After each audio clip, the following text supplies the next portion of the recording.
News of Shi Feng's exit from the Resurrection Temple spread like wildfire. Practically every fleet commander of the Freedom Alliance received the word at the same time. He's finally out? Silent Entropy smiled as he read the message his subordinate had just sent him. Although you've managed to obtain the legacy, it won't be that easy for you to take it away. Compared to the other fleets, he had a much greater understanding of the Sea Dragon secret land. After all, he had been the one to discover the secret land in the first place. How could he possibly let someone else obtain the Sea God's legacy so easily? Leaves, are you really going to cooperate with them?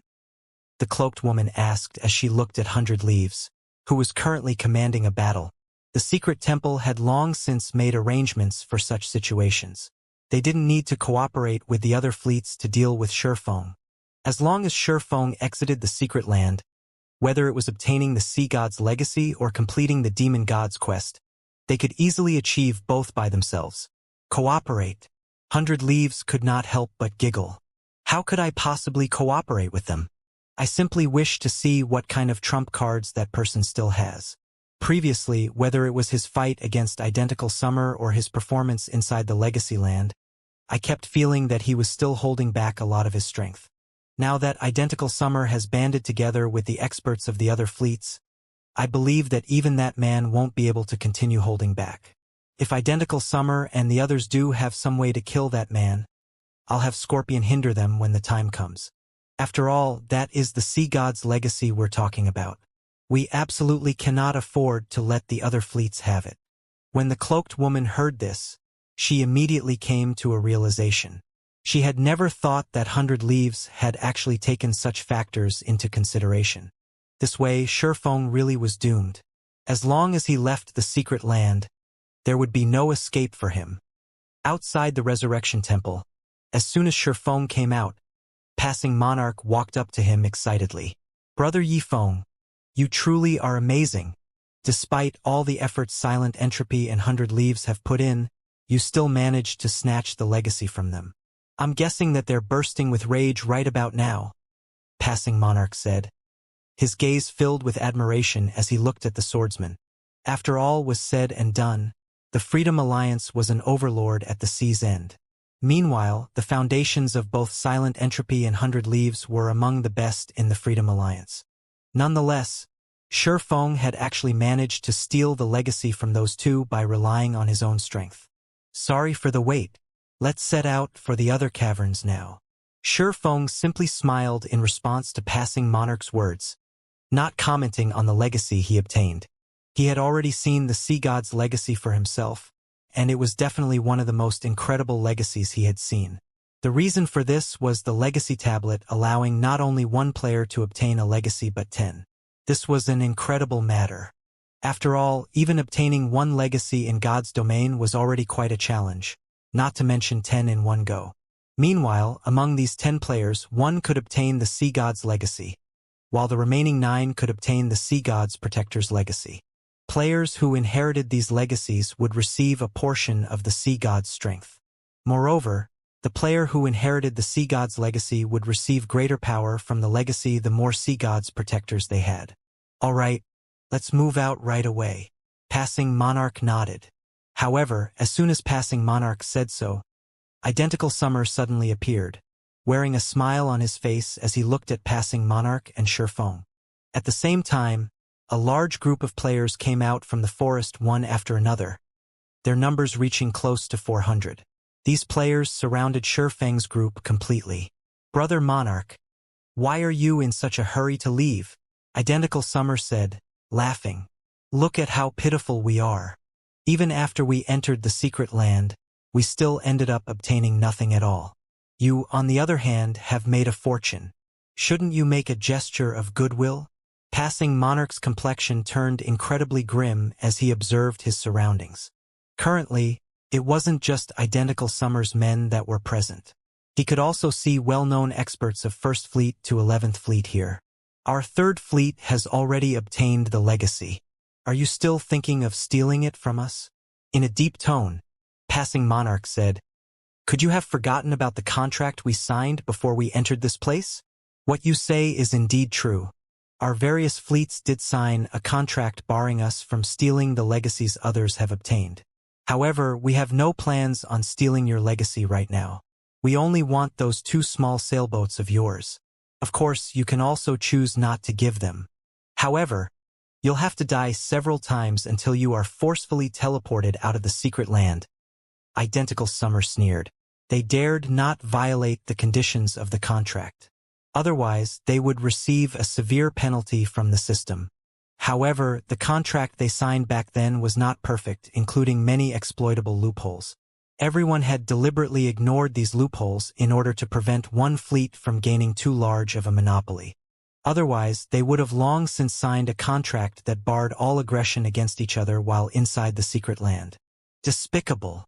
Passing Monarch's complexion paled in anger. However, he was also helpless about this situation. Although he, too, had known about the loopholes in the contract, he never thought that a day would come when every other fleet would join hands to target him. Well, what's your decision? Are you going to hand over the small sailboats? Or do you wish to die in here time and again? Identical Summer laughed in ridicule. How about we give it a test? In any case, we have plenty of time right now. Although we won't be able to have every one of you sent back to level 0, we should have no problems getting a few of you there. Players couldn't leave the Sea Dragon secret land within 6 hours of entry. Only after 6 hours had passed could players teleport out of the secret land through the starting point. Either that, or get forcibly kicked out of the secret land after 10 hours had passed. There was a resurrection temple in the various rest points of the secret land, and any player killed within a cavern would get resurrected at the rest point of that particular cavern. Meanwhile, unlike the outside world, players that died here would get resurrected immediately. Although players would not lose one whole level after dying, killing a particular player back to level 0 would still be a piece of cake. One could say that this was the risk of entering the Sea Dragon secret land. Hearing Identical Summer's words, the expressions of the Third Fleet's members turned grim, a hint of fear flashing across their eyes. They had spent a lot of time and effort to reach their levels. Getting killed back to level 0 was unthinkable. At this time, Tyrant Dynasty, the commander of 7th Fleet, shouted, "Why are we still wasting words with them? After they die a few times, they'll naturally become obedient." From the very beginning, they had no intention of letting Passing Monarch's fleet leave here in one piece. The reason for this was the sheer number of fleets in the Freedom Alliance. There was simply not enough resources to share with everyone. Hence, their condition for cooperating with Identical Summer was the expulsion of the Third Fleet from the Freedom Alliance. In the past, their various fleets had banded together to form the Freedom Alliance because they were too weak individually. Now, however, the situation had changed. The Freedom Alliance currently occupied 3 of the 12 major cities at the sea's end. They had both wealth and manpower. If they kicked a fleet out of the Freedom Alliance, they would obtain much more resources for themselves. However, as soon as Tyrant Dynasty finished speaking, Shurfeng suddenly appeared before him, the sacred sword lightly cutting across the 7th Fleet's commander. 2 blue flashes enveloped Tyrant Dynasty. Before anyone could react to what was going on, Tyrant Dynasty was already lying motionless on the ground. So fast. Passing Monarch had an incredulous look on his face as he looked at the corpse of the level 43 Berserker lying at Shurfeng's feet. Compared to the attacks Shurfeng had displayed in the previous battle, despite these 2 sword slashes being of equal speed, these attacks gave off an indescribably natural and sharp feeling. Everyone was also stunned by this situation. Shurfeng had actually taken action without the slightest bit of hesitation. Glancing at the corpse at his feet, Shurfeng smiled as he said, "I very much agree with your opinion. Once you all die a few times, you'll naturally learn to be obedient." "You?" Identical Summer had an astonished look on his face as he stared at Shurfeng. He simply could not figure out what was going through Shurfeng's mind. He had clearly placed Shurfeng at an absolute disadvantage. Normally, the swordsman should have tried to delay for as much time as possible. Yet, before their side had even made a move, Shurfeng had already taken action. What an interesting person. He actually dares to take the initiative to attack even in such a situation. Scorpion, who was watching from afar, was slightly surprised by this situation. The people Identical Summer had on his side this time were completely different from before. Among the 400 or so players, over half were experts dispatched from the other fleets, and even the weakest among them could reach the 5th floor of the trial tower. Scorpion himself would have no choice but to flee if he faced so many experts. Even if he really had to fight, he would have chosen to do so in favorable terrain and conduct a battle of attrition to whittle down his opponents one by one. Despite that, Shifeng had chosen to start a fight in a wide-open area. If a battle occurred in such an open area, the side with numbers would naturally possess a greater advantage. After all, every player on the battlefield could launch an attack, allowing a team to exert its strength fully. At this moment, Passing Monarch felt like weeping. Now that Shifeng had made a move, peace was off the table. Attack! Slaughter them! Identical Summer shouted, pointing at Shifeng. Immediately, the team of nearly 400 players swarmed towards Shifeng and Passing Monarch's crew. Guardian Knights and Shield Warriors charged at the forefront, followed by the other melee and ranged classes. The healers promptly cast Truth Shield or Protection on the Guardian Knights and Shield Warriors. With these buffs, coupled with the HP these MTs possessed, they could easily endure over -40,000 damage. Those, in combination with their innate damage reduction and the fact that they were experts, would guarantee that they would not be killed instantly, even under a bombardment of numerous fireballs from powerful elementalists. What a powerful defense! Passing Monarch felt his scalp tingle as he looked at the approaching MTs. Ranged players would be helpless against this iron wall-like defensive formation. Even when Blue Joy, one of the strongest ranged DPS in the 3rd Fleet, worked together with several other ranged players, she could not reduce the frontmost Guardian Knight's HP below 50% before said Guardian Knight got healed back to full HP. Right now, they could not even escape to the distant forest. Just as Identical Summer's group moved increasingly closer, and the enemy ranged players were about to enter attacking range, Passing Monarch took out a Tier 2 magic scroll and began chanting. Suddenly, golden spears shot at the enemy MTs. A useless struggle, Identical Summer ridiculed. The current battle was different from the one on his small sailboat. Every player here could fully exert their combat power instead of being hindered by a narrow battlefield. In the next moment, the various MTs all activated their life-saving skills one after another, having the damage they received. Even when struck by the golden spears, they only lost around 10,000 HP. Moreover, these MTs had also managed to dodge the majority of these spear attacks. Each one of them received only 2 or 3 spears at most. The 40 or so healers standing at the rear needed to cast only 1 or 2 heals to bring the MTs back to full HP. Passing Monarch's Tier 2 magic scroll posed no threat whatsoever. Following which, Identical Summer's group continued to close in on Passing Monarch's crew. Meanwhile, elsewhere on the battlefield, the 30-plus experts from the House of Seas had immediately surrounded Shifeng as soon as the fight began. You are very strong. This time, however, we will no longer be careless, Mad Beast said, his gaze fixed on Shifeng. Previously, the House of Seas experts had fought Shifeng without knowing his true strength. They also had no clue regarding his skills. As a result, he caught them off guard and eventually annihilated them. This time, however, they had come fully prepared. In the next moment, 3 level 43 summoners each took out a Tier 2 summoning scroll and promptly activated the scrolls. Tier 2 summoned creatures were equivalent to Lord-ranked monsters. Whether it was in terms of speed or strength, these creatures were much stronger than the current Tier 1 assassins and berserkers. Moreover, the Tier 2 summoned creatures were all above level 50, which made their basic attributes far superior to those of current players. At the same time as the 3 summoners were activating their Tier 2 summoning scrolls, 5 elementalists standing at a distance each took out a Tier 2 magic scroll and activated an AoE attack spell that cast anywhere from 1 to 2 dozen attacks. These elementalists then controlled the attacks to bombard Shifeng simultaneously. They acknowledged that they were no match against Shifeng in a one-on-one fight. However, even if Shifeng was more powerful, faced with numerous attacks coming from all sides, how many could he possibly dodge? Even if the swordsman were struck only once or twice in each attack wave, without the support of a healer, he would eventually succumb to death. Meanwhile, Mad Beast and the other assassin experts also entered stealth and approached Shifeng. Leaves, that person is dead for sure this time, the cloaked woman said as she watched the live stream from Scorpion. Even Scorpion and the others won't be able to save him in time. Against Tier 2 spells coming from all directions and 3-Lord ranked monsters, current players simply had no way to survive, unless they possessed invulnerability. Identical Summer really is ruthless. 100 Leaves also frowned at this situation. She never thought that Identical Summer and the others would be willing to waste so many magic scrolls to kill Shifeng. It seems we have no choice but to have Scorpion use a Tier 2 defensive magic scroll.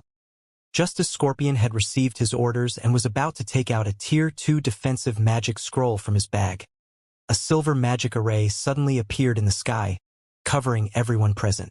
The Tier 1 absolute timesure is scary. Its effective range has actually increased by so much. Shifeng smiled as he looked at the silver magic array in the sky.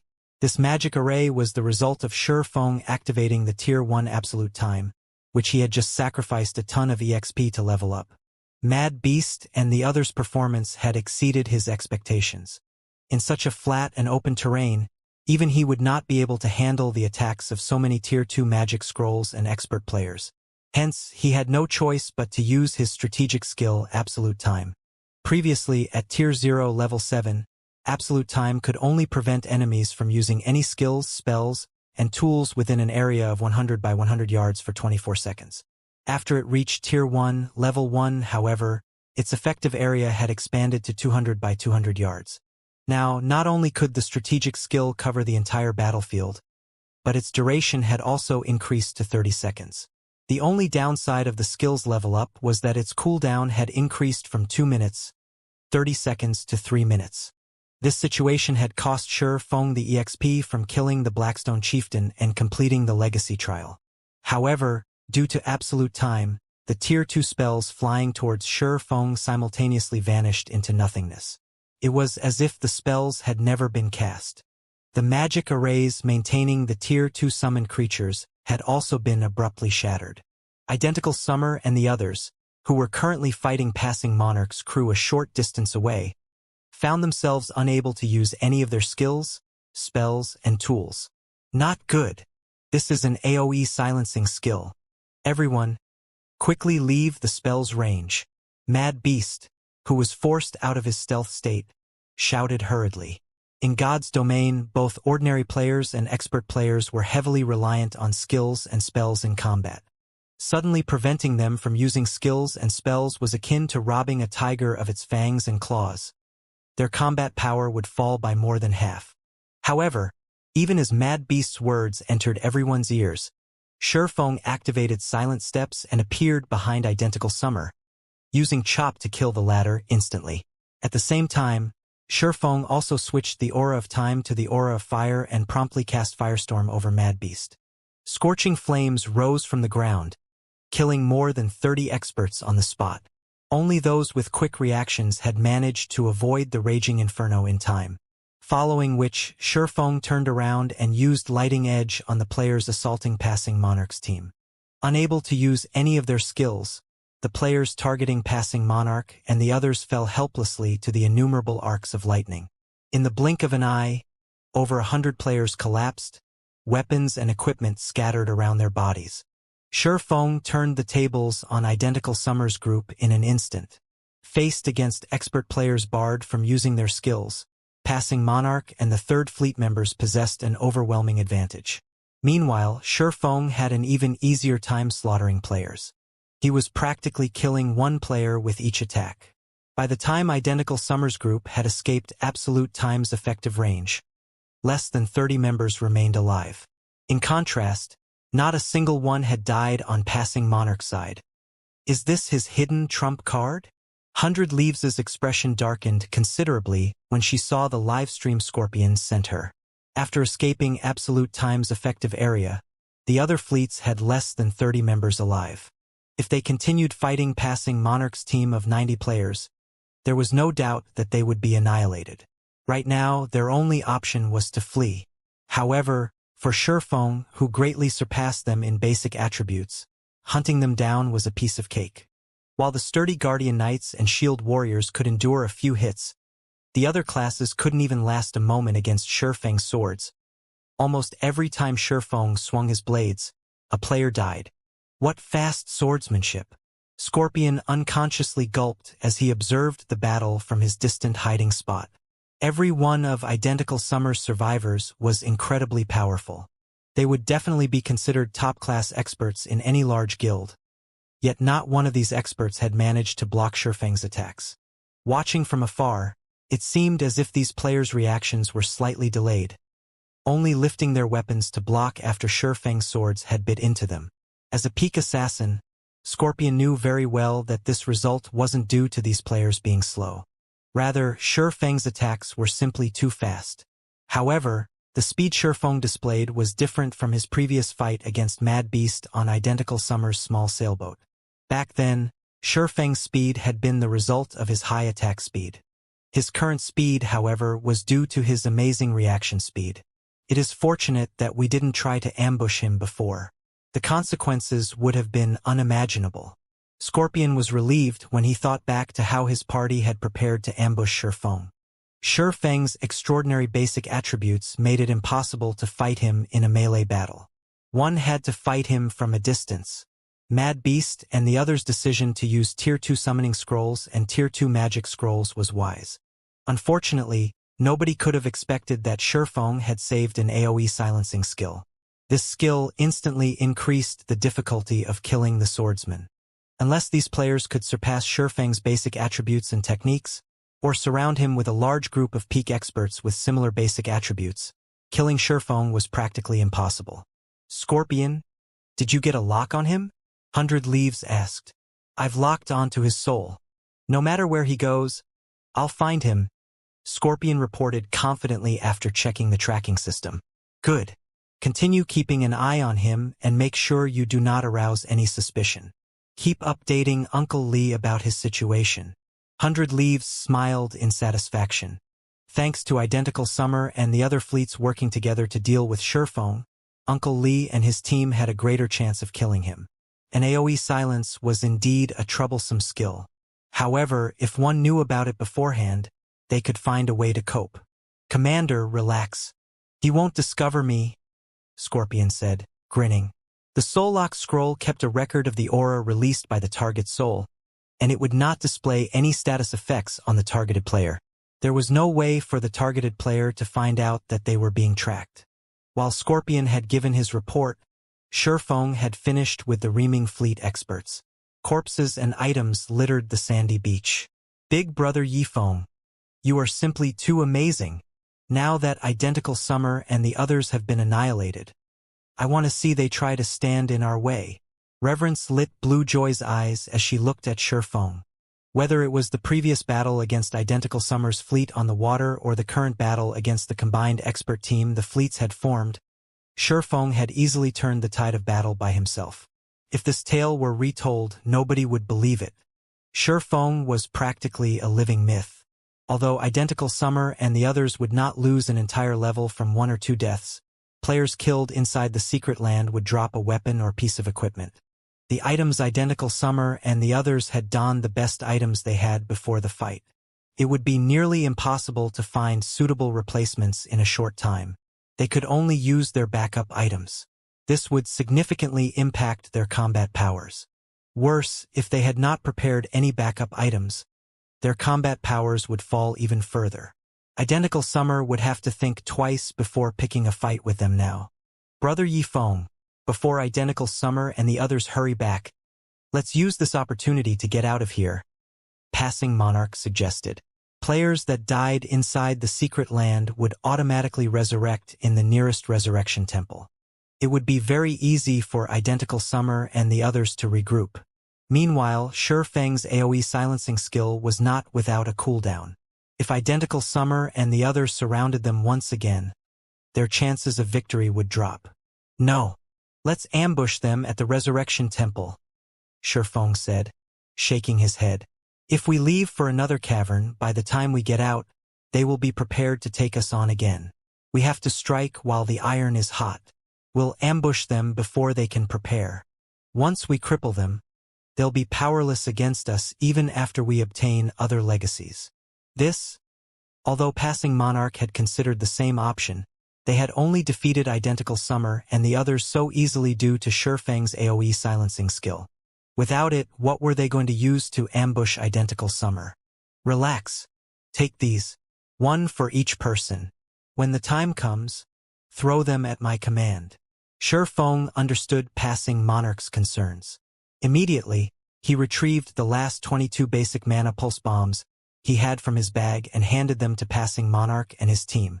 When Passing Monarch saw the basic mana pulse bomb, an excited expression appeared on his face. With so many of these bombs, they could even annihilate a 1,000-man team, much less Identical Summer and the others. Outside the Resurrection Temple, Identical Summer and the others have already begun to reorganize their team. Damn it! I lost a pair of top-tier bracers. Just you wait. I'll make sure you lose every item you have. Identical Summer burned with rage. The first time Shurfeng had killed him, he had lost his top-tier pauldrons. Fortunately, he had a replacement in his bag. However, he did not have a backup for his bracers. While Identical Summer and the others rested, someone shouted in the team chat, "Passing Monarch and the others are heading this way." Everyone immediately searched their surroundings and quickly spotted Shurfeng charging towards them with Passing Monarch's group. Good, good, good. You dare to seek me out on your own. Identical Summer's blood rushed as he watched Shurfeng and his team run towards him. Kill them all and take back our weapons and equipment. The other experts excitedly expressed their agreement.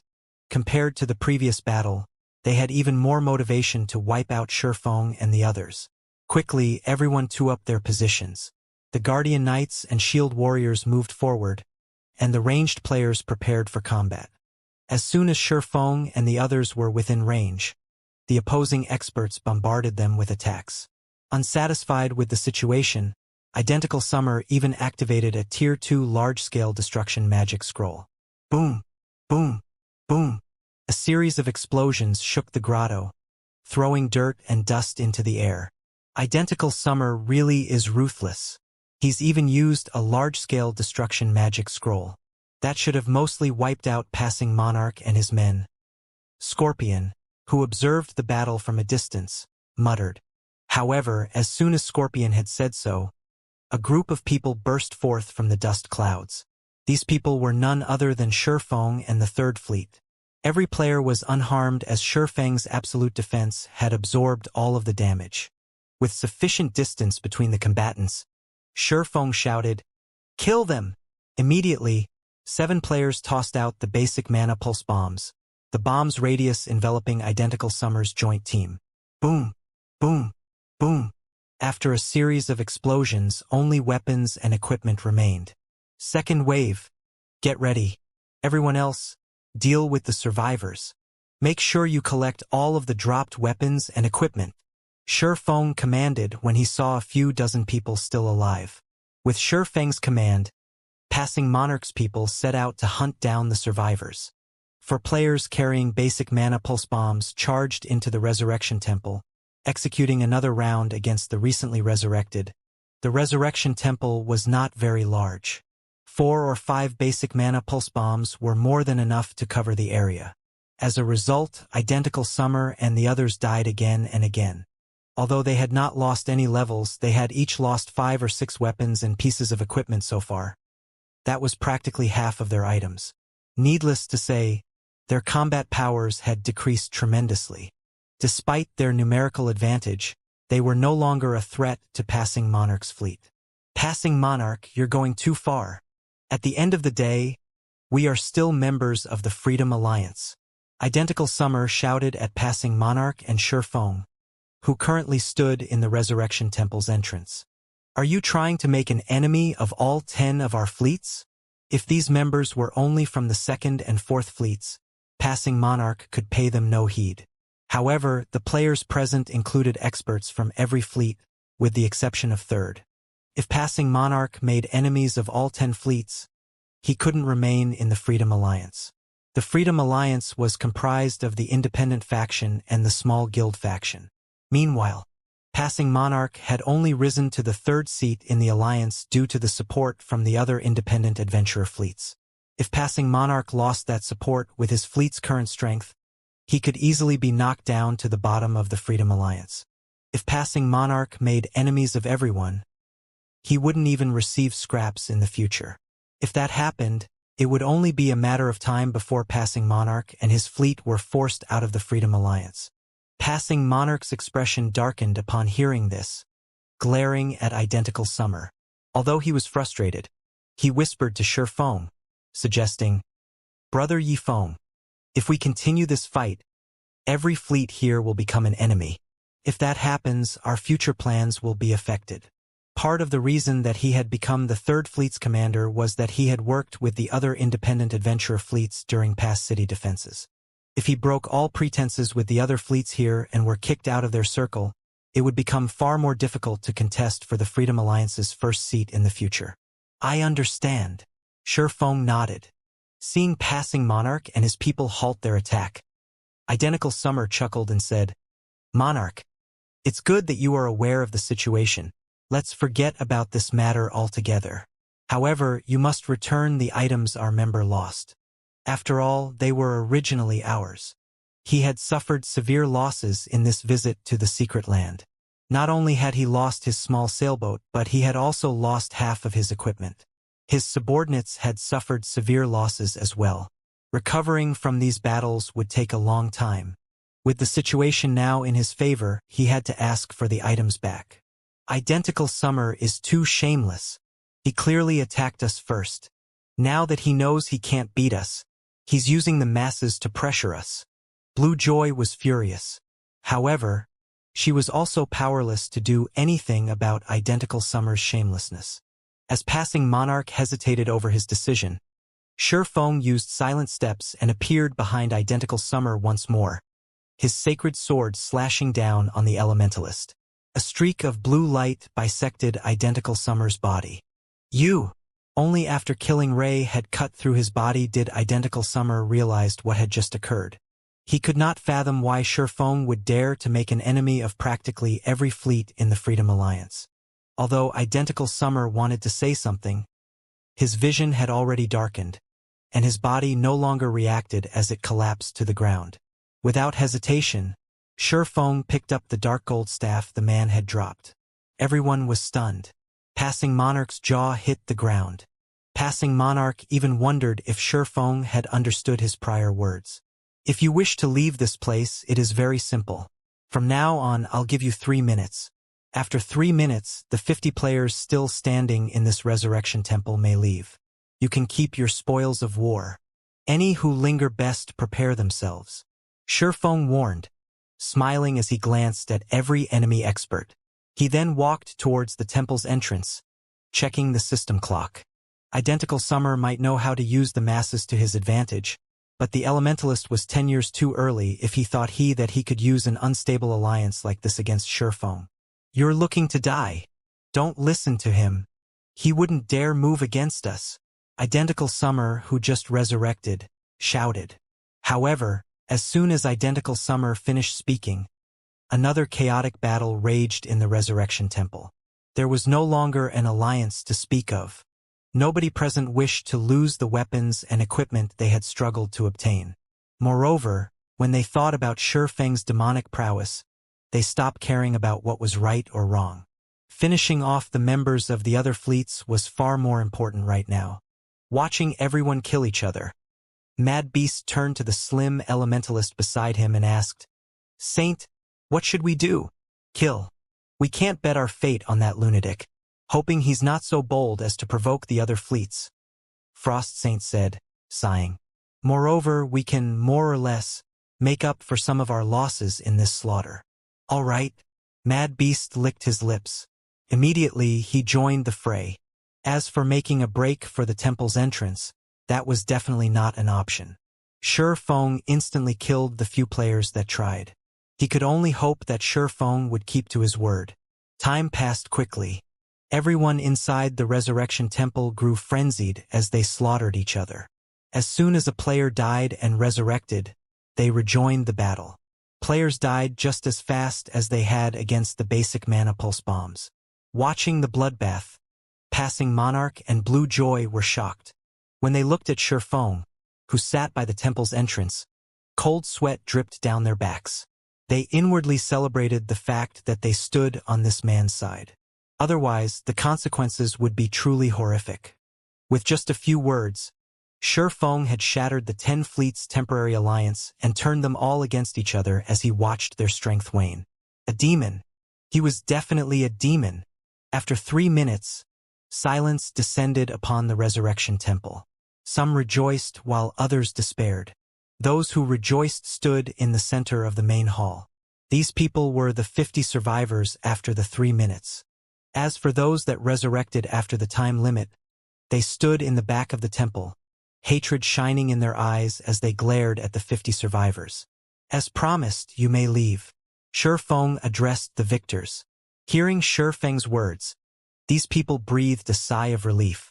Fearing that Feng would change his mind, they dashed out of the Resurrection Temple. The remaining players were a miserable sight to behold due to the lost equipment and levels. Inside the secret land, players would lose 5% of their EXP each time they died. Even so, these players had lost more than 1 level. The majority of the items they currently wore were no more than temporary replacements. Some even wore level 30 bronze equipment. As these players watched Feng approach, fear filled their eyes. They all regretted participating in this operation. Aside from Identical Summer, everyone may leave after contributing a portion of your souls. Feng announced after meeting each player's eyes. Although they weren't sure what Feng intended, after hearing that they could leave this demon's den, they agreed to his demands without hesitation. After all, a temporary weakened state was far better than dying back to level 0. Just you wait. I will not let a single one of you get away. Hearing Feng's words, Identical Summer's expression twisted. He then logged out of the game, ignoring the severe penalty the system would impose as a result. Elsewhere, the other fleet commanders had received news of this situation, and every one of them was flabbergasted. Has Passing Monarch lost his mind? He actually dared to pull a coup. Silent Entropy's expression turned frosty as he listened to his subordinates report. Not only had the 10 fleet's various experts lost 1 or 2 levels each, but they had also lost the majority of their weapons and equipment. The loss was significant. Each fleet had entered the secret land with their top experts. Every piece of equipment they wore was considered top tier at this stage of the game. They had invested a lot of time and effort to obtain these top-tier weapons and equipment. It would take a very long time for these experts to recover to their peak. It would have been fine if they had only lost 1 or 2 pieces of equipment. Now that they had lost more than half of what they owned, Passing Monarch had undoubtedly made enemies of the 10 fleets. Although Silent Entropy admitted that turning the fleets against each other in the end had been ingenious, it was also a fact that none of the Freedom Alliance's fleets would cooperate with Passing Monarch in the future. This would not benefit Passing Monarch when he competed for the Freedom Alliance's first seat. Meanwhile, in the Resurrection Temple, everyone was shocked by Identical Summer's ruthless action. Identical Summer is quite bold. He actually dared to log out inside the secret land. What's so impressive about that? If it were up to me, I'd say that that monster is the amazing one. He had actually forced Identical Summer down this path. If I were in Identical Summer's position, I probably would have done the same. Now that Identical Summer has made such a decisive move, he will not let this matter rest until one of them has been destroyed. Everyone chatted quietly as they stared at Identical Summer's previous location. They could not help but feel a chill crawl down their spines when they recalled the hatred and madness in Identical Summer's eyes as he forcefully logged out of the game.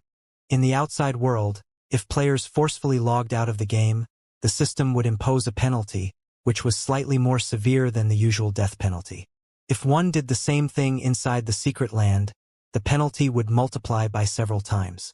Players would also be barred from logging into God's domain for a considerable amount of time. At this stage, even losing 1 level would drive a player mad. If they forcefully logged out inside the secret land, not only would they lose multiple levels, but they would also lose several items. That was on top of being barred from logging in for some time. No one would be so bold as to accept such a penalty willingly. However, Identical Summer had no other choice. After all, the system's penalty was slightly less damaging than staying. On the top floor of the Ferris skyscraper, the cover of a virtual gaming cabin slowly opened. Once the cabin opened fully, a man climbed out.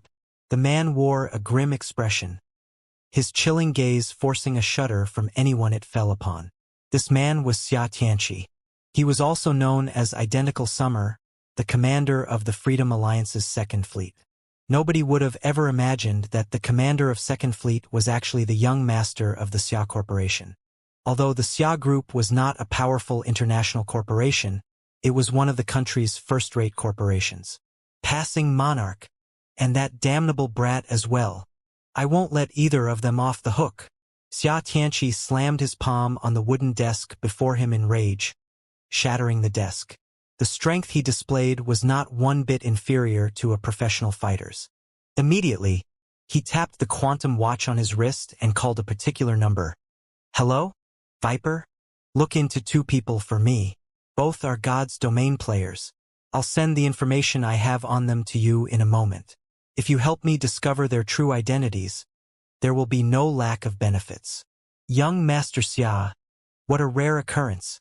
Since you've made the request, I'll get it done right away. Rest assured, no one can hide from me. The person called Viper responded, laughing. Nodding, Xia Tianqi disconnected the call. He revealed a sinister grin. Just you wait. Anyone who dares to oppose me will not find a pleasant ending. Xia Tianqi laughed. Although the main god system protected every player's information, and players normally modified their appearances, making it very difficult to learn their true identities, Xia Tianqi rather trusted Viper's capabilities. After all, this was not the first time Viper had completed such a task. Meanwhile, inside the Resurrection Temple, Shi Feng collected one soul after another. With the number of players present, he could collect enough to produce 3 drops of soul water, and he planned to stockpile the soul water for learning the secret body technique. The secret spellcasting technique he had previously obtained catered mainly to magical class players. To Shi Feng, the secret technique was negligible. However, the secret body technique was suitable for all players.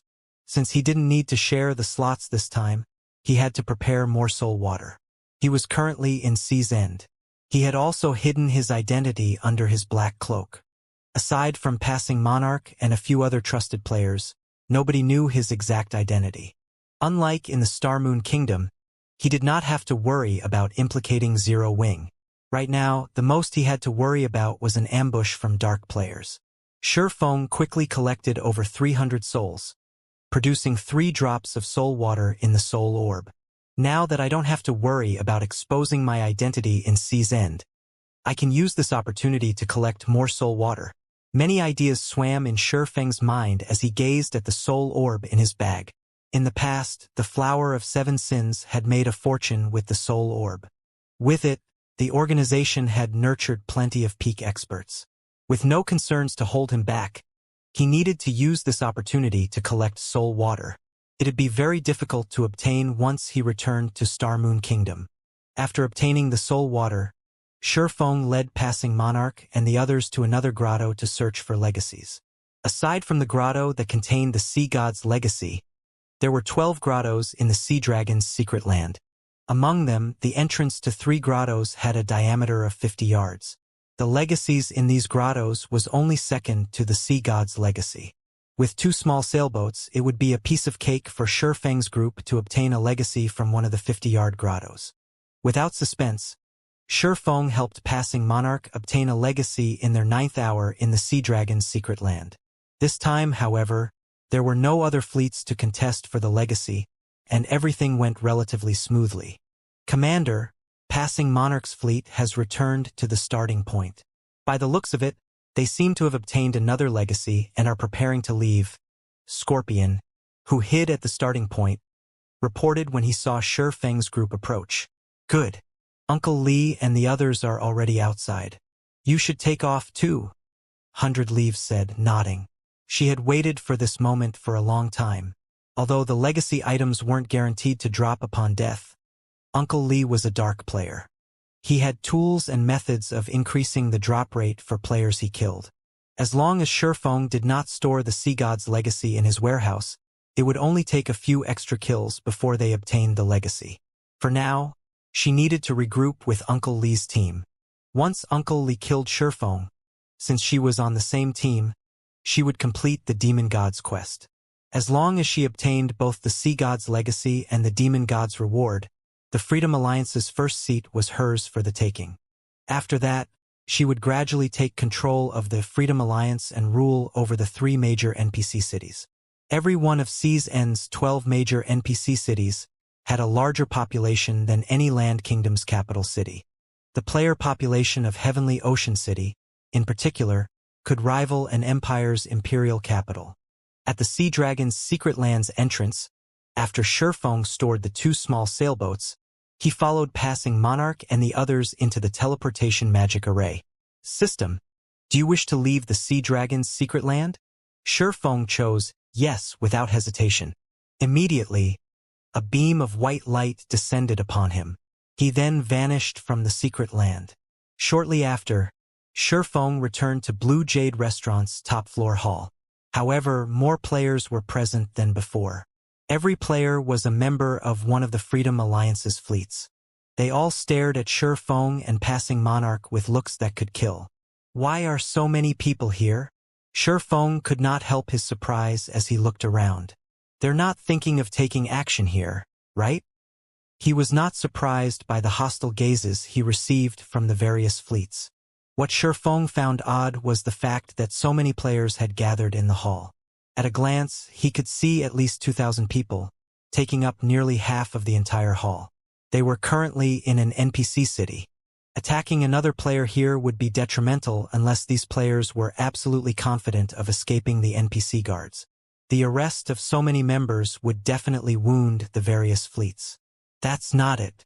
They're just following routine, Passing Monarch said, shaking his head. He then explained, whenever we come out from the secret land, we reorganize the distribution of resources the Freedom Alliance controls based on our performance and gains in the secret land. Although, the redistribution of resources isn't as drastic as when our rankings change. Based on our rank in the secret land, we are assigned different leveling resources. For example, previously, the Third Fleet was only able to grind in Lock Cemetery and Black Altar.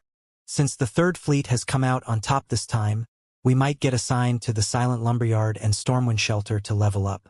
You're seeing so many members of the various fleets present right now simply because the party leaders of the various fleets are interested to know which leveling maps they'll be assigned to this time. As Passing Monarch spoke, his eyes shone with excitement. Obtaining a legacy was only part of the reason that Passing Monarch had recruited Shurfeng's help. The main motivation was to obtain better leveling resources for his fleet. In God's domain, it was common knowledge that an area's resources were limited. This was the case in every virtual reality game. Whether it was guilds or organizations such as the Freedom Alliance, due to such high member counts, they could not allow all their members level up in a single area. Otherwise, the amount of resources each member could obtain would be pitiful. Hence, it was necessary to assign the various fleets in the Freedom Alliance to different leveling areas. In high-resource maps, not only were there plenty of field bosses, but there were also plenty of advanced and rare quests. The same was true for treasure chests. If the Third Fleet were assigned to one such high-resource map, it would ease in their struggle for the position of First Fleet. Realization dawned on Shurfeng when he heard Passing Monarch's reasoning. He finally understood why these people gave them hostile looks. These players' hostility was likely due to more than just the lost top-tier weapons and equipment. The significant effect on their leveling spots was the main reason for their anger. The Freedom Alliance controls Stormwind Shelter as well? Shurfeng could not help but ask as he recalled a particular matter. In the past, as the guild leader of a second-rate guild, his access to information even surpassed that of peak experts. Although his knowledge was mostly limited to Starmoon Kingdom, he was familiar with plenty of famous locations and incidents relating to the various kingdoms and empires in the game. On average, the lifestyle players in Sea's End were no match for those on land. However, they would catch up eventually. While they would do so due to the development of naval transportation, the dozen or so miniature Holy Lands in Sea's End had a greater impact. Stormwind Shelter was one of these holy lands. Only, in the past, the Freedom Alliance hadn't controlled Stormwind Shelter. Instead, it had been controlled by the House of Seas. MHM. Stormwind Shelter is a new, high-resource map the Freedom Alliance recently occupied. Previously, only the First Fleet's members got to level up there. I heard that there are plenty of rare quests in the area and that it is even possible to obtain bronze speedboats through those quests. Moreover, the map has roughly triple the field bosses of Loch Cemetery. It's currently the best leveling map the Freedom Alliance has. It is also much easier to obtain top-tier weapons and equipment there. Passing Monarch nodded in excitement. So, that's the case. Feng could not help but chuckle. If Brother Monarch's fleet gets to grind there, I'd like to ask for a little help. I am willing to offer you 10,000 gold as compensation. 10,000 gold? Passing Monarch nearly jumped when he heard this. Brother Yifeng, you're joking, right? He was the Third Fleet's commander. He had tens of thousands of subordinates. He received 20% of Blue Jade City's profits. Yet even he couldn't collect 10,000 gold with a moment's notice. His fleet members' repair fees alone cost tons. He also needed to compensate the members who suffered losses during their struggle with the other naval powers. At the same time, he needed to visit other kingdoms and empires to purchase rare tools for exploring the Sea Dragon's secret land and raiding bosses. Currently, he had less than 10,000 gold on hand. If Feng truly gave him 10,000 gold, he would have enough to purchase quite a few advanced speedboats, restoring the Third Fleet's strength quickly. That's right, 10,000 gold. However, this matter must first be done the payment. I will only pay a deposit of 500 gold. Feng said, nodding. That won't be a problem. If it is possible to accomplish, I'll give it my all. Passing Monarch agreed without hesitation, deeply afraid that Feng would change his mind. At this moment, his eyes glowed with excitement. My request is very simple. If Stormwind Shelter falls under your control, I want Stormwind Town's Stormwind emblem, Feng said, chuckling. The NPC towns within Sea's End were different from those on land. Rather, they were somewhat similar to Thunder Island. The higher a player's status was in a town, the more authority they would possess there. Only, unlike the Thunder emblem, where only 10 existed, there was no limit to the number of Stormwind emblems one could obtain. The only real limit was its abysmally low drop rate. As long as a player obtained a Stormwind emblem, they would be granted authority over Stormwind Town, capable of performing acts that normal players could not. There would be no need for players to accumulate reputation points gradually to increase their authority. The Stormwind emblem? Passing Monarch pondered. Although he had never leveled in Stormwind Shelter before, if he assumed control over the Stormwind Shelter, according to the Freedom Alliance's rules, the First Fleet's members would have to hand over the town emblems to him, allowing him to manage the area's town. Giving away one of those emblems wouldn't affect his operations in any way. At most, he simply needed to use the emblems he obtained to compensate for the missing one. Alright, that won't be a problem. I'll get it done as soon as possible. Following which, Feng signed a new contract with Passing Monarch and paid 500 gold up front. Time passed quickly. While Feng and Passing Monarch waited for the secret land expedition to end and the map redistribution to be announced, 6 cloaked players stared at Feng from a corner.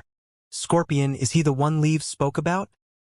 A middle-aged man sporting a gray beard and 2 snow-white daggers sheathed by his sides asked as he glanced at an empty corner. That's right. He is the one the commander wants dead. Here is the latest information we have on him. Scorpion, who was in stealth, responded respectfully. When one spoke about the strongest player in the Sacred Temple, they didn't talk about Uncle Lee. However, when it came to assassination, Uncle Lee was the most powerful. Even the Sacred Temple's guild leader had declared that there was a 50% chance of him losing his life if Uncle Lee wanted to assassinate him. While a 50% success rate might not seem very high, that was against the Sacred Temple's guild leader. Throughout the virtual gaming world, very few could boast such a high success rate. What an interesting little fellow. Uncle Lee caressed his beard as he watched Feng's battle video. It is too much of a waste to fight him right now. Forget it. Scorpion, go and get ready. Understood. Scorpion nodded hurriedly before departing. After Scorpion left, The middle-aged man called Uncle Lee shifted his gaze towards the ranger beside him. The ranger carried a gray, double-string bow on his back. Although the ranger hid his appearance under a black cloak, his large stature made it difficult for others to miss him. If not for the ancient bow, most would assume that he was a shield warrior or guardian knight.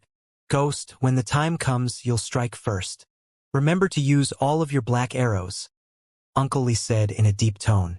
I know you're normally very stingy, but we cannot afford to be careless this time. Uncle Lee, I still have 4 black arrows on me. Are we really going to use all 4 on that kid? The ranger, Hungry Ghost, asked reluctantly. The black arrows were not your ordinary arrows. They had been passed down from ancient times, and each possessed the power to rival Tier 4 skills.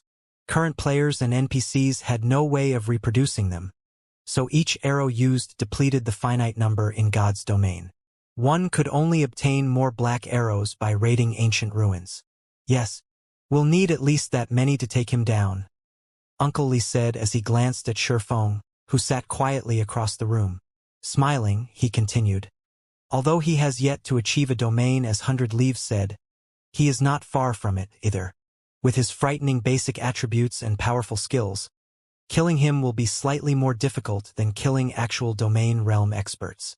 No wonder why 100 Leaves requested assistance from the guild leader. I guess I can use him as a guinea pig.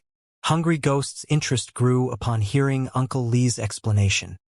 He clearly hasn't reached the domain realm, yet he's even more difficult to kill than domain realm experts? A petite female elementalist beside Uncle Lee muttered as she followed his gaze to Shifeng. Licking her lips, she continued. In that case, he should have quite a few epic weapons and equipment on him. We should be able to make a fortune.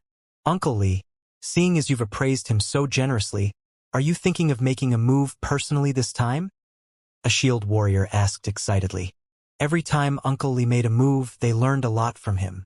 Unfortunately, very few assassinations required Uncle Lee's involvement. The other members of the team were usually enough for the job. If Uncle Lee really joined the fight, their long trip here would be worth it. MHM.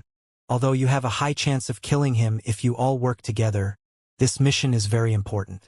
To make sure we complete the mission, I will have to take action as well. Uncle Lee nodded. Hearing that Uncle Lee intended to join the fight, the team members turned to Shifeng, pity in their eyes. If only they, Uncle Lee's subordinates, struck, Shifeng would have some chance of surviving. However, if Uncle Lee took action, then Shifeng had no hope whatsoever. While Uncle Lee's team chatted amongst themselves, more players joined the gathering in the hall. Some arrived from the Sea Dragon's secret land, while others came from elsewhere. By the time the Sea Dragon's secret land closed, the hall was packed with players, as expected of one of Sea's End's overlords. This foundation is incredible. Shifeng was a little surprised as he surveyed the room. Among the players present, the lowest was level 42.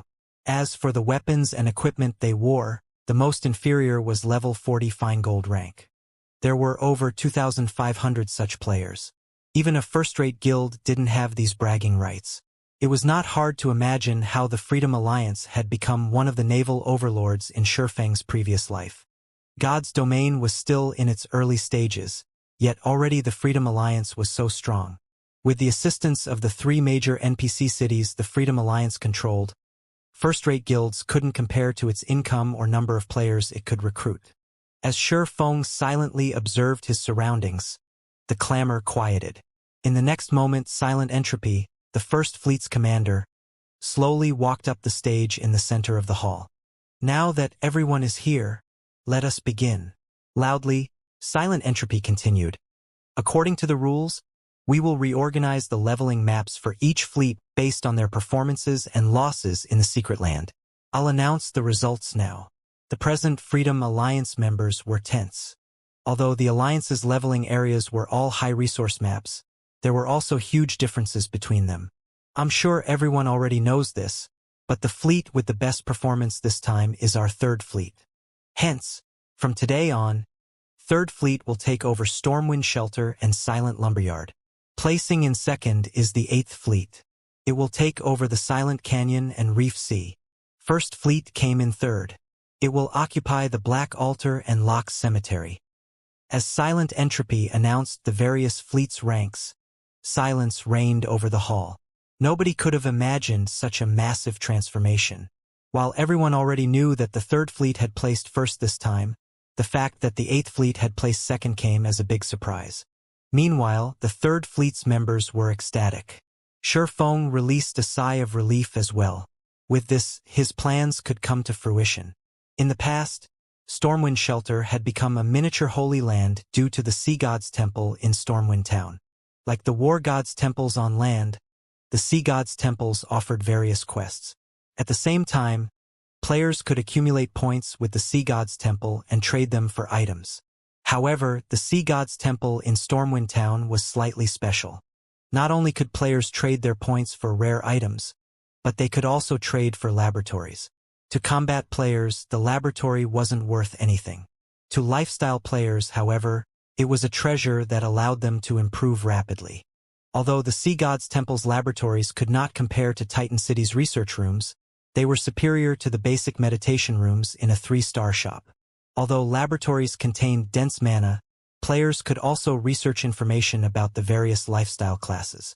Although the information available was basic, it saved lifestyle players time as they didn't have to rely on trial and error. They could rapidly familiarize themselves with the various materials and production methods available in God's domain. They could then create new products more easily and become master lifestyle players. In the past, it was precisely because of these laboratories that the ranks of Sea's End's lifestyle players had skyrocketed, eventually catching up with lifestyle players on land. However, although the laboratories offered many benefits, they were not easy to enter. Players needed to spend Sea God's Temple points to gain access. Moreover, the price was fraudulent. One day inside a laboratory cost 100 points. Sea God's Temple points were harder to obtain than coins. Normally, one could only obtain them by completing the Sea God's Temple's quests.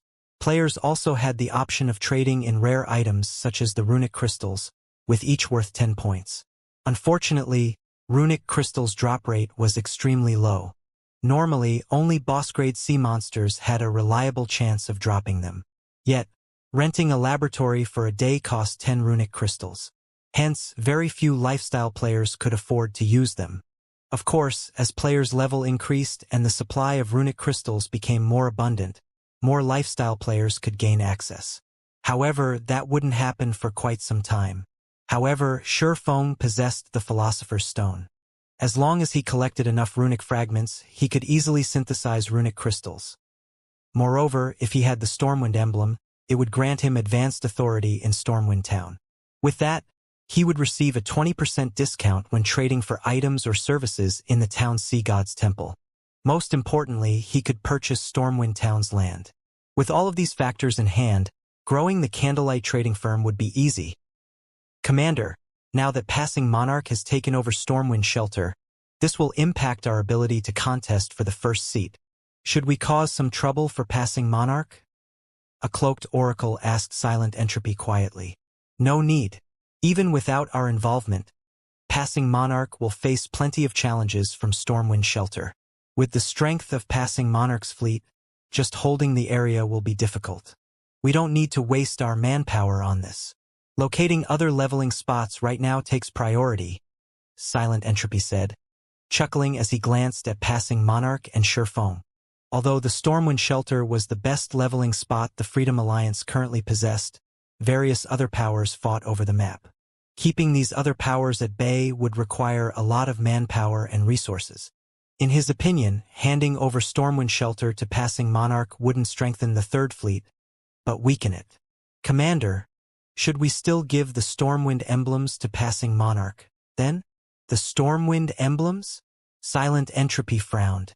He then asked, Shepherd, how many emblems do we have right now? Town emblems were extremely rare.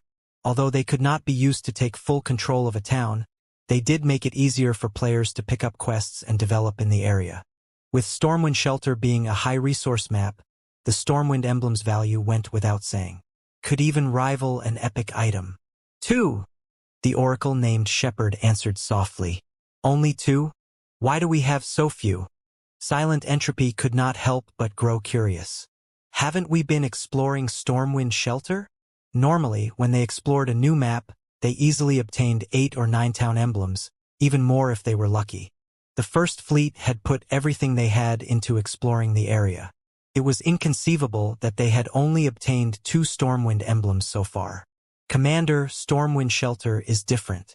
In other maps, the first kill of boss-grade sea monsters has a higher chance of dropping town emblems, but the bosses in Stormwind Shelter have an extremely low drop rate. Thus far, we've obtained the first kill of more than 20 field bosses. We have also been farming the map's monsters. Even then, we have only obtained 2 emblems so far. The drop rate is that low? Silent Entropy was surprised when he heard Shepard's explanation. It seems the Stormwind emblem is worth quite a lot. However, if we don't hand them over to Passing Monarch, he will leverage the Alliance's rules against us. Let's do this, then. Give him one of the emblems. While you're at it, tell him about the low drop rate, lest he comes looking for trouble. Understood. Shepard bowed before leaving. Meanwhile, as the various fleets conducted the handover process for their respective leveling spots, Shurfong, sitting quietly in a corner, received a message from Melancholic Smile. The contents were very simple. At this point, the secret pavilion had handed over the 20 plots of land they had previously agreed upon, and they could reconstruct the buildings on these lands into the Candlelight Trading Firm's shops and begin purchasing diamond wood. The only thing holding them back was the lack of reconstruction funds. As they intended to purchase and stockpile diamond wood, they needed a very large warehouse to store it. Hence, they needed to construct the best shop available. Calculating conservatively, they would need to spend 1,000 gold on each plot of land, 20,000 gold in total. Even Shurfong couldn't collect that much money at a moment's notice. After paying Sherlin the 5,000 gold inquiry fee, he had a little over 10,000 gold left on him. After receiving a portion of White River City's teleportation house profits, he now had 12,114 gold in total.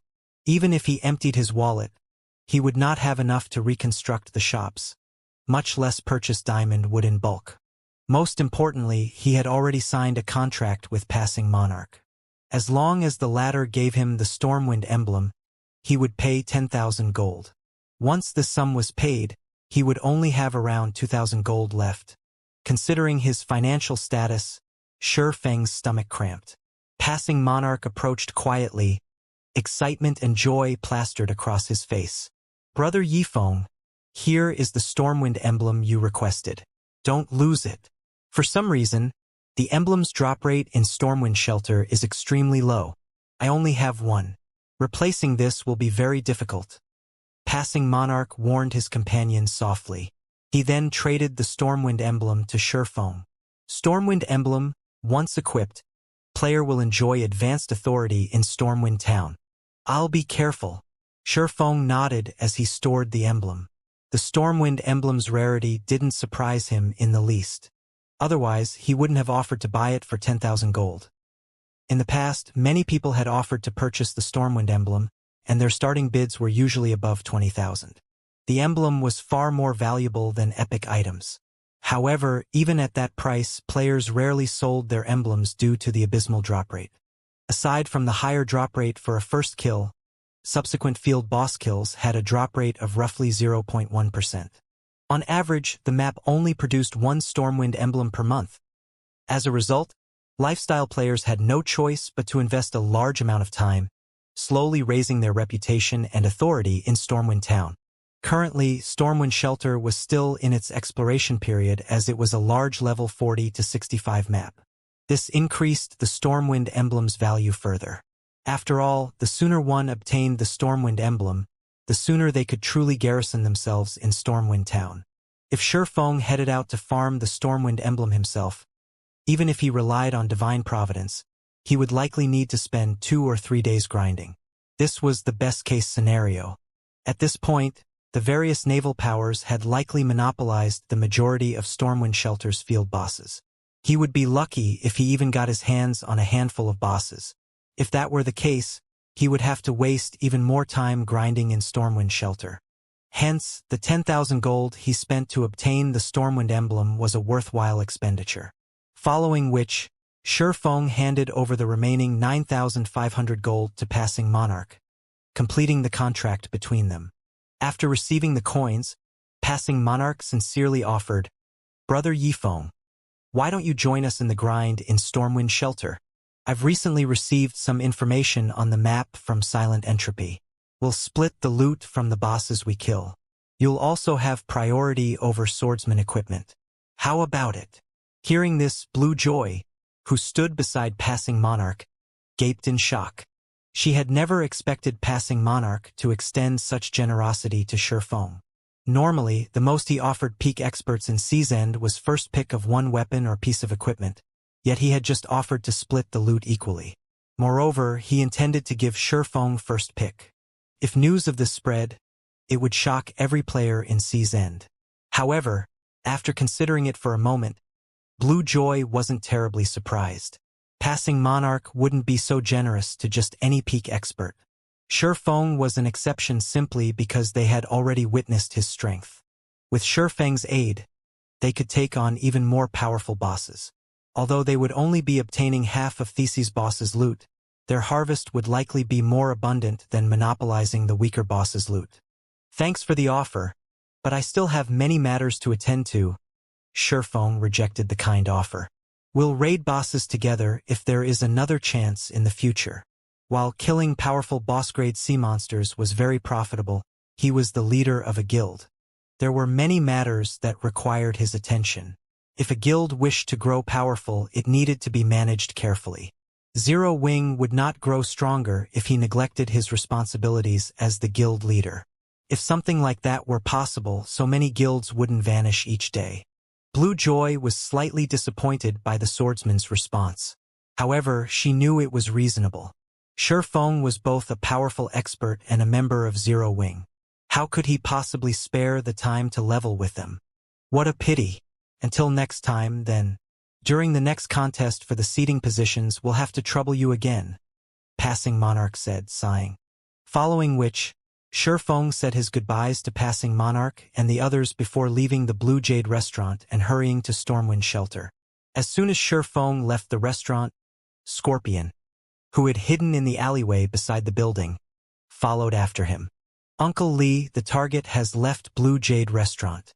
By the looks of it, he seems to be heading to the teleportation hall to leave Blue Jade City," Scorpion reported as he followed Shifeng. "What a busy man. Follow him. The moment he steps out of an NPC city will be the moment he loses his life," Uncle Lee said, chuckling. It was unwise to attack another player in an NPC city. Although the security in Sea's End's NPC cities was not as strict as the cities on land, it could not be underestimated. Against an expert like Shifeng in particular, they needed a more suitable environment. Understood. Scorpion then quickly followed Shifeng into the teleportation hall. As a golden glow rose from the teleportation array, Shifeng disappeared from Blue Jade City to arrive in Stormwind Town. Stormwind Town was the only safe location within Stormwind Shelter. While it was called a town, it was not one bit inferior to the NPC cities in Starmoon Kingdom with a player population of 500,000 or so. Moreover, the NPC guards garrisoned here were all level 120 and above. The town's security was only second to Sea's End's 12 major cities. Not many have come here to level up yet. Shifeng examined his surroundings after leaving the teleportation hall. He saw fewer players on the street than NPCs. However, after giving the matter some thought, he found the situation reasonable. After all, Stormwind Shelter was a level 40 to level 65 map. At this stage of the game, only a minority of players were capable of reaching past level 40. Even if players in Sea's End leveled up more quickly than those on land, there shouldn't be too many players capable of reaching level 40 and beyond. Not to mention, Stormwind Shelter was far more dangerous compared to maps of similar levels. As a result, fewer players were willing to visit this place. In fact, Stormwind Town possessed such high-level NPC guards due to the dangerous environment. Not only did players have to watch out for sea monsters when they left the town's protection, but they also had to be wary of Sahuagin ambushes. Stormwind Shelter was home to the foreign race known as Sahuagins. Leveling here was at least twice as challenging as in similar maps. Even if elite players from Sea's End formed a team, they would find it very difficult to survive here. A team would need expert leads at the very least. This was because Sahajins were not stupid like sea monsters. They were capable of jumping onto players' ships to engage in melee combat. At the same time, they would command sea monsters to attack ships, attacking players from all sides. As a result, players seeking to level in Stormwind Shelter needed high-quality ships and high combat standards. This was a trial for those living in Sea's End. Although very few players currently resided in Stormwind Town, correspondingly, players who had consistently grinded in Stormwind Shelter were stronger on average. Most of the players around town were level 41, with many having already reached level 42. In Starmoon Kingdom, only experts were level 40 or higher. As for the weapons and equipment Stormwind Town's players wore, even the most inferior was level 40 Secret Silver equipment. Forming a team to grind in Corrosive Cave. I already have an advanced speedboat. Applicants must be level 41 or above, and must have at least 4 pieces of level 40 fine gold equipment. One-day trip to Sawajin's Nest. Only recruiting level 41 and above experts. Must have 6 pieces of level 40 fine gold equipment. Those with level 40 dark gold weapons get priority. Will hold an internal auction for any loot. As soon as Shurfeng stepped onto the main street, he was greeted by the sight of players attempting to recruit team members. Their minimum requirements were astounding. However, Shurfeng paid little attention to these players as his goal was in the business district by the town's main entrance. The business district was Stormwind Town's most lively location. The players there were preoccupied with setting up stalls and selling wares.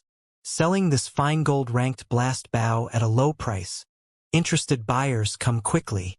Selling Sawajin's journals, 12 silver per page. Want to complete the quest? Don't miss out on this opportunity. Purchasing silver tiers for 3 silver each. Only purchasing 100 drops. Unlike in Starmoon Kingdom, players residing in Sea's End's towns would not sell their items at the auction house. Instead, they set up stalls in their respective business districts. There were 2 main reasons for this. The first was that auction houses were only available in the 12 major cities. Due to the large distance between each island, teleportation's fees were exorbitant. For example, it cost Shurfeng 52 silver to teleport from Blue Jade City to Stormwind Town. Normally, players would teleport to District Town, rather than Stormwind Town, crossing the remaining distance on their speedboats.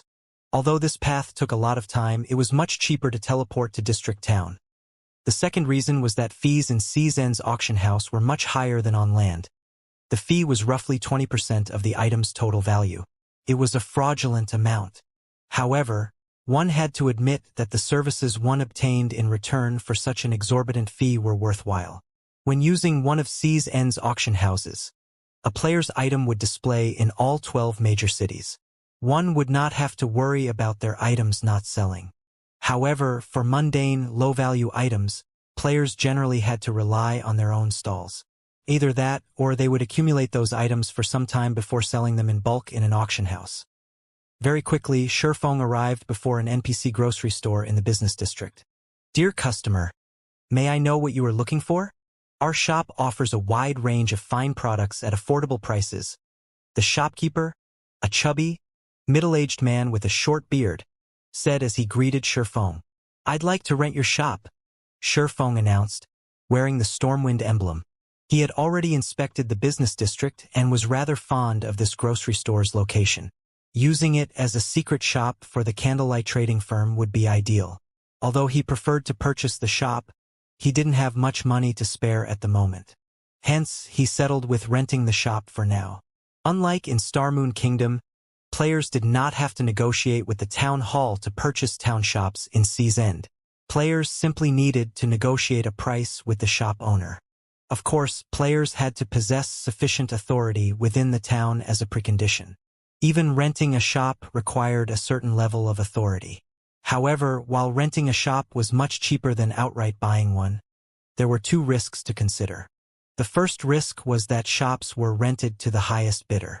Once a shop's rental period ended, players would have to outbid each other if more than one wanted the shop. The other risk was that, if another player bought the shop while it was being rented, the tenant would be deprived of their ownership once the rental period ended. Hence, renting was only a temporary solution. When taking long-term profits into account, it was better to purchase a shop. Dear customer, you have good eyes. Our shop has existed for more than 100 years. We also have the best location in town. As you are a valued guest, I can offer you a 10% discount. You can rent this shop for 900 gold per month, the shopkeeper said, joy lighting up his eyes as he rubbed his hands together. All right, I'll rent a month. Shifeng was slightly astonished when he heard this price. However, it was reasonable as this would become a miniature Holy Land in the future. The price to purchase the shop was certainly 10 times higher than the rental fee. Following which, Shifeng paid the 900 gold and obtained the lease for the grocery store. Shifeng had no intentions of refurbishing the shop, and he didn't intend to replace its staff. He simply hung a signboard beside the shop's entrance. Our shop is purchasing runic fragments in bulk for 5 silver coins per stack. We are only purchasing a limited number each day. Although it was only a small wooden signboard, when the passers-by saw it, they were stunned. Crap! Am I hallucinating? An NPC is actually purchasing runic fragments for 5 silver coins per stack. Did the House of Seas open this shop? Ha ha ha! Wonderful! I was just thinking of returning to a city to sell my fragments to the House of Seas. Although the price is slightly lower here, if I sell my stock, I can save on teleportation fees. Many players grew ecstatic as they looked at the 2-story tall grocery shop. Throughout Sea's End, only the House of Seas shops purchased runic fragments in bulk for a high price. No one else dared to do so. As for NPCs, they only purchased runic fragments for 40 copper per stack. Rather than selling runic fragments to NPCs, players made more profit by stocking up and looking for an NPC master alchemist to synthesize runic crystals. Although the synthesis success rate was only 10%, the synthesized runic crystals sold for at least 10 silver each. If one were lucky, they could get 1 runic crystal for every 5 runic fragment stacks. It was the equivalent of selling fragments for 2 silver per stack. Unfortunately, raising one's favorability with an NPC master alchemist was somewhat difficult. Synthesizing runic crystals also cost time and money. As a result, ordinary players rarely choose this option. Hence, now that an NPC shop wanted to purchase runic fragments at 5 silver per stack, why wouldn't they be excited? This was a great opportunity for them to make a fortune. Immediately, players swarmed the grocery store, dashing straight towards the NPC staffs manning the shop and tapping open their trade windows. Initially, these players placed 1 stack in the trade window. After confirming that the purchase price was indeed 5 silver per stack, they placed every runic fragment they had into the window and clicked Trade. The entire process as smoothly as flowing water. These players' trades were far faster and more accurate than dodging boss monsters' attacks. In the blink of an eye, the grocery store had purchased over 200 stacks of runic fragments. Meanwhile, the 1,000 gold Shifeng stored in the shop dropped by around 10 gold. Damn it! I still have a ton of runic fragments in my warehouse. Please wait for me. Aside from the crowd that had rushed into the store, a larger crowd dashed to the bank on the main street. Some players had even gone as far as to leave their own stalls unattended. Meanwhile, news of the nameless shop's request for runic fragments spread very quickly throughout Sea's End. Why are there so many people in that shop? Is that shop selling something special? That can't be right. I've visited this town multiple times and have been in every shop. If I recall correctly, that shop should be a grocery store, only selling common goods. It shouldn't have anything special to offer. Let's take a look. In any case, we are on break right now. Teams that had just returned from the fields grew curious when they saw the grocery store packed with players. Although Stormwind Town was quite large, elite players would investigate every new town or city to avoid missing some hidden or advanced quest. This was simply one of the basics of being an elite. By now, they had already explored Stormwind Town. However, the grocery store had never once been this popular. Naturally, they were curious. What? The shop is buying runic fragments at 5 silver per stack. Impossible. If this is true, can't our team earn 45 gold if we sell the 900 fragment stacks we've accumulated? The curious players were surprised when they read the sign hanging beside the entrance. These players immediately dashed into the shop for fear that they would miss the opportunity to sell their runic fragments. At the same time, they had swiftly contacted their companions and had them retrieve all of the fragments they had stockpiled in their warehouses. It seems that this has been quite effective. Shifeng, who quietly watched the crowd through the grocery store's second-floor window, nodded in satisfaction at the flow of players entering the shop. After a short moment, the grocery store had purchased over 7,000 stacks of runic fragments. He couldn't even store so many fragments in his bag. However, he hadn't only spent so much money on rent just to purchase runic fragments. If that were the case, he could simply set up a street stall. Rather, he had done so to build a sturdy foundation here for the candlelight trading firm. In the past, the Stormwind Empire had become a miniature holy land due to the area's sea god's temple. Not only did the sea god's temple give players access to the wondrous laboratories, but it also allowed players to trade for the sea god's blessing. When one spoke about the most profitable item produced in Sea's End, it was none other than the sea god's blessing. While this item might not be particularly valuable in Sea's End as players here relied on their ships in combat, it was a different story for players on land. Faced with severe environments, sufficient resistances were necessary for players. Not only did the sea god's blessing increase all of a player's resistances by 100 points, but it was also capable of increasing a player's basic attributes by 10% for 12 hours. Moreover, the potion did not have a cooldown and its effects could stack. Whether one raided a dungeon or adventured in the fields, the sea god's blessing was a must-have potion. Time passed quickly. As Shifeng had nothing better to do, he decided to fiddle with the space-time herb garden. The grocery store sold plenty of items, including herb seeds. Although the herbs were common, they were enough for Shifeng. Shifeng wasn't an alchemist, but he knew what kind of potions players would need during particular times. He also knew which herbs were necessary to craft these potions. Around level 40, I recall that the various large guilds had focused on exploring ancient ruins. The various guilds had been desperate for lunar potions. The lunar potion's main material is the moonlight flower.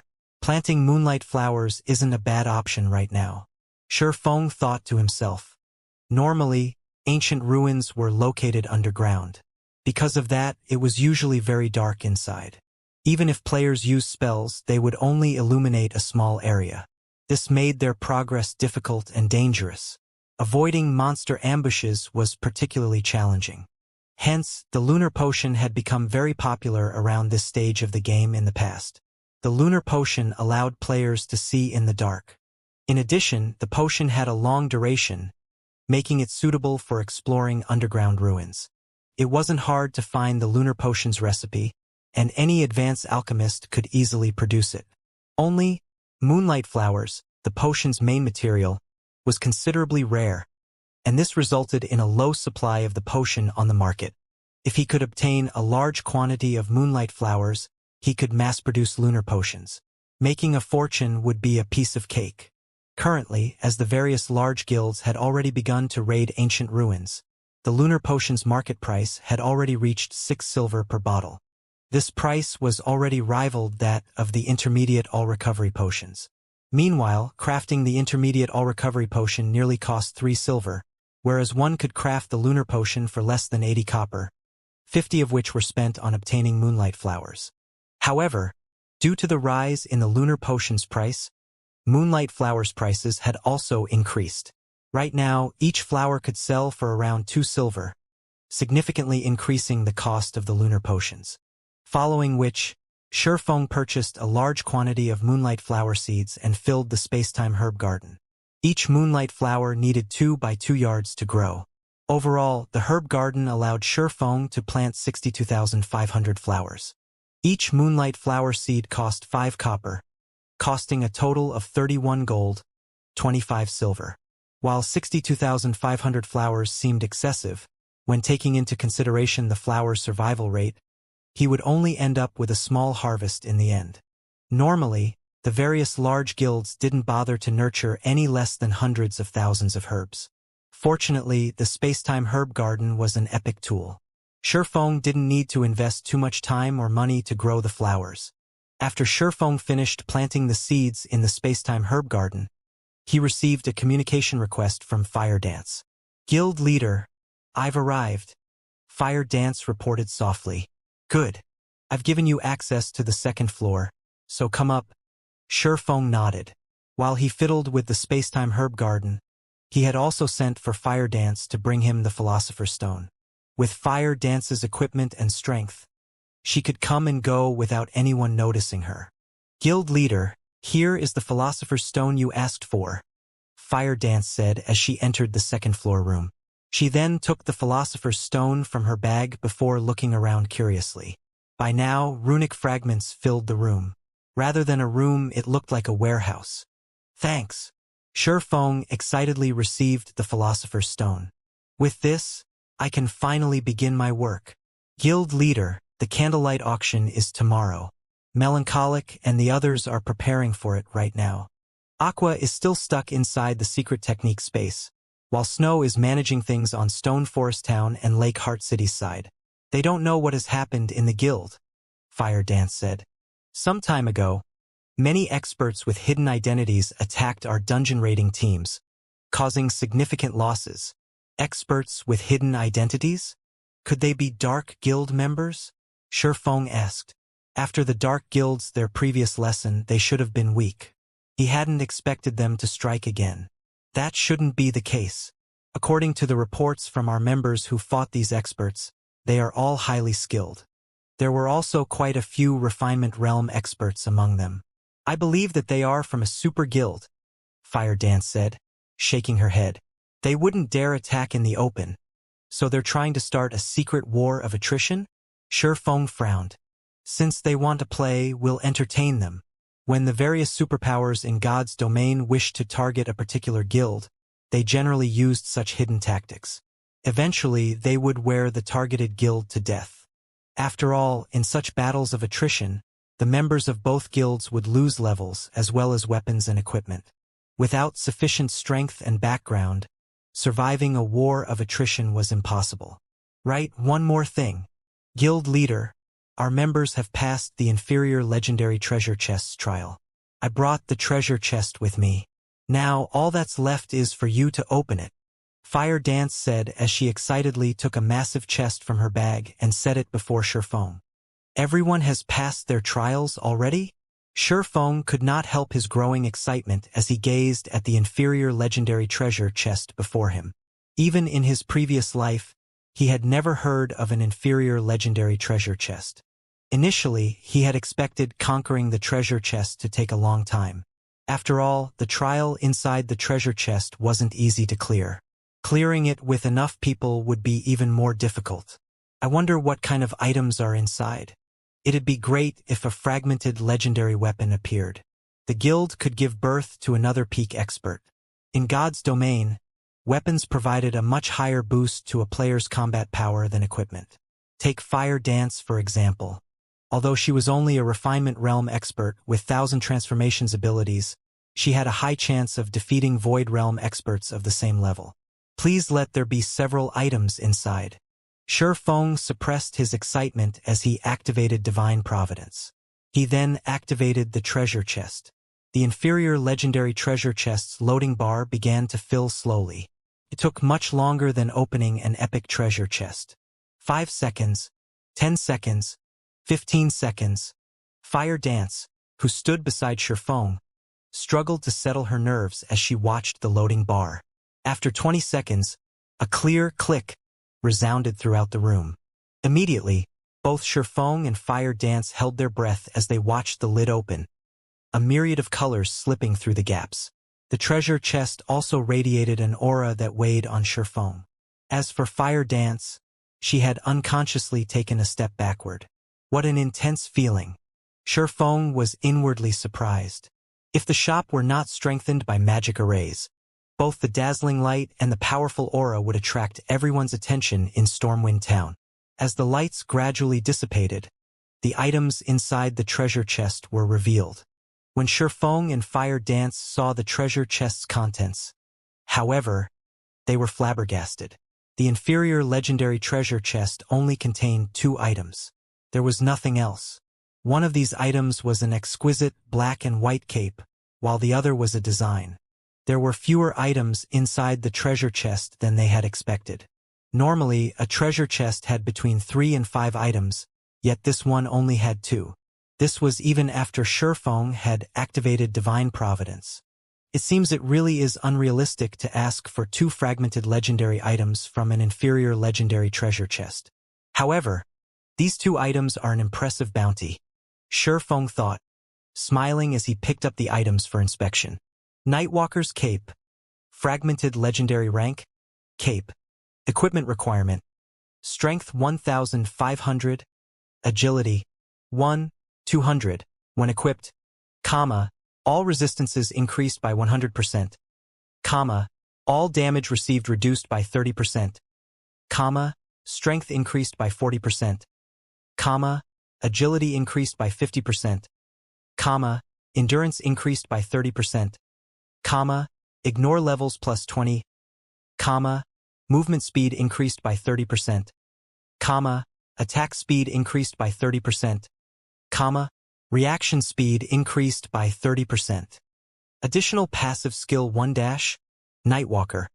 When the cape is equipped, no information about the player can be examined. Physique improved by 10%. Additional passive skill 2 Divine Speed. Player starting movement speed increased to 30% of player's maximum movement speed.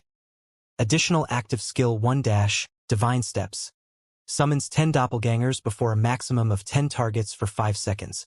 Doppelgangers do not possess any attack capabilities. Throughout this duration, player is invulnerable. Player can switch positions with any doppelganger freely. Maximum cast range of 100 yards. Cooldown 10 minutes. Additional active skill 2 Void Shield. Forms a shield that has an HP of 10 times the player's maximum HP for 2 minutes. As long as shield exists, player's HP recovery speed increased by 500% and movement speed increased by 100%. Cooldown 30 minutes. The blacksmith god Bayer crafted this cloak for the Tyrant of Destruction, but it was damaged in the battle against the Godslayer. However, as the divine runes remain intact, it can be repaired with 7 god crystals. Current number of absorbed god crystals, 07. Although it wasn't a weapon, the Nightwalker's Cape was undoubtedly rarer than a fragmented legendary weapon. Shifeng immediately fell in love with the Nightwalker's Cape as soon as he laid eyes on it. Although the cape's attributes could not compare to the 7 Luminaries' battle armor, it happened to be exactly what Shifeng needed. Unlike other classes, Swordsman relied on normal attacks to do damage in both combat against players and monsters. Hence, reaction speed was very important for a swordsman. Meanwhile, the Nightwalker's Cape instantly increased its wearer's reaction speed by 30%. In high-speed battles against experts, the cape would be wondrously effective. Furthermore, after equipping the cape, he would obtain the passive skill, Divine Speed. In God's domain, players' movement speed and attack speed accelerated from 0. As in the real world, players had to build momentum. Divine Speed allowed players' movement speed to start from 30% of their maximum, allowing them to reach maximum speed far more quickly. Although the time one could save with this was minuscule and barely perceptible by ordinary players, in the eyes of experts, this small amount was extremely valuable. Because it wouldn't take as long to reach their maximum speed, players could dodge attacks that were normally unavoidable. However, it was the other item that truly surprised Shifeng. The Void Bomb design. Void Bombs were similar to the basic Mana Pulse Bomb. It was a tool of war with astounding power. However, although the Void Bomb was as devastating as the basic Mana Pulse Bomb, the Void Bomb had a larger effective area. Each bomb could cover an area of 20 by 20 yards. In the past, the Void Bomb had been in high demand but practically non-existent, as normally one could only obtain them by completing quests, exploring ancient ruins, and opening treasure chests. Shifeng had never considered that players could actually craft such an item. If he could mass-produce the Void Bomb, the consequences would be inconceivable. Sure enough, it will be very difficult to mass-produce. When Shifeng glanced at the required materials, he found that every material was extremely rare. Crafting this bomb required a total of 5 rare materials. Among them, the most valuable was a type of metal called void iron. Few kingdoms produced this type of ore. Currently, void iron sold for 2 gold per ingot, and the void bomb required 5. Without taking into account the production success rate, based on his initial estimate, crafting the void bomb would cost at least 25 gold. Even a first-rate guild would go bankrupt if it attempted to mass-produce these bombs. However, it wasn't exactly impossible to mass-produce so long as Zero Wing took control of a void iron vein. According to Shifeng's memories, 6 void iron veins had been found in the past, and every one of them had been controlled by either super guilds or super first-rate guilds. Any guild that attempted to wrangle control of these veins met utter annihilation. Void iron veins produced more than just void iron. They also produced magic crystals. There was even a tiny chance to mine 7 luminaries crystals. This minuscule chance was precisely the reason that the various superpowers had fought over void iron veins desperately. Some of these superpowers had even been wiped out in these struggles. Void iron? Shifeng fell into deep thought as he examined the void bomb design. Thus far, only he knew the secret that void iron veins could produce 7 luminaries crystals. Hence, the current superpowers shouldn't be so desperate to secure the veins yet. Even so, the fact that a void iron vein could produce magic crystals was tempting enough. Void iron was also far more valuable than magic crystals. If a void iron vein were discovered, many of the superpowers would rush into the competition for it. Fortunately, it was not completely impossible for Zero Wing to occupy a void iron vein. There were very few void iron veins in God's domain, and they were all located in very dangerous areas, the lowest of which were above level 60. Among them, 1 void iron vein could be found in the Storm Empire. If we can occupy a void iron vein with the Candlelight Trading Firm's strength, we'll be capable of mass-producing the void bomb. They'll be very useful against dungeon bosses or in guild wars. Thinking up to this point, Shifeng's eyes shone with excitement. If even the basic mana pulse bombs could be so beneficial, mass-producing the void bombs would elevate the guild's strength to a whole new level. It would be a huge waste to pass up mass production. If there's an opportunity, we'll have to make a trip to the Eye of the Storm. The Storm Empire's void iron vein was located in the Eye of the Storm, which also happened to be the largest canyon in the Empire. Due to the area's steep terrain, it wasn't a suitable place for humans to build their homes. Hence, foreign races had ruled over the Eye of the Storm for many years, making it a very dangerous place for humans. As for the map's level range, it was between level 60 to level 90. Players below Tier 2 would surely die if they explored the map carelessly. Due to these risks, it's impossible that any current players or guilds had discovered the vein. It was even less likely that anyone had claimed it. Just knowing this gave Shifeng a huge advantage. Guild leader, you're so unfair. How can you admire the items without me? Fire Dance whined at Shifeng, who had been grinning silently into the treasure chest. Although she had watched and waited to see what items the treasure chest spawned, she couldn't see how many had appeared. Shifeng had just opened an inferior legendary treasure chest. Since there were 2 items inside, they must be extraordinary. Here you go. But let's keep this between us. Don't tell anyone. Shifeng finally remembered that Fire Dance was waiting beside him. He then shared the item statistics with her. Upon seeing the information, Fire Dance was dazed. Both the Nightwalker's cape and the Void Bomb design were astounding items. If they could mass-produce the Void Bombs, in particular, they wouldn't have any issues dealing with mythic monsters in the future. However, the fact that Shifeng could equip the Nightwalker's cape right now was even more shocking than the items themselves. Her 1,000 transformations only had an equipment requirement of 700 strength and 700 agility. Yet the Nightwalker's cape required 1,500 strength and 1,200 agility. Even level 50, Tier 2 players would be hard-pressed to meet such high requirements. Guild leader, what level are you right now? Fire Dance asked curiously.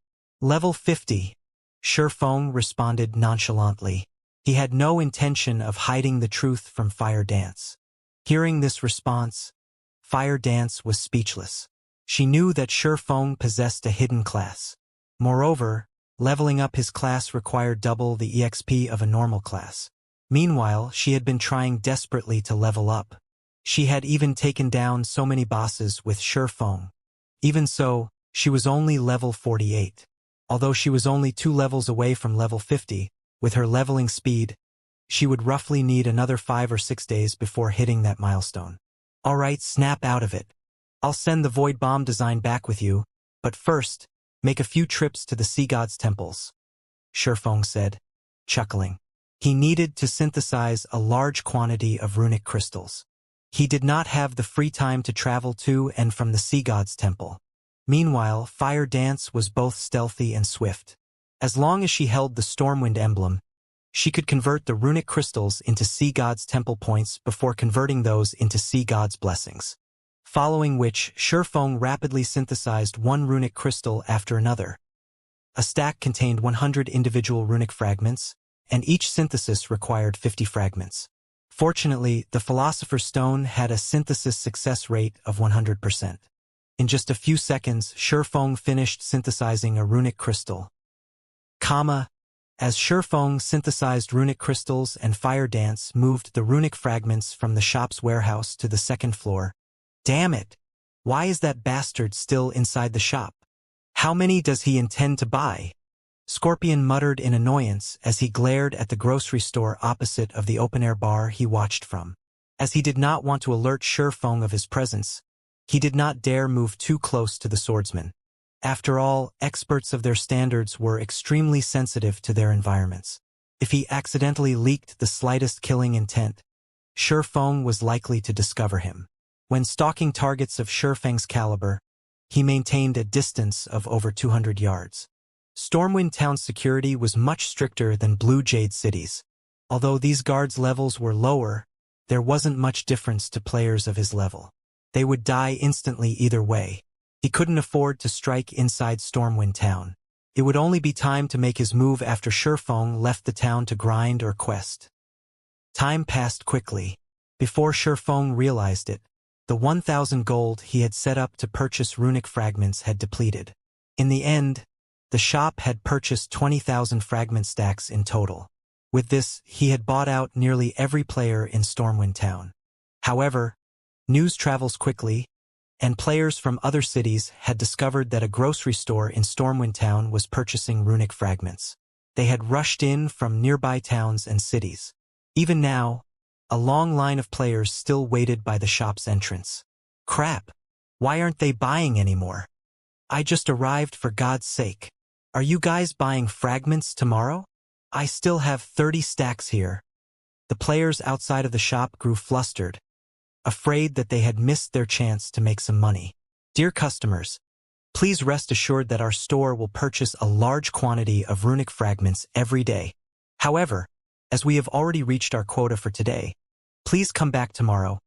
One of the female NPCs managing the store formally announced as Shifeng had requested. Hearing the announcement, everyone outside the shop relaxed. Many reluctant players even decided to spend 2 silver coins to set a stall up beside the store. They intended to wait until the next day to sell off their runic fragments. The business district had grown quite lively. As more time passed, even more players rushed to the area as some set up stalls and others visited bars to chat while they passed the time. In less than half an hour, the crowd had doubled. Guild leader, have these people lost their minds? They're actually willing to wait until tomorrow to sell their runic fragments. Fire Dance was confused as she watched the players crowd the street outside the shop. Rather than waiting here doing nothing, it would be much more profitable to grind or quest. It isn't that easy to make money in God's domain. These players have particularly larger expenditures. Shifeng explained, smiling bitterly in response to Fire Dance's question. Fire Dance was a considerably powerful expert. After joining Zero Wing, her strength had even increased by leaps and bounds. Meanwhile, the guild paid for most of her costs, including her repair fees and the cost of her usual consumable items. In addition, she wore a set of top-tier equipment. Her equipment needs were met. Even if they weren't, her weapons and equipment were not easy to obtain for players or guilds. She was oblivious about the suffering independent players faced in God's domain. Most elite players in Sea's End only made 10 silver or so each day, and that was if they teamed up. They earned even less if they operated solo. Both land and sea monsters rarely dropped coins. They mainly dropped materials, and NPCs usually purchased these materials for very little, yet selling one stock to payers would require a lot of time. For the majority of these players, quests were their most profitable source of income. Unfortunately, very few players actually got their hands on high-quality quests. To these players, an opportunity to sell their runic fragments for 5 silver per stack was like a gift from heaven. If they had stockpiled fragments, they could easily make several gold. How could these players possibly bypass such a golden opportunity? Alright, now that we've traded for all of the sea god's blessings we can, it's time we leave this place. Guild leader, are we returning to the guild? Fire Dance asked. She had already made multiple trips to the sea god's temple, trading points for a total of 8,000 bottles of sea god's blessing. She had also seen the potion's effects, and she had to admit that it was a miracle tool for grinding and raiding dungeons. If players could increase their attributes by 10%, dungeons would become at least 10% easier. This way, players could lower the equipment and weapon requirements, and they could dispatch more players to difficult dungeons. The Sea God's Blessing also increased players' resistances by 100 points, making it even easier to raid bosses that dealt magical damage. Moreover, the potion had a duration of 12 hours. That was more than enough time for a 50-man team to raid a large-scale team dungeon. If they offered the Sea God's Blessing to their guild members in exchange for guild contribution points, their members could level up and upgrade their weapons and equipment much faster. No, we're heading to the Fire Dragon Empire, Shifeng said, shaking his head. The Sea God's Blessing was precious. If not for the Philosopher's Stone, it would not have been possible to obtain so many within such a short time. While it was not a bad idea to put it up for trade in the guild, doing so would expose his identity. Moreover, earning money was far more important right now. In the past, the Sea God's Blessing had sold for a maximum of 2 gold in Sea's End and 3 gold on land during its peak. Land players hadn't discovered the Sea God's Blessing yet, making this an excellent opportunity to make a fortune. If he waited until more players in Sea's End realized how important this potion was, and news of the potion spread to the mainland, he would lose the opportunity to sell it for a high price. Fortunately, there were a limited number of Sea God's temples available, and each temple only stocked 50,000 bottles of Sea God's Blessing each week. It wasn't even enough to satisfy Stormwind Town's players, so the price shouldn't be affected over much. In any case, he had to earn as much as he could while he didn't have any competition. The Fire Dragon Empire was one of the 4 great empires. The empire stood at the peak of God's domain in both quantity and quality of experts. The empire was home to plenty of powerful adventurer teams. Thus, it was an ideal place to sell the Sea God's Blessing. He also had the option of selling the potions in Blackwing City. However, as the Sea God's Blessing was relatively affordable, more players would fight over it in the Fire Dragon Empire. Although he would have to spend quite a bit on teleportation fees, compared to the potential profits, the expenditure was negligible. Following which, Shifeng descended the stairs. As for Fire Dance, she activated stealth and followed as they traveled to the Fire Dragon Empire together. Since Fire Dance had picked up 8,000 bottles of Sea God's Blessing, Shifeng's bag couldn't store them all. He needed help transporting the potions. He's finally leaving. A hint of excitement flashed in Scorpion's eyes when he saw Shifeng exit the shop. Quickly, he finished the glass of liquor he had just ordered. Overall, he had waited several hours for Shifeng to leave the shop.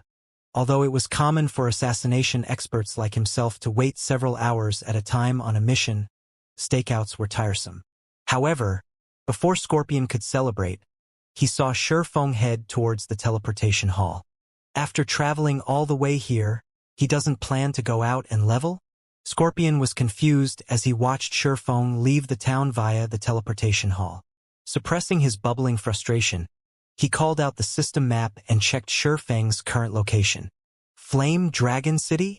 Scorpion nearly cracked his teeth when he saw the location on the map. Flame Dragon City was the Fire Dragon Empire's imperial capital. The security there was several times higher than Stormwind Town's. It was even more difficult to take out a target there. Excellent! I refuse to believe you won't head out to level or quest at some point. Scorpion ground his teeth as he paid 7 gold, 20 silver to teleport to Flame Dragon City as well, his hatred of Surefong growing ever stronger. A single teleportation fee had lightened his pockets by 20%. Sea's End was already quite far from the Fire Dragon Empire. Meanwhile, the fee for teleporting out of Sea's End was more expensive than elsewhere. Very players chose to travel to the mainland to level. Even if they did decide to do so, they would travel via a flying ship, which was much cheaper. Flame Dragon City, as the imperial capital of one of the 4 great empires and the venue for the Dark Arena, the player population surpassed the other empires' capitals. Moreover, the Fire Dragon Empire had a treaty of alliance with the several neighboring kingdoms, which resulted in 40% cheaper teleportation fees between these countries, attracting even more players. One could see plenty of player trading firms as they wandered through the capital's business district. Many independent adventurer teams also sold rare items monsters had dropped. It would be great if White River City were even half as impressive as this city. Surefong sighed ruefully as he gazed upon Fire Dragon City's business district. 2-star shops were still extremely rare. Generally, only first-rate guilds had the capacity to set one up. However, as he walked through the business district, he saw plenty of 2-star shops. Moreover, Fire Dragon City had long since activated the flying transportation feature, allowing players to travel to leveling spots that could not be reached with teleportation arrays. The various trading firms displayed even more impressive merchandise. Even level 40 fine gold equipment was available for purchase. Only, the prices for such items were much higher than market value. It was clear that the shop owners did not want players to buy these items, intending to keep them on display. Only level 40 secret silver equipment and below sold normally. Even so, this was astounding. In Starmoon Kingdom, one typically only found level 40 secret silver equipment in the auction houses. After all, God's Domain's mainstream players had yet to reach level 40. Meanwhile, it was because these trading firms sold the best equipment available that adventurer teams visited so frequently. After all, they might come across weapons or equipment that suited them. However, Surefong wasn't here to visit these shops. Rather, he was bound for the auction house. The Fire Dragon Auction House was the largest auction house in the Fire Dragon Empire. The empire itself ran the establishment. Players throughout the empire's various major cities could view every item sold here. As long as an item was of sufficient quality, one would not have to worry about it not selling. Only, the processing fee was somewhat expensive, as high as 15% of the final selling price. In addition, the auction house charged a storage fee. The longer an item lingered in the auction house, the higher the fee would be.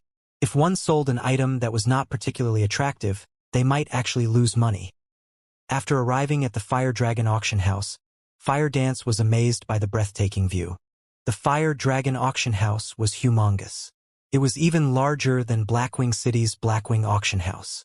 It easily took up an area of 3 or 4 stadiums with a 50,000 capacity. Moreover, the auction house had 100 floors and was over 700 meters tall.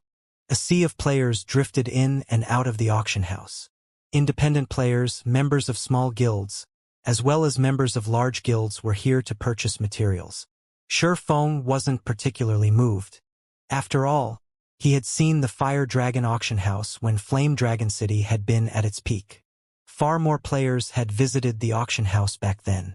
After entering the auction house, one could see a large number of NPC waiters and administrators standing around the main hall. If players were lost, they could simply ask these NPCs for directions.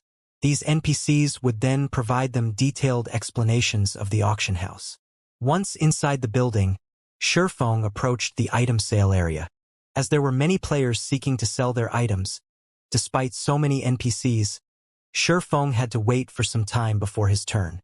"Sir, may I know what item you wish to sell today?" The female NPC staff member asked, smiling. "I wish to sell this item. Please appraise it," Surefong said as he handed a bottle of Sea God's Blessing to the NPC receptionist. The Fire Dragon Auction House operated somewhat differently from the auction houses in other kingdoms and empires. Normal items were not accepted here. Only items of bronze rank or above could be sold here. Furthermore, players weren't allowed to set any random price. They had to abide by the NPC's minimum price. Of course, players could set higher prices. Sir, the starting price for the Sea God's Blessing is set at 1 gold, 20 silver. Storage for 24 hours will cost 3 silver, or you can store the item for 48 hours at 6 silver. The NPC receptionist reported once she finished appraising the potion.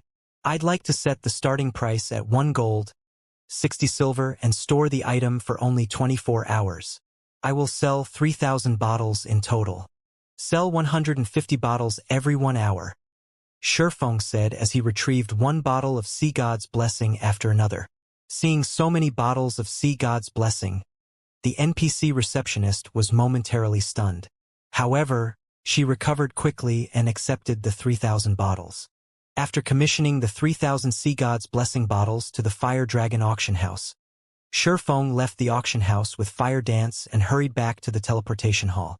Guild leader, with the capabilities of the Fire Dragon Empire's players, they shouldn't have any problems using 8,000 Sea God's Blessings. Why are we setting out for another empire? Fire Dance asked, confused. We are too poor right now. With our limited stock of Sea God's Blessings, we have to employ hunger marketing if we want greater profits. Shurfeng explained, smiling bitterly. If given the choice, he would sell all the potions here in one go rather than waste time running about. However, he had too many aspects that required funds. This was especially true for fees to reconstruct the 20 shops he had recently acquired from the secret pavilion as well as the diamond would cost. Naturally, he had to try to earn as much as possible. Although there were a lot of players in the Fire Dragon Empire and plenty of first-rate guilds, he couldn't place all of his eggs into one basket if he wanted the Sea God's Blessing to fetch a high price. After all, despite the potion's affordable price, it was still easily affordable for ordinary players. Normally, only guilds and powerful adventurer teams could buy the potion in bulk. Yet, there was a limited number of such adventurer teams and guilds in the Fire Dragon Empire, limiting how high the Sea God's Blessing's price could rise. Hence, he had decided to test the waters with 3,000 bottles first. Very quickly, Shurfeng and Fire Dance traveled to the Beast Empire's Beast City. Meanwhile, Scorpion, who had been tailing Shurfeng in secret, fumed with rage. Shurfeng had arrived in Flame Dragon City less than an hour ago, yet he was leaving already. It wouldn't be so bad if Shurfeng's destination were outside the city. However, of all the places Shurfeng could have chosen, he chose the faraway Beast Empire. A one-way trip there from Flame Dragon City cost 3 gold, 74 silver. Not only had Scorpion failed to find an opportunity for his allies to ambush Shurfeng, but he had also wasted over 10 gold. This was hard-earned money that he had saved to purchase a new weapon. While he was one of the Sacred Temple's peak experts, he had obtained most of his weapons, equipment, and skills himself. He was only slightly better off than the guild's elite members in that he could purchase top-tier items cheaply with coins or guild contribution points.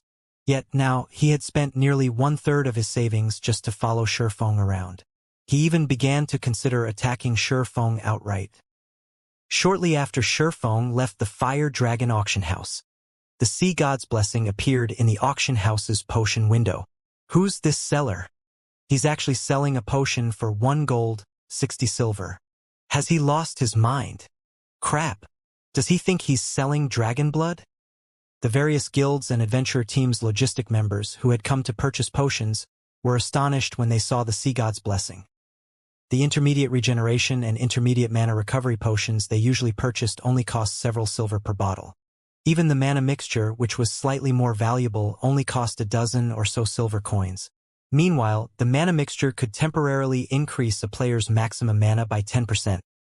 Yet, someone was actually selling a potion that no one had ever heard of for 1 gold, 60 silver. Moreover, that was only the potion's starting price. However, these logistics members quickly calmed themselves as they clicked to check the Sea God's Blessing's attribute panel and read its introductory text. As logistics members, their task was to purchase all sorts of useful potions. Whenever a new potion appeared, they were required to investigate it. If they missed an opportunity to obtain a particularly precious potion, they would be severely reprimanded.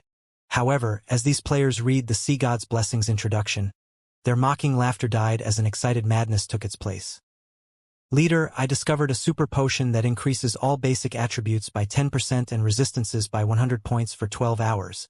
If every member of our Royal Thunder team drinks this potion, we won't have any issues raiding Hell Mode team dungeons. A potion can do that. Buy them all. Quickly. But the potion isn't cheap. Not cheap? How much is it? As long as it isn't too outrageous, we'll take them all. The starting price is 1 gold, 60 silver per bottle. The various logistics members contacted their superiors. If the potion had simply cost 20 or 30 silver per bottle, they could make the decision on their own. However, the Sea God's Blessing's starting price was too high. They did not have the authority to approve such a large purchase. When they learned of the potion's starting price, the superiors in both the large guilds and the adventurer teams were stunned into silence. However, after a moment of silence, every one of these upper echelons issued the same command. Buy them all. While the price was indeed very high, its effects were astonishing. If used properly, it could easily elevate a team's strength to a whole new level.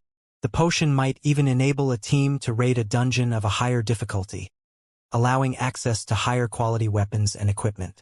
Immediately, the various logistics members bid on the Sea God's Blessing. From the initial 1 gold, 60 silver, the price quickly rose to 1 gold, 61 silver, before rising again to 1 gold, 62 silver. The potion's price soared. At the same time, news of the Sea God's Blessing shocked many first-rate guilds and superpowers. How can such a potion actually exist? Investigate this potion's origin and the method to obtain it immediately. Unlike ordinary large guilds and adventurer teams, these first-rate guilds and superpowers were more interested in the Sea God's Blessing's origin. Immediately, they began to research the potion. At the same time, they sent their logistics members to purchase every available bottle. At most, the 150 available bottles would cost several hundred gold. Ordinary large guilds might hesitate to make such a large expenditure, but this amount of money was negligible to first-rate guilds and superpowers. As long as they could raid level 45 Hell Mode large-scale team dungeons, obtaining 2 or 3 pieces of level 45 Dark Gold equipment, they would make up for the loss with money to spare. Have these people lost their minds? It's already at 2 gold, 60 silver per bottle. Yet they're still bidding? The first-rate guilds and superpowers' intervention caused the price of the Sea God's Blessing to skyrocket, instantly exceeding the various adventurer teams' budget. Leader, the potion's price has already reached 2 gold, 65 silver. By the looks of it, the price will continue to rise. I no longer have enough coins on hand to buy all of the potions. Damn it! This is definitely those first-rate guilds doing. But this is our best opportunity to take down a Hell Mode team dungeon. We cannot miss this chance. I'll have someone send you some money later. We don't need to purchase all of them. 50 bottles should be enough. Understood.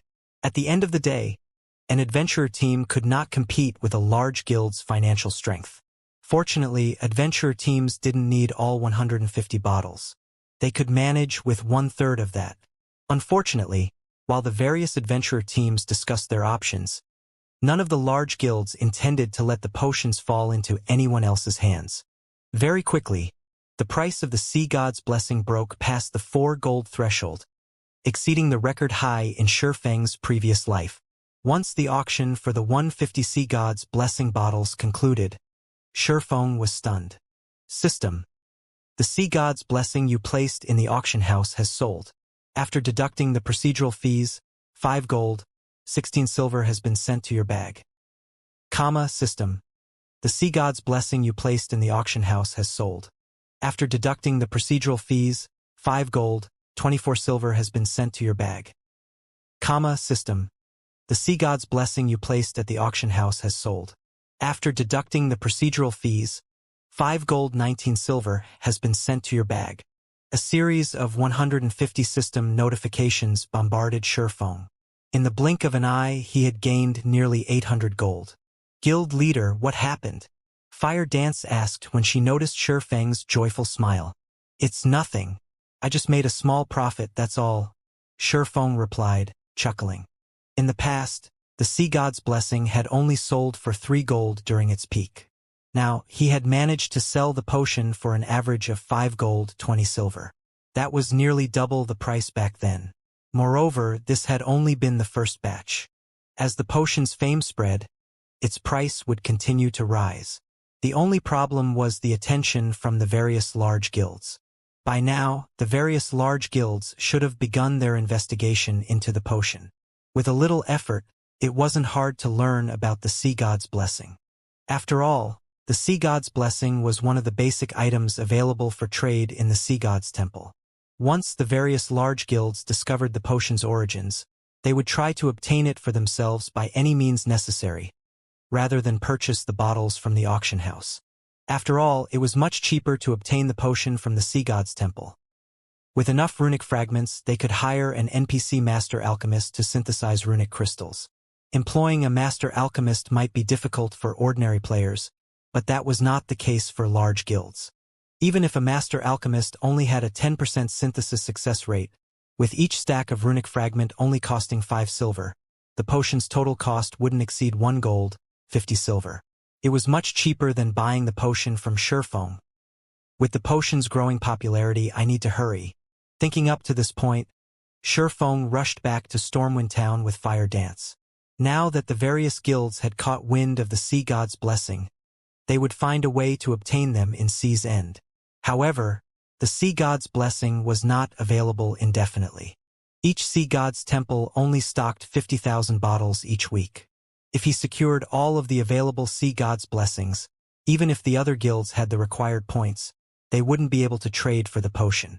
Meanwhile, throughout Sea's End, players had only discovered 10 Sea God's temples. As long as he had the funds, it wasn't impossible to clear the temple's stock. After all, he had already earned some funds from the first batch of Sea God's Blessings. However, when Scorpion realized Shurfeng was returning to Stormwind Town, he very nearly lost consciousness. After traveling around the continent, he returned to where he had begun. In total, he had spent more than 24 gold on teleportation fees. Scorpion wanted nothing more than to rip Shurfeng apart with his own hands. Stormwind Town. When Shurfeng returned to the grocery store, he discovered far more players in the business district. These players watched the grocery store like hawks, waiting for the NPCs to hang the wooden signboard that announced the purchasing of runic fragments. The shop really has become quite famous. I should be able to collect a lot of fragments.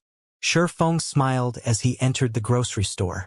Upon his return, Shurfeng also received the profits from the first round of sales in other empires. Although the potions were not as popular as they were in the Fire Dragon Empire, each bottle still sold for 5 gold or more. Overall, the 600 bottles that had sold in 4 other empires had earned Shurfeng an additional 3,000 plus gold. Without hesitation, Shurfeng equipped the grocery store with 3,000 gold and began to purchase runic fragments once more. Meanwhile, Fire Dance headed out to purchase the Sea God's Blessing. Quick, look, the signboard is up again. Ha ha ha. I knew it wasn't a waste of time to wait. I've purchased a ton of runic fragments from other cities. I'll make a fortune. When the waiting players saw the signboard, they charged into the shop. Among them, there were a few merchant players trying to make a profit through the price spread. After purchasing runic fragments in other NPC cities, these merchant players would come running to the grocery store to sell the fragments for 5 silver per stack. Even if they only earned 1 silver per stack, selling 5 or 600 stacks would earn them 5 or 6 gold. Even experts couldn't earn that much money in a single day. He had offered to purchase each stack of runic fragments for 5 silver precisely to inspire these merchant players to do the dirty work for him, purchasing fragments from other cities and saving him plenty of time. In just 10 minutes, the grocery store had purchased over 6,000 runic fragment stacks. This was far faster than before. Unfortunately, Shurfeng's synthesis speed remained constant as the Philosopher's Stone could only synthesize 1 runic crystal at a time. Time passed quickly. Despite players' rush to sell their fragments, Shurfeng's funds didn't decrease in the slightest. On the contrary, he continued to gain more coins. Very quickly, Shurfeng had accumulated 20,000 gold. Meanwhile, Fire Dance had purchased the remaining 42,000 bottles of Sea God's Blessing in Stormwind Town's Sea God's Temple and stored them in the grocery store's warehouse. Following which, Shifeng sent the 20,000 gold he earned to Melancholic Smile, contacting her and saying, "Melancholic, I just sent you 20,000 gold. Once you receive it, start the new shop's reconstruction." The sooner those 20 shops were complete, the sooner they could purchase diamond wood. After all, if the other guilds learned about the diamond wood's value, it would become extremely difficult to purchase even if Zero Wing had the funds. 20,000. Guild leader, how did you get so much money? Melancholic Smile was momentarily dumbfounded. She had been managing both the Candlelight trading firm and Zero Wing's finances all this time, so she was very aware of their financial situation. Both the guild and the trading firm continued to expand. As a result, the cost of the guild's benefits rose each day. They also had to continue purchasing more materials. There was also the fact that Stone Forest Town had recently become an intermediate town, so they had plenty of buildings to construct. Practically all of the guild's funds had already been allocated. The guild simply had no money to spare right now. "I just made some money selling potions. I'll send the money for the diamond wood a little later," Shifeng said, chuckling. His current earnings were only the tip of the iceberg. If he could monopolize the Sea God's blessing before the other guilds gathered enough points to trade for it, he could easily make several times more than his current profits. It was for this reason that he had sent Fire Dance to visit the other Sea God's temples to exchange their points for Sea God's blessing. While Fire Dance visited the various Sea God's temples, Shifeng wandered throughout God's domain, selling the Sea God's blessings. Although he could only carry 4,000 bottles with him at a time, the potions' prices continued to increase. Excluding the Fire Dragon Empire, the Sea God's blessings' maximum price had risen from 5 gold, 20 silver to 5 gold, 60 silver. The potion was far more popular than Shifeng had expected. However, by the time Shifeng was on his 4th visit to the various empires, the potion's popularity had calmed, the maximum price decreasing to roughly 5 gold. While Shifeng had expected the drop, he was surprised to see others selling the Sea God's blessing in the various auction houses. He hadn't expected competition this early. Moreover, their starting prices were even lower than his, only 1 gold, 30 silver. Their sales volume was also quite significant. It was also because of this that the potion's prices had fallen so much. Guild leader, the Sea God's temple I'm in only has a little over half its stock remaining. There are less than 20,000 bottles left. The previous temple I visited had already traded a few thousand bottles as well, Fire Dance reported. Should I purchase what's left of this temple's stock? I've really underestimated them this time. Shifeng smiled bitterly as he shook his head. He had worried about the various empires' guilds, yet he had completely forgotten about the various naval powers in Sea's End. The Sea God's blessing cost a considerable number of Sea God's temple points. Regardless of how powerful the empire's guilds were, it was impossible for them to afford so many Sea God's blessings in 30 hours or so. After all, an NPC Master Alchemist's synthesis success rate was very low. It could take anywhere from 10 to a few dozen attempts to succeed once. Factoring in the time it required to synthesize fragments, any guild would need a miracle to purchase a few hundred bottles within 30 hours, even with half a dozen NPC Master Alchemists. Even if the Empire's powers worked together, it was impossible for them to obtain more than 10,000 bottles. After all, there were only so many NPC Master Alchemists available. The only people capable of obtaining so many Sea God's temple points were the local superpowers. For Sea's End's superpowers, it was not difficult to obtain the temple points. They could obtain the points either through quests or trading items such as runic crystals. Not only could one obtain runic crystals through synthesis, but they could also obtain them by killing boss-grade sea monsters in Sea's End. Guild leader, should we continue to purchase the potion? Fire Dance asked as she watched Shifeng on the screen. They had rushed to purchase the Sea God's blessing in the first place to avoid competition, limiting others' access to the potion. Now that the Sea God's temple she was in had already traded over 30,000 bottles, this would impact their ability to sell the potion for a high price. Of course, why wouldn't we? At worst, we'll earn a little less profit, Shifeng said, chuckling. Although competition would decrease the price, they could still earn coins at a frightening rate. Moreover, he had the Philosopher's Stone to synthesize runic fragments. Even if the potion sold at its minimum price, he would still make a profit. Furthermore, he had already met his initial goal. The sea god's blessings price had surpassed his expectations. After repeated sales, he had over 60,000 gold on hand. It was enough to deal with matters such as his Tier 2 promotion, purchasing diamond wood, and reconstructing Stone Forest Town. They also had nearly 140,000 bottles in the grocery store's warehouse. Even if he sold the potion for 2 gold per bottle, he would have more than enough money to construct his city. Understood. After giving the matter some thought, Fire Dance understood Shifeng's reasoning. She also felt that she had been a little too greedy. Stormwind Town. After returning to the grocery store, Shifeng discovered that the crowd around the shop had disappeared. Now, there were only a few dozen people around. Every one of these players radiated an imposing aura, their very postures threatening anyone who dared to approach. Just as Shifeng neared the shop, a robust, middle-aged man called out to him, "Friend, are you trying to sell off your runic fragments?" Shifeng nodded, pretending to be just another adventurer trying to make some gold. "I'd advise you to go elsewhere then. The House of Seas has quarantined this grocery store. Anyone who enters the shop will be declared an enemy of the House of Seas. It isn't worth provoking them for a few dozen silver," the robust man explained. A few players had tried to go in, but the house's members had used a Tier 2 magic scroll and killed them as soon as they left the shop. Not only had the players lost a piece of equipment, but they've also become targets for the House of Seas. The player from the organization that used the scroll is only level 30. He's not worried about the NPC guards killing him or losing a few levels in jail.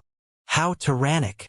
Hearing the middle-aged man's warning, Shifeng glanced at the 20-man team standing in front of the shop, and indeed, there were 5 level 30 players among them. These level 30 players, in particular, wore ordinary equipment.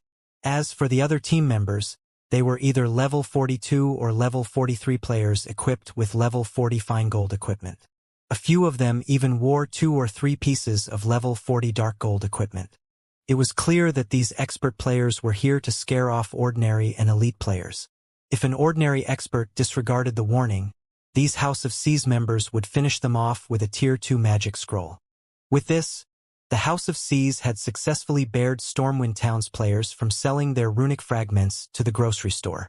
As long as players stopped selling their runic fragments, Shifeng would lose his source of runic crystals. Although he could travel around cities to purchase runic fragments himself, his acquisition rate would be many times slower. The House of Seas has always been tyrannical. There are only a few powers in Sea's End capable of competing with them. If independent players like us provoke them, we won't survive in Sea's End, the middle-aged man said, sighing. The House of Seas is searching madly for the shopkeeper. They've announced that the shopkeeper will have to operate under their management if they wish to continue in Sea's End. I feel bad for the guy. Just by opening a shop, he earned the ire of the House of... Huh! You're going in. Don't be stupid. Several people have already tried and failed. The middle-aged man suddenly noticed Shifeng approach the grocery store. If they target you, your life here will be over. Target? Shifeng chuckled. They've wanted me for a while now. You're already a target? The middle-aged man suddenly realized a possibility. His eyes widening, he stammered, "Could you be the person they are?" "That's right. I'm the player you feel bad for." Shifeng nodded, grinning. He then continued towards the shop, leaving the middle-aged man behind. "Has he lost his mind?" the middle-aged man muttered, stunned. The House of Seas had searched frantically for the grocery store's shopkeeper. Yet this shopkeeper decided to reveal himself. It wasn't long before Shifeng reached the shop's entrance. Immediately, several House of Seas members blocked Shifeng's path. "Brat! This store under the House of Seas control. Get lost!" A level 43 shield warrior shouted. "What if I don't?" Shifeng asked, smirking. "Kid, do you want to die? You dare to challenge the House of Seas authority?" The shield warrior bellowed. He then turned to the several level 30 players beside him, ordering, "Kill this kid. I want to see who would dare approach this shop after watching this one die. A level 30 Cursemancer revealed a Tier 2 magic scroll and began to activate it. Immediately, a black magic array appeared behind the Cursemancer. 20 pitch-black blades then surfaced from the array and shot at Surefeng. Although a Tier 2 magic scroll was ineffective against great lords of the same level, it could kill current players who had yet to reach Tier 2 instantly. Unless the target used an invulnerability skill of some sort, there was no escaping death. Boom! Boom! Boom! When the pitch-black blades collided with their target, the resulting impact threw dust and dirt into the air for several yards. The players wandering about the business district were stunned. What a fool! The level 43 shield warrior wore a contemptuous expression as he watched the cloud of dust and dirt.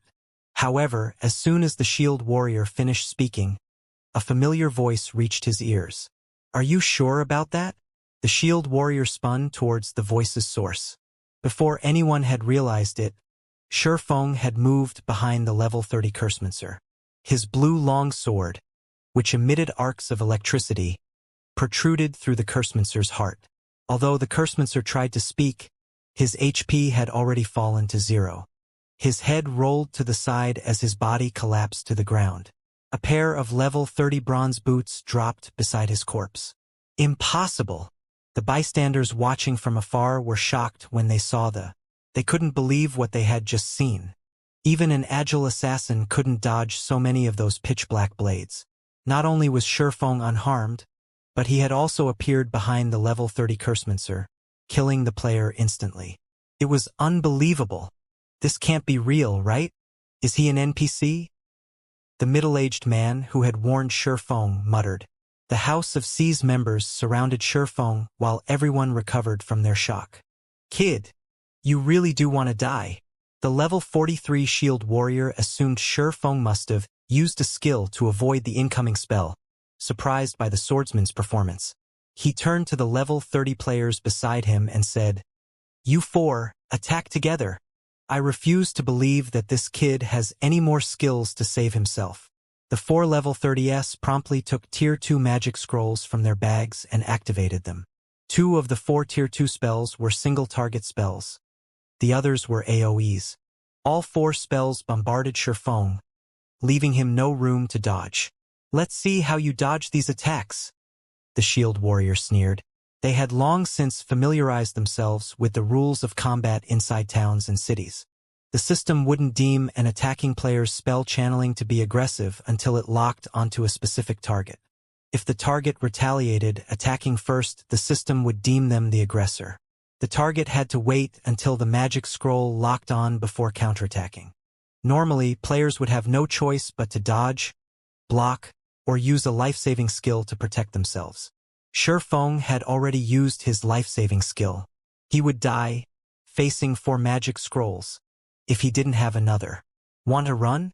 "I don't think so," Surefeng said, smiling when he noticed the players around him slowly back away to avoid the incoming assault. These people were 10 years too early if they thought they could use the game's rules against him. He sheathed Killing Ray and leaned forward to grab the retreating players, pulling them to his position. The retreating crowd gathered around Surefeng once more, forming a human shield. "Damn it! He wants us to perish together." The level 43 shield warrior had never expected Surefeng's strength to be so high. No matter how they struggled, Surefeng still drugged them to his sides, using them as shields. It was already too late for them to dodge. They had no choice but to activate their life-saving skills to survive the incoming Tier 2 spells. Boom! Boom! Boom! 11 House of C's experts died as the series of explosions echoed throughout the district. All of the survivors' HP had dropped to critical levels. What's going on? Everyone was dumbfounded. Am I hallucinating? Friendly fire. The House of C's members had used a similar strategy to attack other experts that had tried to enter the grocery store. They would surround the disobedient expert before attacking with Tier 2 magic scrolls. They would back away quickly after launching the spells. The experts were utterly helpless as they died. Now the House of C's members hadn't retreated once the spells had been launched as if they had developed Alzheimer's. On the contrary, they had moved closer to the target. Meanwhile, Shifeng had moved over a dozen yards away from his original position. He looked like a spectator, quietly observing the commotion. The Nightwalker's cape's effects really are impressive. As expected of a fragmented legendary item. Shifeng gazed at the battered House of C's members with satisfaction. The increase to his physique, reaction speed, and starting speed had felt pleasant as he moved. Who are you? Why are you trying to go against the House of C's? The level 43 shield warrior had lost his previous arrogant demeanor. All that was left was solemnity and fear. With a threatening tone, he asked, "Are you not afraid of the House of C's hunting you down?" As an expert, he knew full well what had happened even if the spectators didn't. Shifeng had actually managed to grab every one of them as they attempted to retreat and drug them back to him. He had swiftly retreated a dozen yards away afterward. He had never even heard of this level of skill or reaction speed. He even wondered if it were something players could achieve. "You're asking for my identity even after searching for me for so long?" Shifeng laughed. He had no intention of hiding his ownership of the grocery store. If someone used their brain, they'd know only a player would purchase runic fragments in bulk at a high price. It would hurt his development in Stormwind Town if he did not respond properly now that the House of C's had come all the way to cause trouble. "So, you're the shopkeeper." Realization dawned on the shield warrior. "That makes things easier. Our guild leader has stated that your shop may continue to purchase runic fragments in bulk. However, you must hand over 80% of your profits.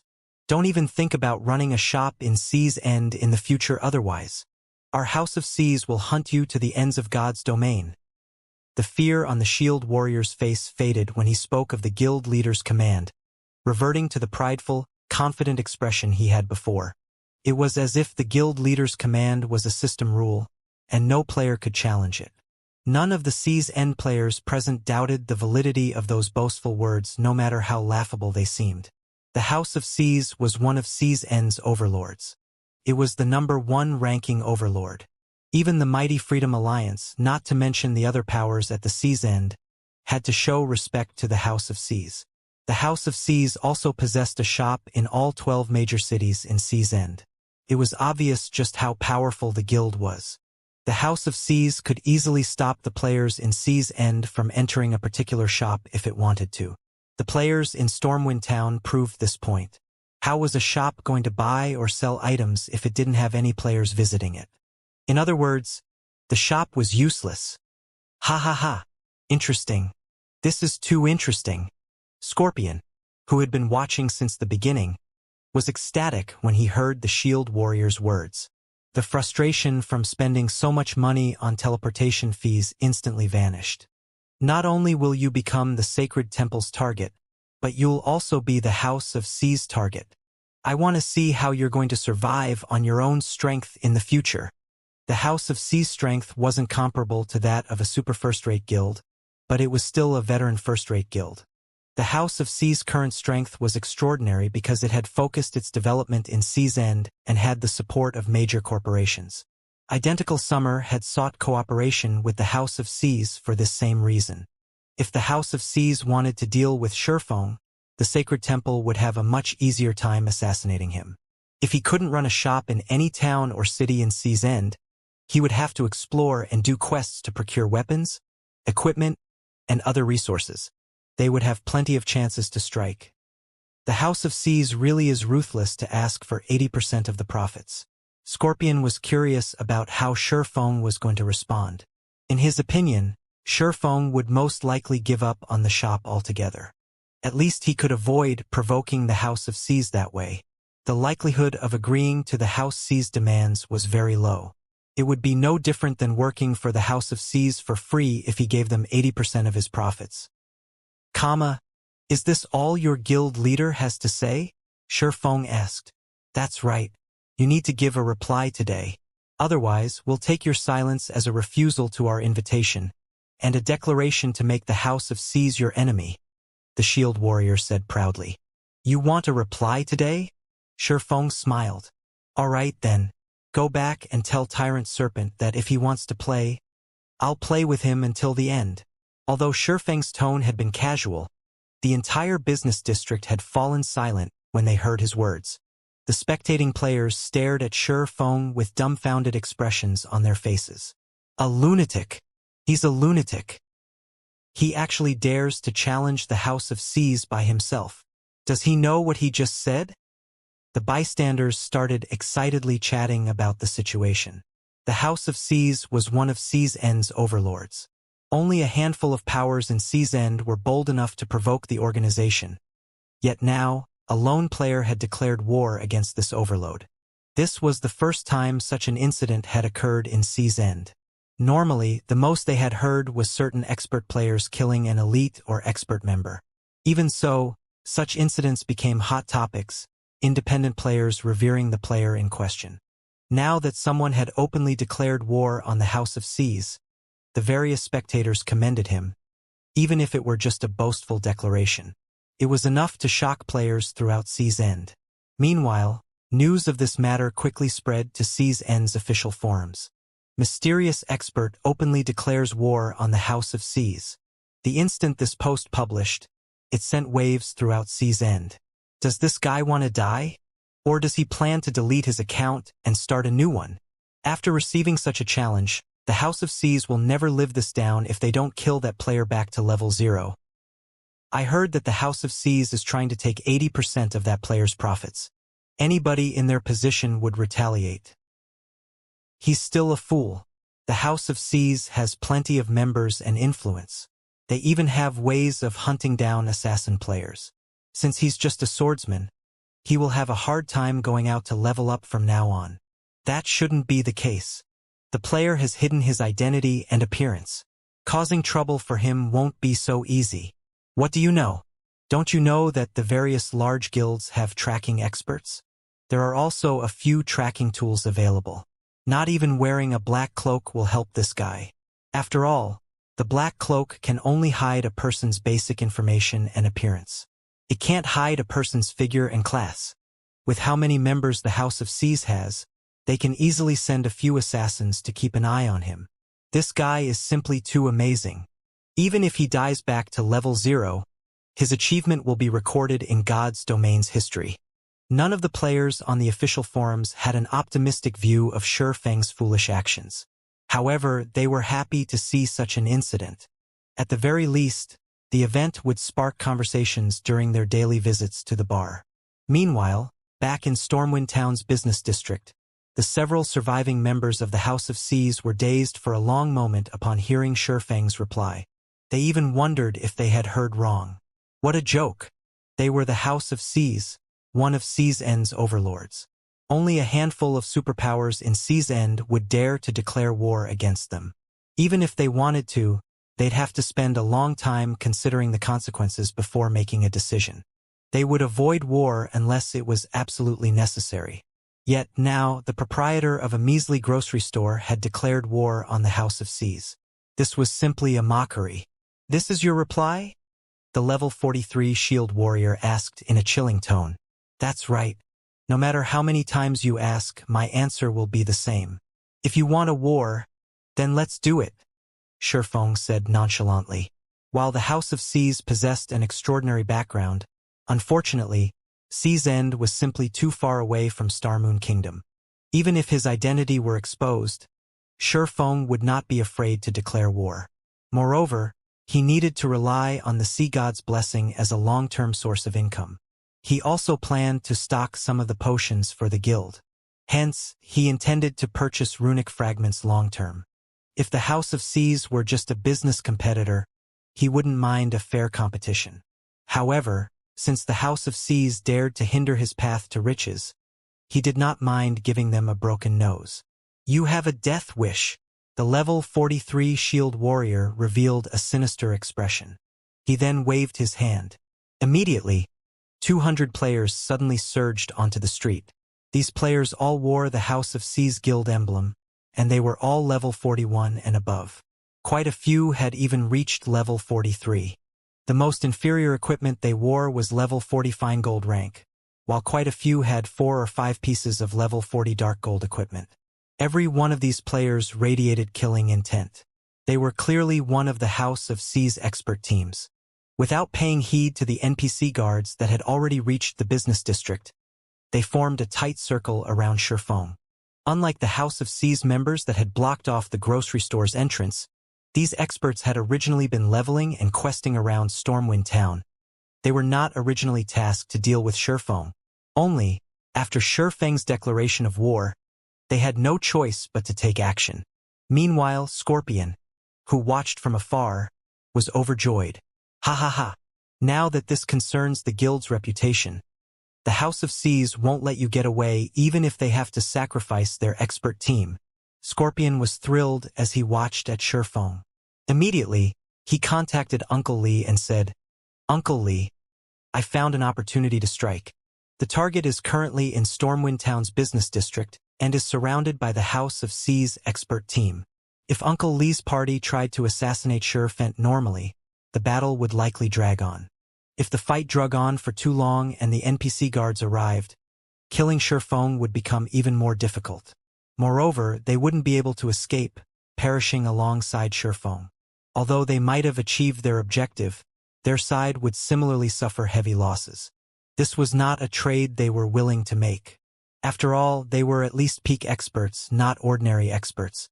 Even if they had to die, at the very least, they had to make it worth it, trading one life for another rather than an entire party for one unknown player. Now, with the House of C's members serving as a shield, not only would they distract the NPC guards, but they could also help expose Shifeng's weakness, giving Uncle Lee and the others an opportunity to strike a fatal blow. No need to tell me. I've already seen the video on the forums. We're making our way there right now. If you see an opportunity and are confident, don't wait for us to take action," Uncle Lee instructed. "Uncle Lee, rest assured. That brat has made me waste over 100 gold. If I get a chance, I will take his life," Scorpion said. So far, he had toured the continent of God's domain with Shifeng 4 times.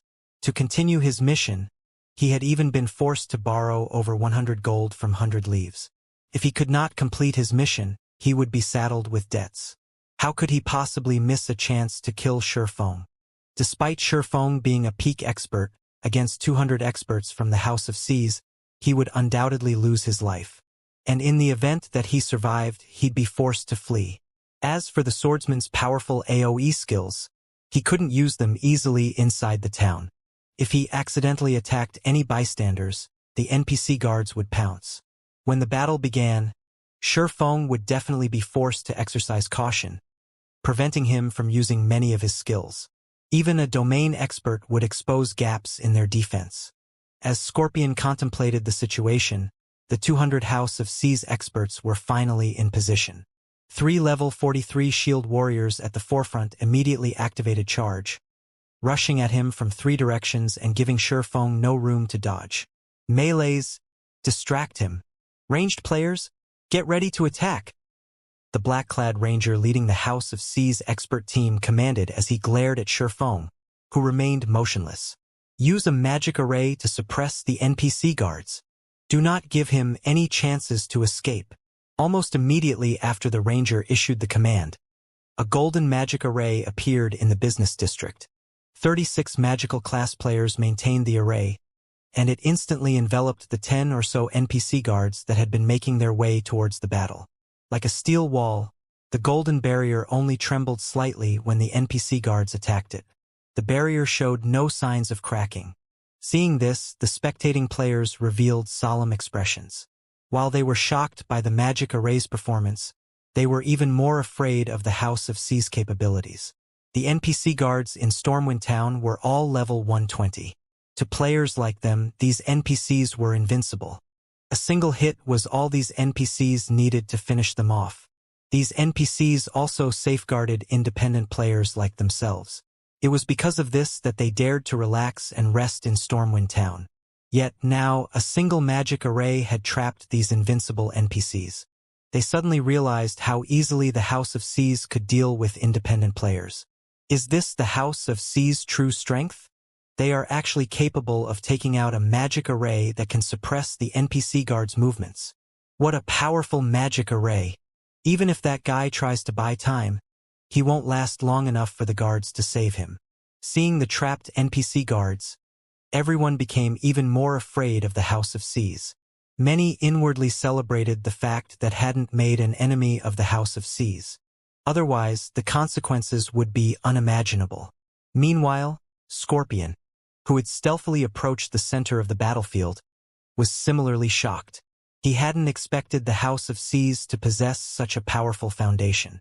However, the magic array also overjoyed Scorpion. Without the NPC guards, killing Shifeng and getting away safely would be even easier. Meanwhile, in the center of the battlefield, 3 level 43 shield warriors charged towards Shifeng from 3 different directions. As Scorpion watched the 3 shield warriors, he assumed Shifeng would counter or dodge the attack. But contrary to his expectation, Shifeng didn't move. However, when the shield warriors were only 8 yards away, starlight suddenly glittered around Shifeng. Punk, punk, punk. 3 crisp clangs resounded. Immediately, the 3 level 43 shield warriors flew backward, their bodies slamming into the ground. Their HPs fell at a rate visible to the naked eye as well, only stopping after reaching the halfway point. What did he do? The players observing the battle from a distance were stunned. None of them could comprehend what had just occurred. In the next moment, several streaks of blue light spread out from Shifeng's body, striking the 3 shield warriors and sending them flying again, critically injuring them. Just how much strength does he possess? Scorpion, who waited for an opportunity to strike, could not help his astonishment. Others might not have seen what had just happened, but he, as a peak expert, barely perceived what Shifeng had done. Just as the 3 shield warriors were about to close in on Shifeng, the latter had brandished his 2 swords. Without activating any berserk skills, Shifeng had sent each of the shield warriors flying with a single hit. Ordinary players wouldn't necessarily understand what this meant, but Scorpion, who had experienced many battles, understood. Shifeng's strength was already on par with a level 45 Great Lord. Although he had already known that Shifeng possessed frightening attributes after watching the man's previous battles, he never imagined that it would be this high. Just who is he? Fear flashed in Scorpion's eyes as he looked at Shifeng. He no longer believed that he was capable of killing the swordsman on his own. If Shifeng were only a player that possessed the strength of a level 45 Great Lord, he might not fear the swordsman this much, but Shifeng also had the combat standards of a peak expert. It would not be a trivial matter overcoming the combined factors. Such a high strength attribute. The black-clad ranger leading the House of Seas team was also surprised. This was the first time he had encountered a swordsman capable of sending a shield warrior flying. After repelling the first attack, Shifeng did not hurry to launch a counterattack. Instead, he silently evaluated his current strength. After all, he had recently donned the Nightwalker's cape. He still did not have a concrete idea of how much he had improved. Only through actual combat would he understand his current capabilities. A normal attack is now enough to throw a level 43 shield warrior wearing top-tier equipment 15 yards. My strength should roughly be at the same level as a level 45 Great Lord. In the case of level 50 monsters, I should be at the standard of a High Lord. As expected, the Nightwalker's cape really is frightening. Shifeng was astonished. He hadn't expected his strength to rise by so much. Before equipping the Nightwalker's cape, his strength had only been on par with a level 50 Lord. Although there was only one rank between a Lord and a High Lord, level 50 was a major turning point for monsters. A level 50 Lord was significantly stronger than a level 49 Lord. Normally, only level 50 Tier 2 Berserkers wearing full sets of level 50 Dark Gold equipment could rival a level 50 Lord's strength. The only reason he achieved a similar result was the Heavenly Dragon's Breath and the numerous epic weapons and equipment he possessed. Hence, it was truly inconceivable that he possessed the strength of a level 50 High Lord without activating a Berserk skill. Fragmented legendary items are truly amazing. Just by equipping 2, I have grown so much stronger. It really makes one wonder how terrifying those fellows with a legendary item and numerous fragmented legendary items were. Shifeng sighed ruefully as this thought ran through his mind. If his strength is so high, he must have activated a Berserk skill. But why don't I see any signs of one? The black-clad ranger was confused as he stared at Shifeng. However, he quickly shook the thought from his mind. Forget it. Even if he has ridiculously high strength, at the end of the day, he is still only one player. He can't fend off our attacks too many times. The second MT group, advance. Coordinate your movements with the first group to pin him down. Activate all of your life-saving skills and berserk skills. Healers, focus everything you have on them. Ranged players, start attacking. I want to see just how long he can last. Immediately, 3 Guardian Knights stepped forward. Joining the 3 Shield Warriors, all 6 MTs activated their berserk skills and life-saving skills as they executed a joint attack from multiple directions. Simultaneously, the dozens of ranged players standing in the distance launched their attacks, blotting out the sky with spells and arrows. Now that I've completed my initial evaluation, it's about time to this battle. Shurfeng glanced at the 6 MTs, whose HPs exceeded 50,000, as he activated Heavenly Dragon's power. Immediately, his strength rose by 150%, HP by 500%, and defense by 300%. He then took a step forward and vanished. Where did he go? The black-clad ranger looked around. However, despite his efforts, he failed to find any traces of Shurfeng. The rest of the players wore similarly blank expressions as they wondered how a living, breathing human had disappeared without a trace. As the crowd searched for Shurfeng, the 6 MTs suddenly collapsed, numerous bloody roses blooming across their bodies. How? The black-clad ranger was flabbergasted when he saw Shurfeng reappear and the MTs collapse. His mind failed to process what had just happened. Just what did he do? While everyone struggled with their confusion, Shurfeng advanced and dashed for the attacking ranged players. Don't stop attacking him. Absolutely do not let him approach, the black-clad ranger shouted. He then retrieved the longbow from his back and pulled it into a full moon, firing a series of 5 arrows at Shurfeng. The other ranged players continued to fire various spells and arrows. Although they had clustered their attacks, Shurfeng continued forward while executing Sword's Orbit to defend himself. Not only had he avoided every attack, but he had also swiftly arrived before a group of magical class players. Suddenly, a blue flash escaped Shurfeng's right hand. 2 elementalists, each with nearly 20,000 HP, collapsed instantly, following which, Shurfeng took another step forward and appeared before a cursemancer. He struck again. In such a way, the House of C's member fell, one after another. Not even one lasted a brief moment against Shurfeng. The swordsman dodged or blocked every attack against him. Despite the enemy's control skills, due to the aura of space, they failed to slow Shurfeng down. At this point, the House of C's looked like a joke. Despite watching one ally collapse after another, the House of C's members were utterly helpless. How can this be possible? The level 43 shield warrior, who led the initial 20-man team, was stunned. He had expected Shurfeng to die, yet, against a single player, the House of C's experts were powerless. The shield warrior even wondered if Shurfeng was, in fact, a player. Compared to the House of C's members, the surrounding spectators were truly dumbfounded, their eyes nearly falling from their sockets. The House of C's was one of C's overlords. Not only did the guild have plenty of experts, but many of these experts were ridiculously strong. Any one of them could easily slaughter the crowd. Yet, in front of Shurfeng, these experts were little more than balloons. With a single poke from Shurfeng's blades, these experts popped. Sure enough, it is too much to ask the House of C's to defeat him. Scorpion could not help but sigh and shake his head as he watched the House of C's members die. The gap in attributes between both sides was simply too vast. One needed more than numbers to bridge this gap. Shurfeng fought like a humanoid great lord. Moreover, he was a great lord that had reached the Void Realm. With his sharp senses, Shurfeng could easily predict the movements of those around him and counter in time. In contrast, none of the players surrounding Shurfeng could cope with his attacks. In this battle, the House of C's members basically faced a great lord of the same level that could prevent them from blocking, dodging, or parrying. All they could do was throw their lives away.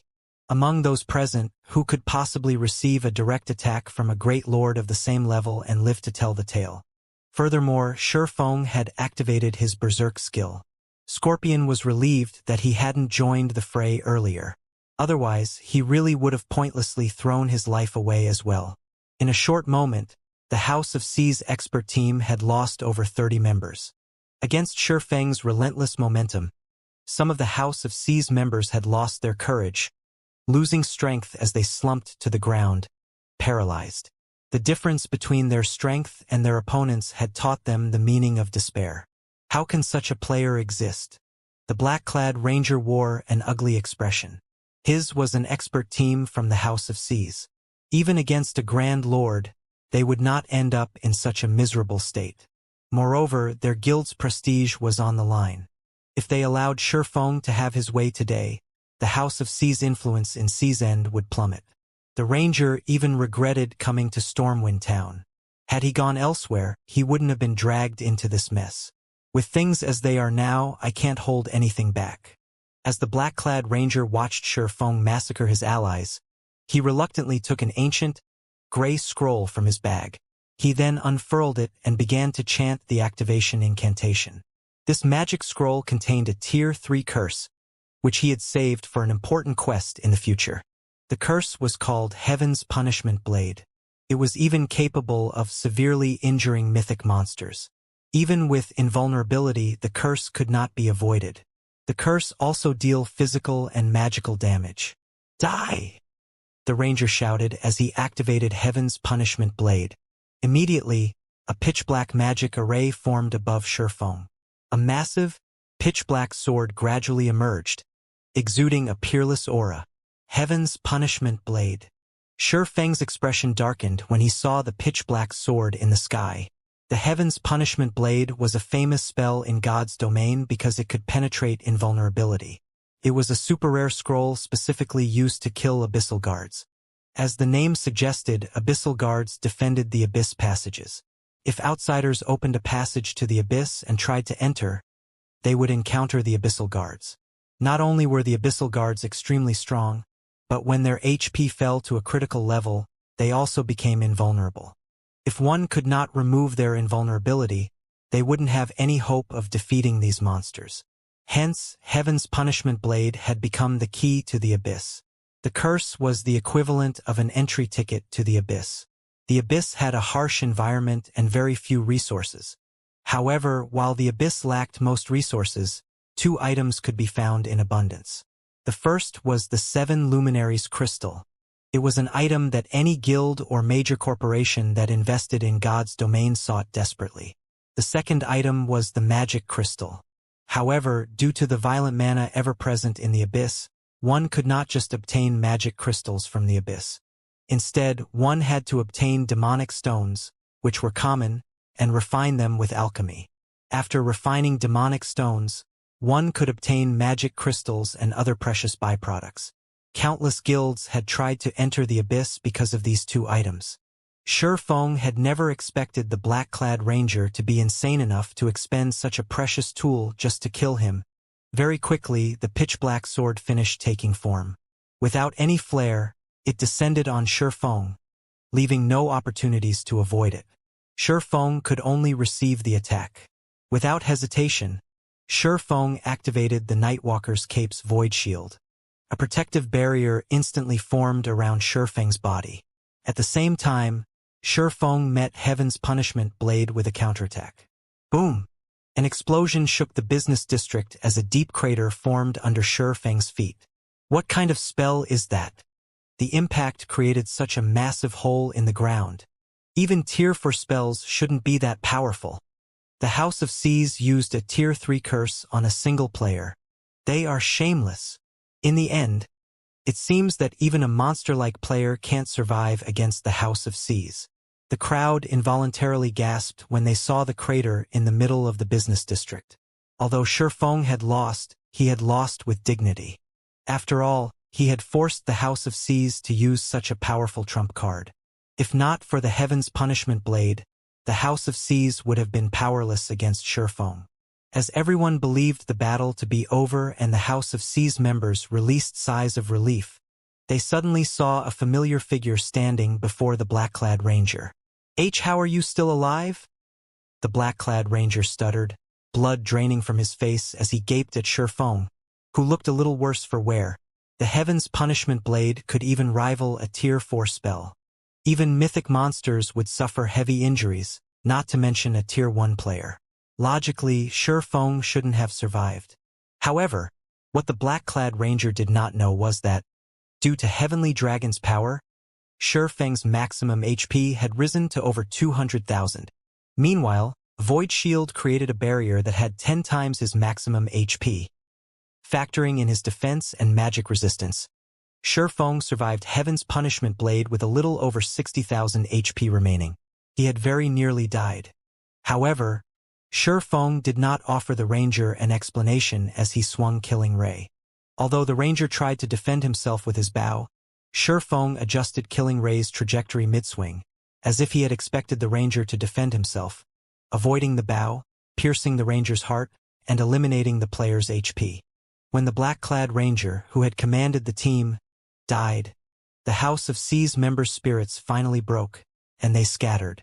Shifeng didn't bother to chase down these players.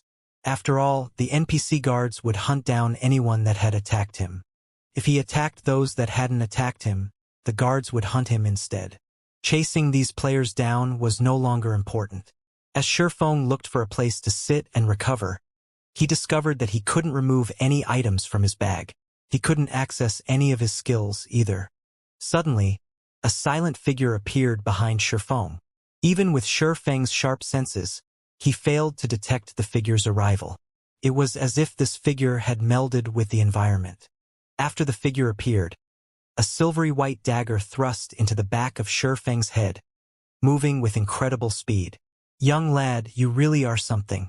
You are the first person I've found that's so difficult to sneak up on." Although Shifeng had sensed someone behind him, everything had happened too quickly. He couldn't use any of his skills or tools, and it was too late to turn around and defend himself. Instinctively, Shifeng bent his knees and leaped forward in an attempt to avoid the swiftly approaching dagger. However, no matter how hard Shifeng tried to avoid it, the weapon tracked his movements. In the end, he could only watch as the dagger closed in. Why is a domain realm expert here? After attempting to dodge, Shifeng realized that his attacker was an extraordinary expert. The discovery shocked him. If his opponent were merely a void realm expert like himself, even without his skills, he could avoid the sneak attack. However, his opponent could predict his movements and force him into a corner. It wasn't the dagger itself that was so fast. Rather, it was his enemy's reaction speed. Shifeng had encountered a similar situation against Ouroboros's Soaring Snake. Due to his innate talent, Soaring Snake's reaction speed was far beyond ordinary people. Meanwhile, Shifeng's current attacker was twice as fast as Soaring Snake. Based on Shifeng's understanding, only mysterious domain realm experts had such fast reaction speed. When the silver dagger struck, Shifeng's vision darkened as he fell into a fainted state. This move was none other than the assassin class's ambush skill. Could force its target into a fainted state for 2 to 4 seconds. Immediately after, another dagger bit into Shifeng's back. Backstab. Minus 10,249. What a tough nut. Uncle Lee was slightly surprised when he saw the damage above Shifeng's head. Both of his daggers were epic weapons. He had already activated his berserk skill as well. Even against a shield warrior or guardian knight with high defense, his backstab could easily deal over minus 20,000 damage. Yet this attack had dealt a little over minus 10,000 damage to the swordsman before him. A short distance away, 5 cloaked players watched the fight. No matter how many times I see Uncle Lee's Vanishing Cloud or Agile Thunder God, they both feel so awe-inspiring, the cloaked ranger named Hungry Ghost said, sighing ruefully. That's to be expected. They are Uncle Lee's trademark moves. They might not seem special, but even domain realm experts can't sense Uncle Lee's presence when he uses stealth and Vanishing Cloud. As for Agile Thunder God, the secret technique is exclusive to Uncle Lee. With that technique, he can launch instinctive attacks without having to process his enemy's actions on a conscious level, resulting in an inhuman reaction speed. How else do you think Uncle Lee became the guild's #1 assassination expert? A petite elementalist explained as she excitedly watched Uncle Lee work. Countless experts dreamed of grasping Agile Thunder God. Unfortunately, even now, Uncle Lee was the only player throughout the sacred temple that had learned the technique. Despite Uncle Lee's vigorous training, none of the guild's geniuses had learned it.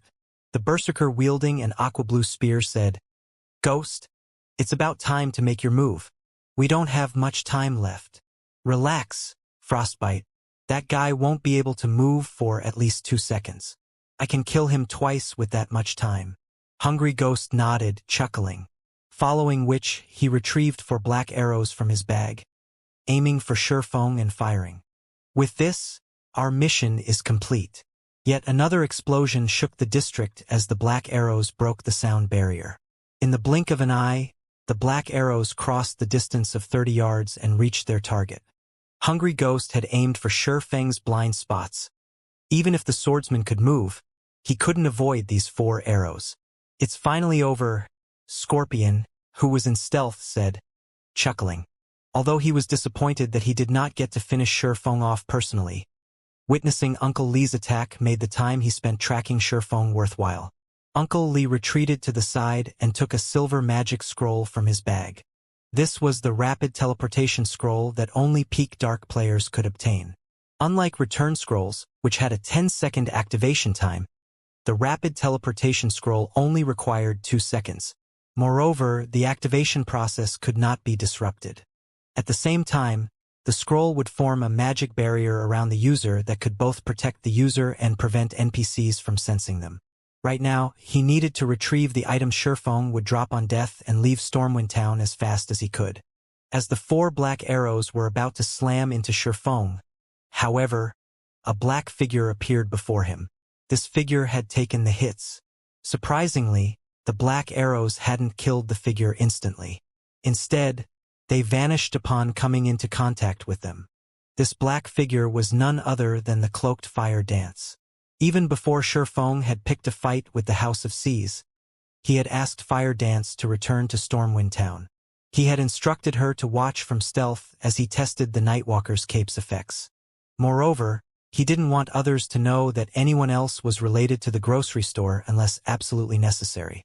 Only he hadn't been expected to be ambushed by a domain realm expert. What? He has an assassin companion. Scorpion, who was in stealth, could not help his surprise. While the black arrows were frightening, assassins possessed wind steps and vanish. Both skills provided momentary invulnerability. No matter what kind of attacks they faced, they would not receive any damage during the invulnerability period. The assassin had used those 2 exact skills to protect Shurfeng from the black arrows. Damn that Scorpion! What has he been doing all this time? Hungry Ghost cursed. Didn't he say the target has been alone? Now that this assassin had disrupted their plans, it would become significantly harder to assassinate Shurfeng in the future. Uncle Lee, who stood a short distance away from Shurfeng, remained extremely calm despite the unexpected development. Without hesitation, he dashed forward, his daggers ready to end Shurfeng. Although they had to change their plan, it did not change the fact that Shurfeng was still in a fainted state and unable to move. Even without the black arrows, he had other means of taking Shurfeng's life. After all, Shurfeng only had around a quarter of his HP remaining. The black arrows were only overkill. Meanwhile, Hungry Ghost and the others regained their composure and assaulted Shurfeng from all directions. Although Shurfeng now had an assassin protector, the assassin class specialized in single targets. Against so many attackers at once, she couldn't protect the swordsman. However, as Uncle Lee and his teammate were about to reach Shurfeng, 5 more figures appeared around him. Why does he have so many companions? Hungry Ghost and the others were stunned. 6 players now surrounded Shurfeng, a full party. At this point, Scorpion's surveillance was a joke. What Hungry Ghost and the others did not know was that this was one of 1,000 Transformations' additional skills. Phantom. It allowed Fire Dance to create 5 copies of herself. However, Fire Dance had not activated Phantom to shock her opponents. She used the skill to cope with so many enemies. Phantom allowed her to switch places with any of her doppelgangers without a cooldown. Even without moving, Fire Dance could protect her guild leader from any direction. Moreover, thanks to illusory power and thousand transformations itself, Fire Dance's strength was only inferior to Shurfeng's. Dang! Dang! Dang! Following which, Fire Dance easily blocked the incoming arrows and spells. Against Uncle Lee's lightning-quick assassinate, Fire Dance countered with her fragmented legendary short sword. Pong! On her own, Fire Dance should not be capable of blocking Uncle Lee's assassinate, which he empowered with Agile Thunder God. However, thanks to Thousand Transformations' hidden effect, she parried the attack in time. Fire Dance had only been forced to retreat by half a step even after receiving the attack. In contrast, Uncle Lee had been forced 2 steps back, his HP falling by over 200. She blocked it. Hungry Ghost and the others were momentarily stunned. Not only had Shurfeng's companions blocked all of their attacks, but one of his companions had even parried Uncle Lee's assassinate. Even Domain Realm experts had a hard time against Agile Thunder God. After all, not only did the technique massively increase attack speed, but it also prevented the opponent from predicting the attack's trajectory. The technique was impossible to react to. Throughout the Sacred Temple, there were only a handful of people that could block Uncle Lee's Agile Thunder God. Moreover, that was only if their mental clarity were at its peak. Yet this assassin had blocked the old man's attack effortlessly. Why wouldn't they be surprised? Just who are these people? Scorpion was flabbergasted as he watched from a safe distance. It wouldn't have been terribly surprising to see an expert like Shurfeng in Sea's End, but he had been joined by an expert capable of blocking Uncle Lee's attacks. No one would believe that these two weren't backed by some superpower. After all, experts of such standards were rare even in super guilds. Meanwhile, Fire Dance focused on Uncle Lee, who stood before her, her mind clear like never before. Her instincts constantly warned her that, against this expert, the slightest slip-up would cost her life. If not for Thousand Transformations' hidden effect, she would have fallen prey to Uncle Lee's assassinate. Interesting. Although Uncle Lee was slightly surprised that Fire Dance had blocked his attack, his resolution to kill Shurfeng had not wavered in the slightest. Immediately, Uncle Lee used shadow steps and appeared behind Shurfeng, his dagger aiming for the swordsman's kidneys. Because he didn't use any skills this time, he could attack with both daggers simultaneously. With this, he drastically reduced the likelihood of Fire Dance blocking the attacks. Despicable. Although Fire Dance knew that Uncle Lee had used shadow steps, she reacted a moment too late. By the time she switched places with one of the doppelgangers and arrived behind Shurfeng, neither her superior attributes nor her speed could help her block the attacks. With no other choice, Fire Dance twirled the dagger in her left hand and slashed downwards, activating one of the Petrified Thorns skill. Petrification Domain. Immediately, all enemies within 50 yards were dealt 500% weapon damage and had their movement speed reduced by 50%. At the same time, Fire Dance's attributes rose based on the number of targets the domain had affected. However, as if Uncle Lee had been prepared for this, he used wind steps, becoming momentarily invulnerable and negating Petrification Domain's damage. Meanwhile, his 2 daggers struck Shurfeng. Minus 2,718. -2, 259. To Shurfeng, who still had over 50,000 HP remaining, those 2 attacks only took around 10% of his HP. Sure enough, normal attacks are not enough to kill him. Uncle Lee frowned, frustrated with Shurfeng's defense and HP. As Uncle Lee was about to use the 5-star eviscerate he had accumulated, Fire Dance, who was faster, slashed Thousand Transformations at the man. Although Uncle Lee sensed the attack coming, he didn't want to waste a skill to block it. Quickly adjusting his footwork, he tilted his body slightly to dodge the incoming short sword. However, Uncle Lee's expression changed when Fire Dance swung her blade, multiple afterimages appearing around Thousand Transformations. How? Uncle Lee may have been surprised, but he was a domain realm expert. With the help of Agile Thunder God, he defended himself instinctively. Dang! A clang pierced the air when Uncle Lee's daggers collided with Thousand Transformations.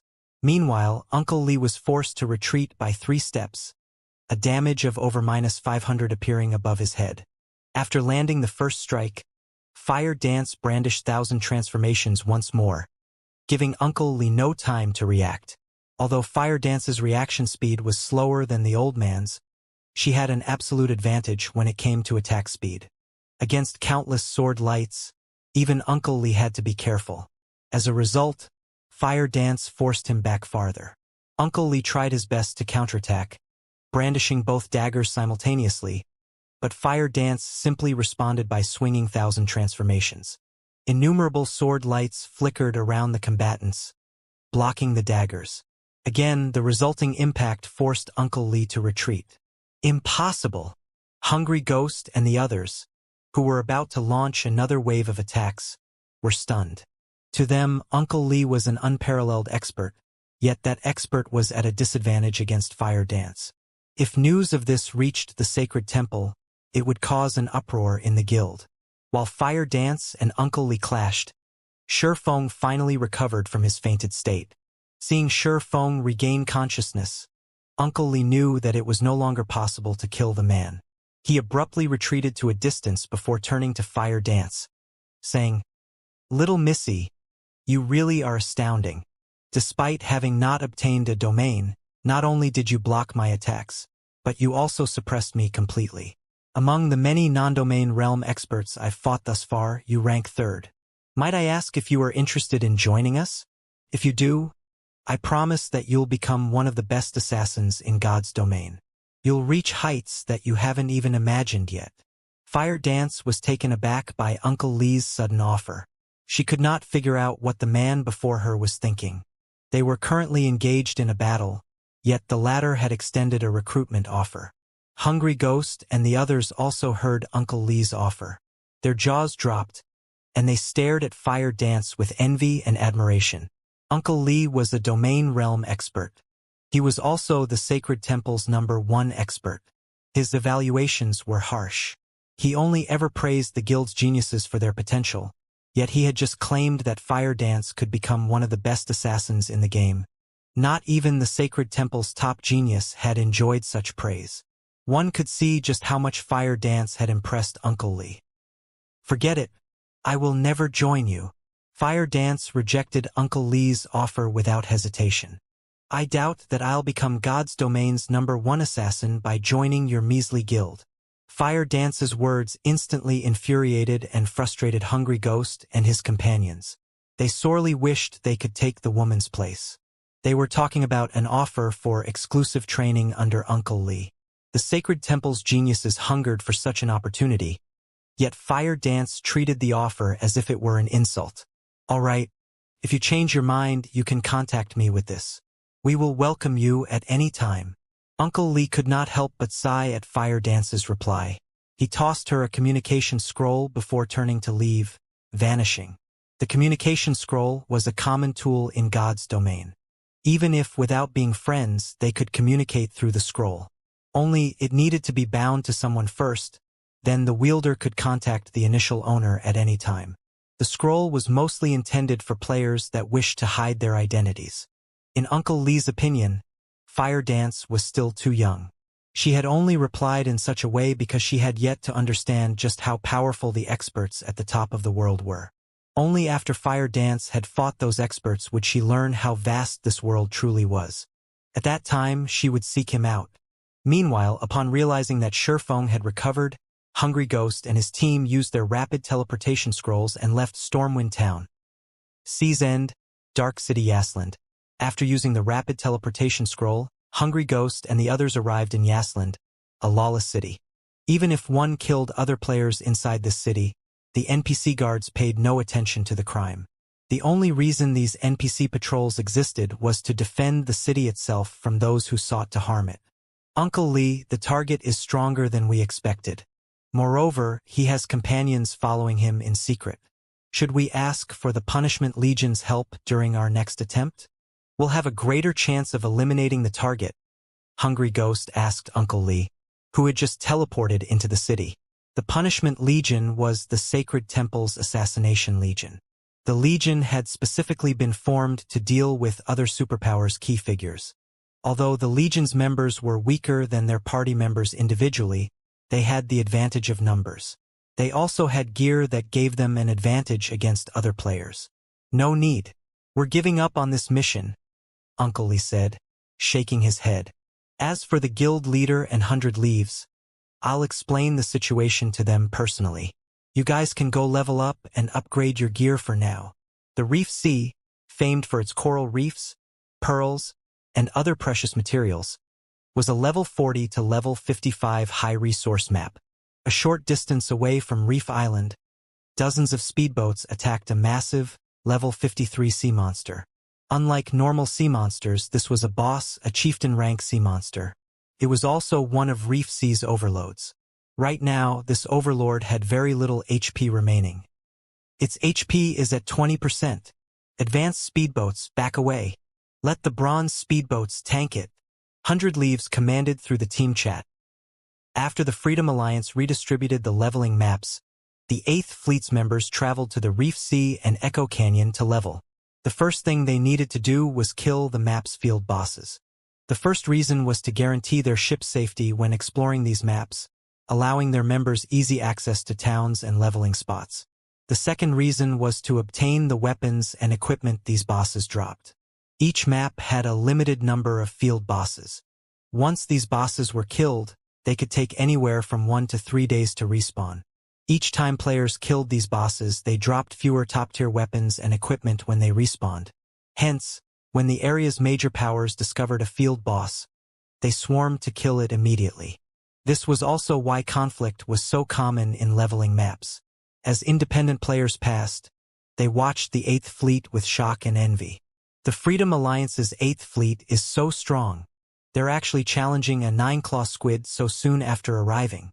Even the Freedom Alliance's 2nd Fleet never dared to challenge this boss. Haven't you heard? There's been a huge shift in the Freedom Alliance's ranks.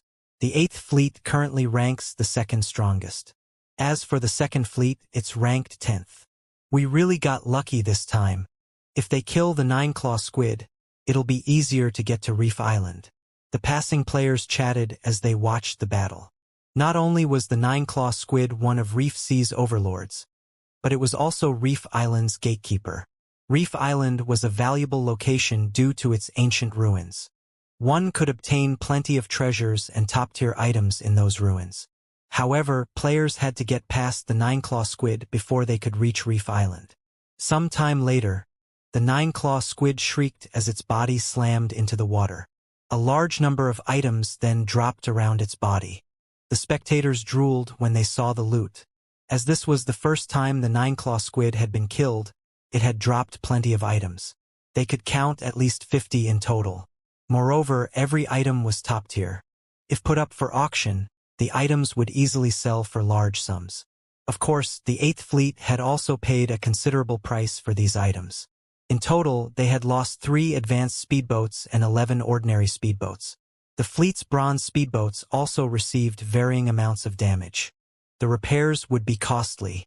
Repairing ships was far more expensive than repairing weapons and equipment. Even an ordinary speedboat with half of its durability would cost around 2 or 3 gold to repair. Advanced speedboats could cost anywhere from 10 to 20 gold. Needless to say, bronze speedboats were even more expensive. Moreover, advanced shipwright. Someone collect the loot. Everyone else, rest up.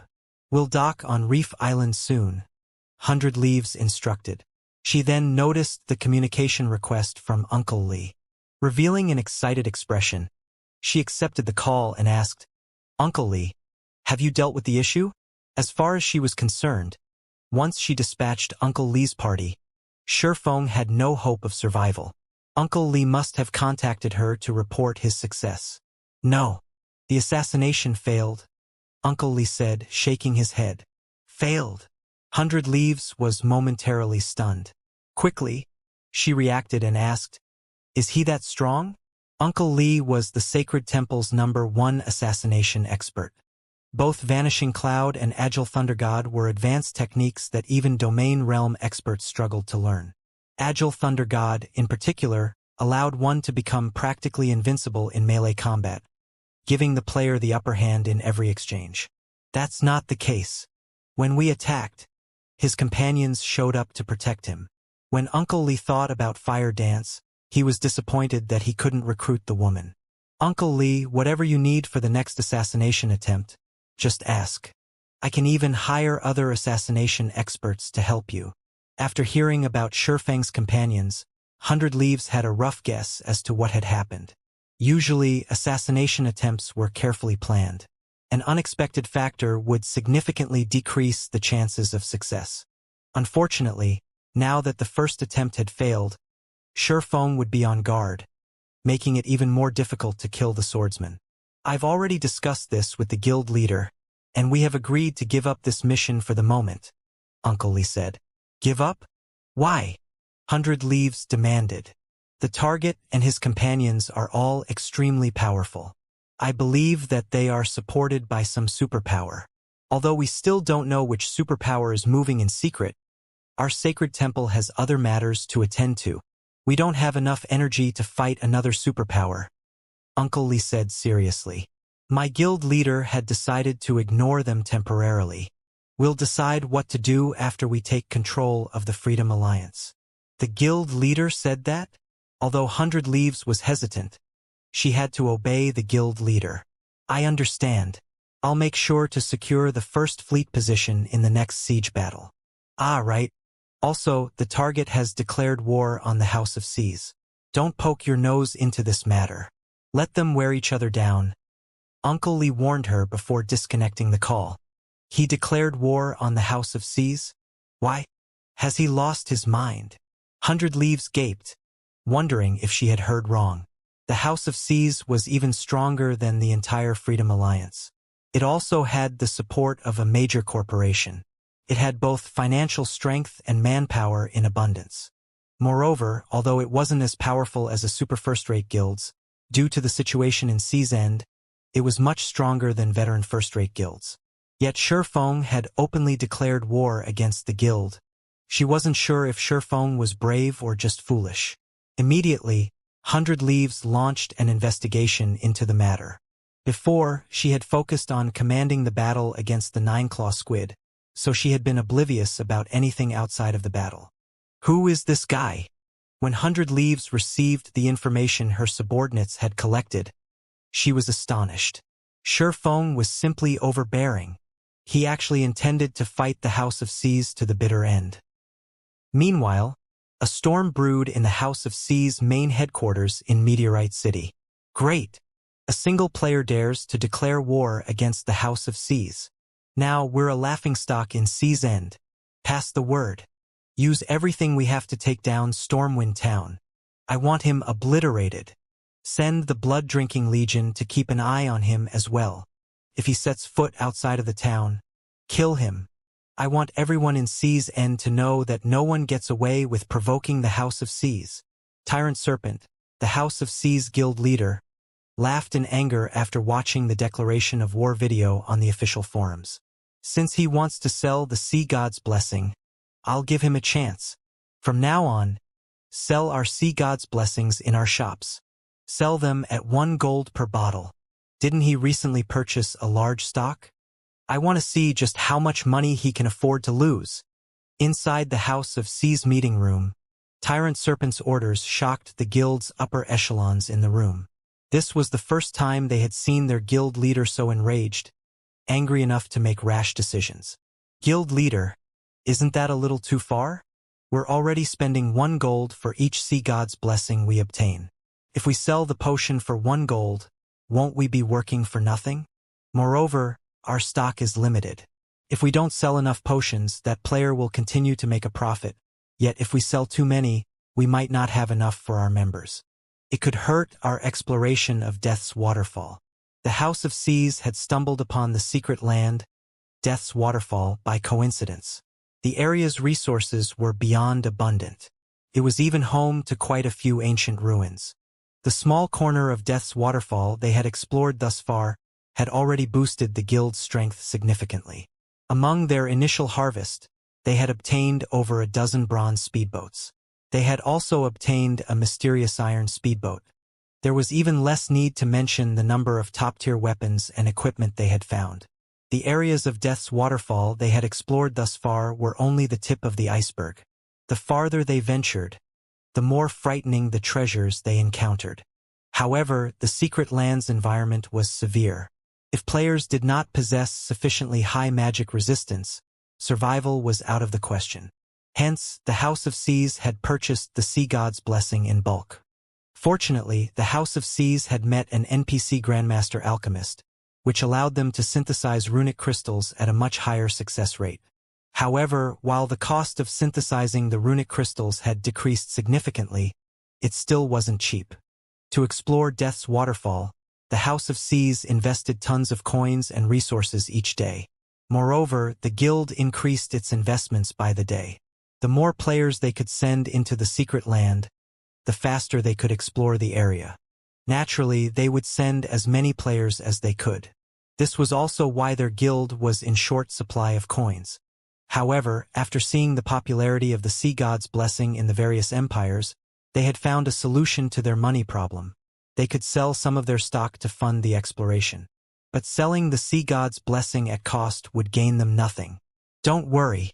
Previously, we only purchased runic fragments for 6 silver per stack to prevent others from synthesizing runic crystals.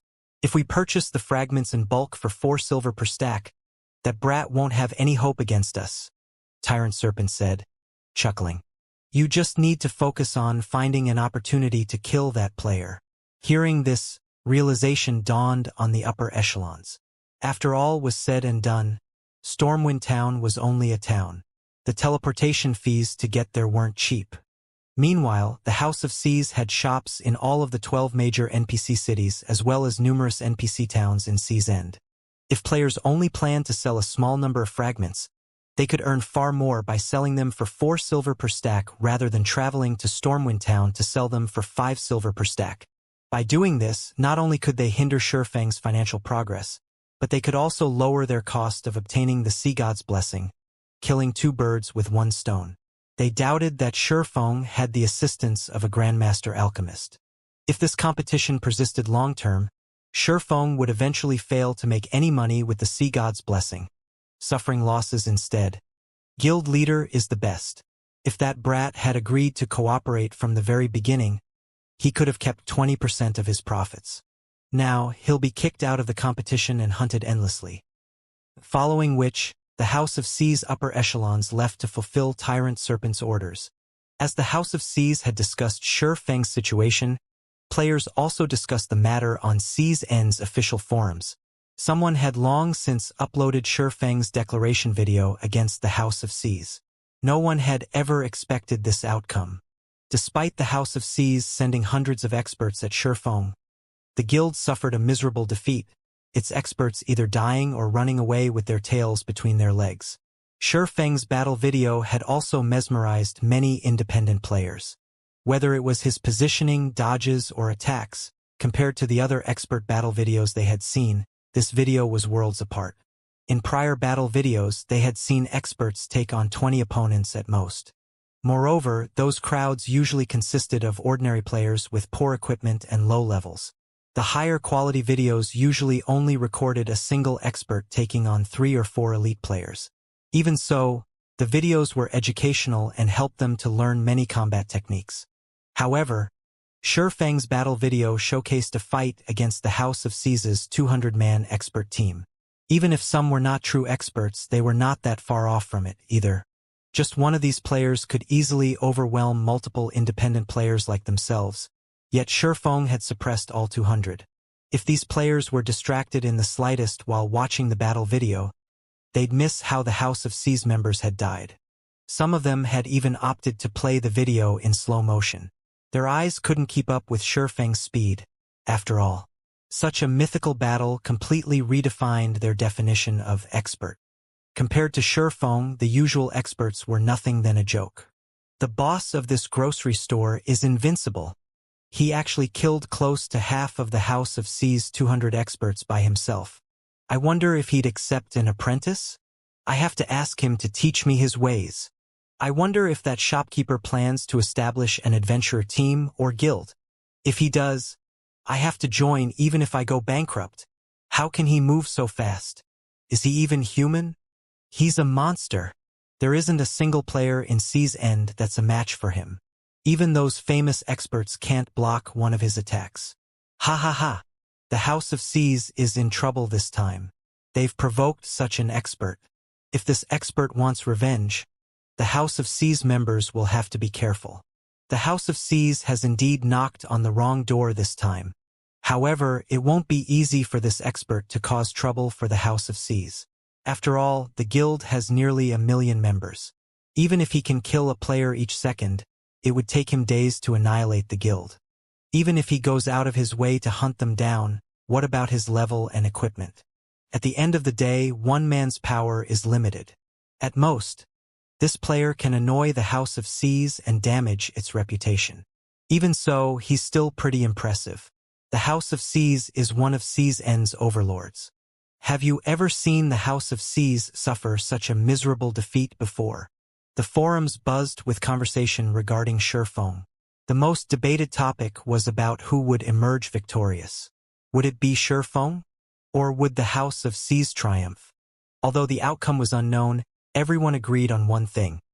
The grocery store's proprietor was undoubtedly the #1 expert in C's End. For a time, many players dreamed of being Shurfeng students. Because of this, the grocery store's popularity skyrocketed. By now, practically everyone in C's End knew about it. In just half an hour after Shurfeng's battle with the House of C's experts, Stormwind Town was packed with players, the town's player population increasing by several times. Many had come out of admiration, while some had come to convince Shurfeng to teach them. There was also a portion that had come to sell their runic fragments. Players swarmed the shop. Even getting through the entrance was now a problem. Guild leader, too many players are trying to sell their runic fragments. The grocery store's warehouse is nearly at full capacity. Why don't we start renovating the shop? We can bring in some of Candlelight's products, Fire Dance excitedly suggested after entering the second-floor room. While she had been out purchasing Sea God's blessings, she had gained a general understanding of C's End. She had to admit that the business standards here were significantly inferior to the Star Moon Kingdoms. The area's lifestyle players were also low quality. If they sold the Candlelight trading firm's merchandise here, the items would definitely be in high demand. Promote Candlelight's merchandise? Fire Dance's sudden suggestion tempted even Shurfeng. However, he quickly came to a decision and shook his head, saying, "It's not time for that yet." Why? Fire Dance was confused. The House of C's can't touch us in Stormwind Town for now. Even if we sell our merchandise here, all they can do is watch. They might not be able to touch us, but that's not the case for everyone, Shurfeng said as he glanced out the window. He pointed at the large group of players wearing the House of C's guild emblem that had appeared on the street below. Speak of the devil. Fire Dance curiously followed his gaze. Immediately, she noticed 100 House of C's members outside the grocery store. These players had blocked off the shop's entrance, preventing anyone from getting close. From now on, anybody that enters this grocery store will be an enemy of the House of C's. Anybody that ignores this warning will reap the consequences as soon as they leave the town. The House of C's will also start purchasing runic fragments without limit for 5 silver per stack, the leading House of C's member announced. The representative instantly had the attention of every player in the business district. They hadn't expected the guild to adopt the stick-and-carrot approach. Rather than provoking the House of C's, they'd be safest to sell their fragments to the guild. Fire Dance also realized what Shurfeng had meant. The House of C's might not be able to attack them, but the guild could easily deal with other players. As Fire Dance considered the situation, several more groups appeared on the street. These players were all House of C's members, and they were all level 41 and above. They were decorated with excellent weapons and equipment, the most inferior of which was level 40 secret silver rank. After making their appearance, these players marched towards Stormwind Town's entrance. It was obvious they intended to grind in Stormwind Shelter. The House of C's sure moves quickly. Shurfeng smiled faintly as he watched the House of C's elite teams leave town to grind. It seems we need to hurry. Guild leader, leave this to me. Even if the House of C's bars players from selling us their fragments in Stormwind Town, I can set up stalls in other towns and cities. I refuse to believe they can corner us completely, Fire Dance said confidently. She was an assassin. She was also incredibly strong. It would be very difficult for the House of Seas to keep track of and assassinate her. Although it would be tiresome running about numerous towns and cities, and she could only carry so many runic fragments in her bag space, they could still purchase quite a few sea gods' blessings with 4,000 fragment stacks. The House of Seas was dreaming if it thought it could stop them from purchasing runic fragments. No. We'll stop collecting runic fragments temporarily. Our priority is to secure ownership of Stormwind Town, Shifeng said, chuckling. Secure ownership? Fire Dance was surprised. That's right. The towns in Sea's End are slightly special. If we want to develop a shop here, we need to manage the town, Shifeng said, nodding. The town managers wield powerful authority. Although they cannot banish players from the town, they can prevent players from setting up shops. Players would have to sign a contract with the town manager before doing so. This is why there are so few shops in Sea's End and why the business development here is so poor. Currently, Stormwind Town isn't under any player's control. If we want to establish a shop, we need to take control of Stormwind Town quickly. If we let the House of Seas get there first, we'll be doomed.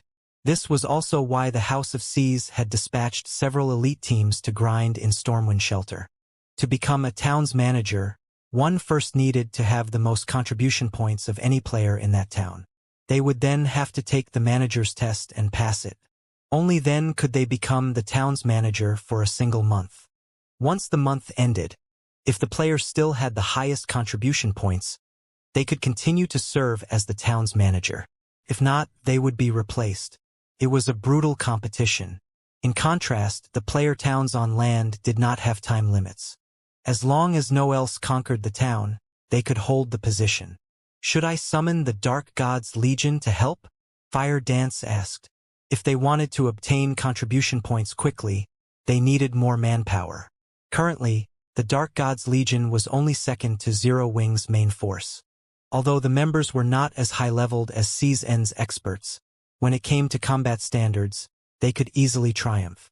If it came to a fight, the Dark God's Legion members would have no problems taking on 3 of the House of Seas experts. No need. We're more than enough for this, Shifeng said, waving his hand.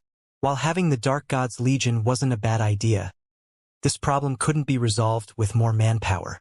After all, the requirement to become a town's manager depended on an individual player's contribution points, not the contribution points of a guild or team.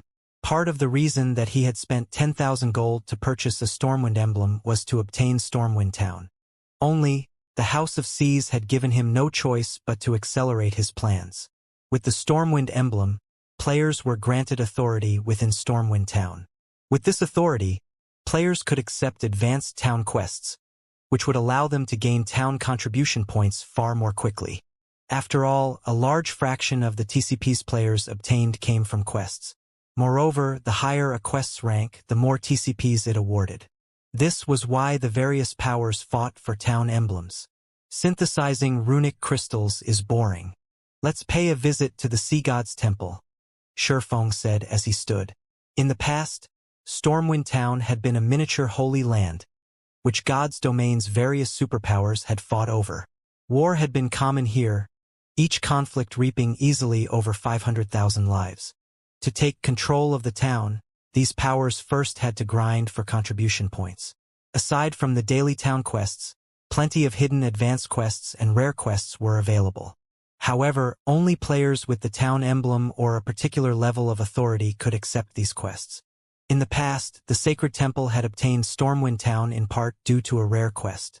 Players could accept this quest repeatedly as long as they could pay the price.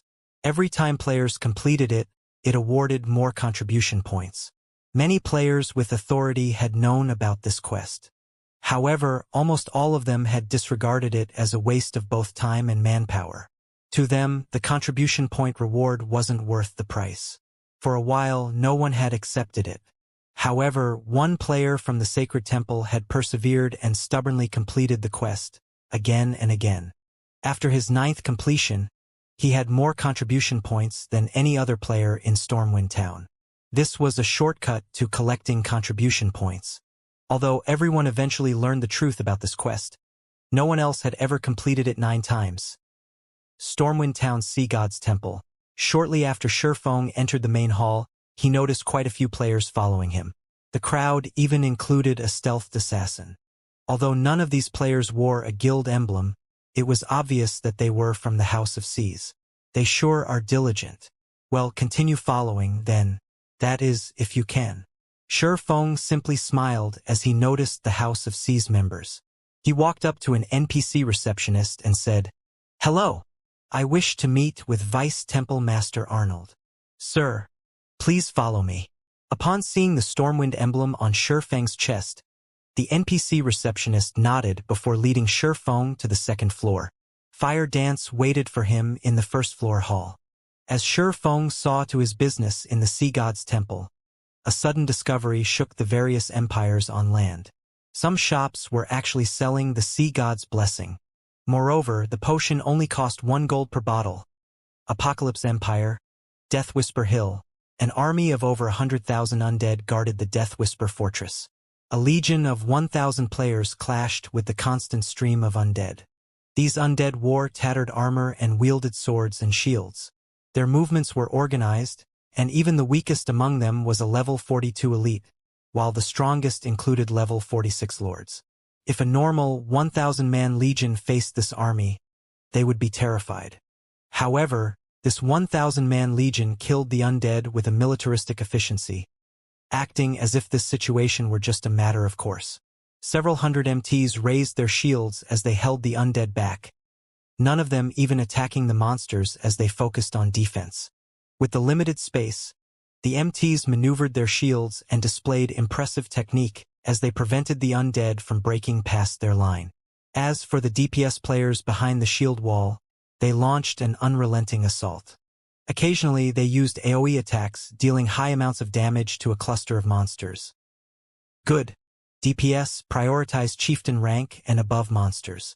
Healers, keep an eye on your mana. If it falls below 30%, retreat, switch players with a backup healer, and recover. Phoenix Rain commanded her legion while attacking a lord-ranked monster. She remained wholly unperturbed despite facing down an undead army led by 100 lords. It seemed as if this battle were completely under her control. As Phoenix Rain was commanding the battle, Blue Phoenix, who wielded a dark blue crystal staff that radiated the epic rank glow and wore a complete level 45 dark gold set equipment for elementalists, walked up to her leader's side. Blue Phoenix then reported quietly, "Big Sis Rain, we just received news that a shop in Chaos Rock City is selling the popular Sea God's Blessing. Moreover, the potion only costs 1 gold per bottle." "What? Why is it so cheap?" When Phoenix Rain heard Blue Phoenix's report, a hint of surprise slipped through her calm exterior. Is the information reliable? Or is that shop just trying to become famous, selling a small number for such a low price? The Sea God's Blessing had become a strategic resource, which God's domain's superpowers competed over. Its effects were wondrous for exploring secret ruins and raiding dungeons. Among the Sea God's Blessings sold in the Apocalypse Empire, Phoenix Rain had only obtained a little over 500 bottles. Miracle and Battle Wolves had snatched the majority of the potions. Meanwhile, she was saving these Sea God's Blessing as a trump card to raid large-scale Hell Mode team dungeons and the competition on Thunder Island. Previously, the cheapest Sea God's Blessings in the Apocalypse Empire's auction house had sold for 6 gold. Even after deducting the processing fees, the players selling the potion would get over 5 gold per bottle, yet someone had decided to sell it for 1 gold. No matter how she looked at it, this felt like fake news. She had long since investigated the Sea God's Blessing. The potion could only be purchased from the Sea God's Temple. The only way to obtain a large quantity in a short time right now was to trade in runic crystals. However, runic crystals were even rarer than magic crystals. Other than defeating boss-grade sea monsters, the only reliable way of obtaining them was to synthesize runic fragments. Unfortunately, the synthesis was expensive. Initial estimates put the cost of 1 bottle of Sea God's Blessing at a minimum of 1 gold, 50 silver. If unlucky, the potion might even cost 2 gold. Although her people had tried that method, the results had been disappointing. After all, they knew very few NPC master alchemists. Moreover, unless they achieved a certain level of favorability with these NPCs, they would not receive any help. Most importantly, each sea god's temple had a limited number of sea god's blessings. By the time they had amassed a large number of runic crystals, the sea god's temple they had visited had run out of stock. I thought the same thing, but according to our reports, the shop has already sold more than 1,000 bottles. Many large guilds have given up on purchasing the potion in the auction house. Only independent teams with flimsy information networks are bidding on the potions, Blue Phoenix explained. This is interesting. Have you found out who runs that shop yet? Phoenix Rain asked, chuckling softly. Yes, the House of Seas owns the shop. It is a warehouse-type shop that the House of Seas operates to collect materials and potions that cannot be found at sea. Blue Phoenix then sent Phoenix Rain the related information. Chaos Rock City ranked in the tens among the many NPC cities in the Apocalypse Empire. It was insignificant compared to the Imperial capital. With enough money early in the game, anyone could obtain land in the NPC cities ranked beyond 10th place. None of the superpowers would pay any attention to these small cities. Taking advantage of this fact, powers such as the House of Seas, that were not based in the Apocalypse Empire, had purchased the lands. One of the reasons for doing so was to set up a foundation for any potential development. They could also set up a shop to serve as their eyes in the Empire while they used it as a warehouse of sorts. Their competitor must be quite strong to force the House of Seas to this. Phoenix Rain chuckled.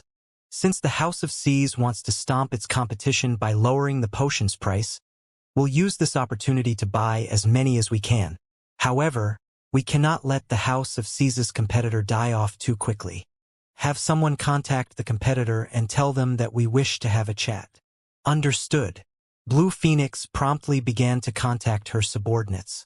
While Phoenix Ran and Blue Phoenix had conversed, the other major powers had sent their people to investigate the situation. After all, they all knew that the House of Seas had a very strong backer. They were curious to know who was capable of forcing the House of Seas into this corner. Moreover, whoever was responsible was capable of securing a large quantity of Sea God's blessings. If the other party were strong enough, they could consider forming a partnership. If not, all the better. Stormwind Town, Sea God's Temple's second-floor reception room. After waiting in the reception room for some time, Shurfeng watched a stern, gray-robed, old man nearing his 70s enter the room. Although this old man's hair was fully white, he brimmed with spirit. Moreover, the instant this old man appeared, Shurfeng felt the space around him radiate an immense pressure. He felt as if he would be turned into meat paste if he made any sudden movements. This old man was none other than Arnold, the Vice-Temple Master of Stormwind Town's Sea God's Temple. On the surface, the NPC's information showed that he was a level 160, Tier 3 Great Mage. In reality, however, he was a Tier 4 Great Wizard. Only, due to his last battle, he had fallen ill, falling a tier as a result. This was the beginning of the rare quest chain. Young adventurer, what business do you have with me? Arnold asked indifferently as he watched Shurfeng. As the Sea God's Temple's Vice-Temple Master, his status was extremely high. If not for Shurfeng's Stormwind emblem, he would not be worth this NPC's time. Arnold's cold greeting didn't particularly surprise Shurfeng. Smiling, he answered, Lord Arnold, I've heard that, to protect this town in the past, you fought a desperate battle against an abyssal monster. In the end, you used a curse to kill the monster. However, you suffered a backlash as a result. I have an advanced healing potion with me. I hope that it can be of some help to your injuries. Saying so, Shurfeng took an advanced healing potion from his bag. Thank you, young adventurer, Arnold said, his tone no longer cold and indifferent. He then shook his head and said, However, you are better off saving this advanced healing potion for yourself. I know full well what kind of wound I suffer. It is not that easy to treat. Even the water of life cannot help me. May I know what may help you recover, Lord Arnold? Shurfeng asked. Young adventurer, I do not wish to belittle your strength, but curing my wounds is too difficult. If you really wish to help me, you must first collect a drop of dragon's blood, Arnold said, chuckling. He then turned and left the reception room. System. Rare Hidden Quest Heroes Past triggered. Do you wish to accept? Shifeng accepted the quest without hesitation. Sure enough, the quest is the same as it was in the past. Shifeng released a sigh of relief. After all, he did not have a deep understanding of C's end. Much of his information contained falsehoods. Fortunately, the information regarding this quest had been true. The first item this chain quest required was the super-rare herb, Dragon's Blood. When consumed, players would permanently gain anywhere from 10 to 20 strength. Very few players were willing to trade such a precious item for a few TCP. Following which, Shifeng left the reception room and headed downstairs. Fire Dance, who was in stealth, approached with an anxious expression and reported, "Guild leader, this isn't good. The House of Seas is selling a large number of sea gods' blessings in shops throughout the various empires. Moreover, they are selling them for 1 gold per bottle. Everyone has stopped buying the potion from the auction house. In addition, the House of Seas is purchasing runic fragments without limit in the various towns and cities for 4 silver per stack. I'm afraid that it won't be long before they buy out all of the runic fragments other players have accumulated. If that happens, it won't be easy to purchase fragments in bulk anymore. The House of Seas is quite bold," Shifeng muttered, revealing a bitter smile when he read the information Fire Dance had given him. "Aren't they afraid that they'll go bankrupt? Selling the sea god's blessing for 1 gold per bottle was simply foolish. It was the equivalent of harming oneself to damage the enemy. By doing so, neither side would profit. While the House of Seas could recover from the losses if it endured, if it lost the competition, its efforts would go to waste. Unlike the House of Seas, which could sell the potions in its shops through the various empires, Shifeng was at a disadvantage. He could only sell the sea god's blessing for a minimum of 1 gold, 2 silver in the auction house. In this case, he only sold a very small number of sea god's blessings each day. He would make barely any money. "Guild leader, are we still going to sell the sea god's blessing?" Fire Dance asked. "Of course we are. Since the House of Seas wants to fight to the bitter end, I'd like to see how long they can keep this up," Shifeng said, smiling nonchalantly. "Get a group of trustworthy assassins from the guild over here and have them sell our sea god's blessings in the various empires. We'll sell the potion for 60 silver per bottle. Limit the sales volume to 3,000 bottles per empire per day. Have them work in 3-man groups and rotate. Instruct a few others to split up and head to Sea's End cities to purchase fragments in bulk. Since the House of Seas will buy the fragments at 4 silver per stack, we'll buy the fragments at 5 silver per stack. Keep our prices 1 silver higher than the House of Seas. To any other player, selling the sea god's blessing for 60 silver per bottle would result in a loss. Fortunately, that wasn't the case for Shifeng. If he purchased runic fragments at 5 silver per stack, it would only cost him 12 silver, 50 copper for each bottle of sea god's blessing. By selling the potions at 60 silver per bottle, he didn't get as much profit. Even so, profit was profit. The House of Seas could only blame itself for picking a fight with the wrong player. Understood. Fire Dance smiled. Had the House of Seas chosen to challenge them properly, both sides would have made a profit. Now, however, the House of Seas had shot itself in the leg. Following which, Fire Dance contacted the guild's elite assassins and had them hurry to Stormwind Town. Meanwhile, Shifeng brought 4,000 bottles of Sea God's Blessing back to White River City. He planned to store them in the guild warehouse and let the guild's core members trade GCP for the potions. At the same time, he intended to search for Dragon's Blood. Dragon's Blood was also known as Draconic Herb. It was extremely rare. Even if one scoured Sea's End, they wouldn't find it. Normally, it was a treasure that only bloomed in kingdoms and empires that produced herbs. To obtain the herb, a player needed luck. Even Shifeng would have a hard time finding the herb. Hence, he would rely on the candlelight trading firm to purchase it for a high price. Otherwise, he'd never move to the next part of the quest chain. White River City's teleportation hall. As soon as Shifeng returned using the return scroll, he discovered a flood of players teleporting into the city. There were at least twice as many players than before. Among them, there were members of large guilds belonging to other kingdoms and empires. He easily counted members of 14 first-rate guilds in the teleportation hall. There were also a large group of Battle Wolves members.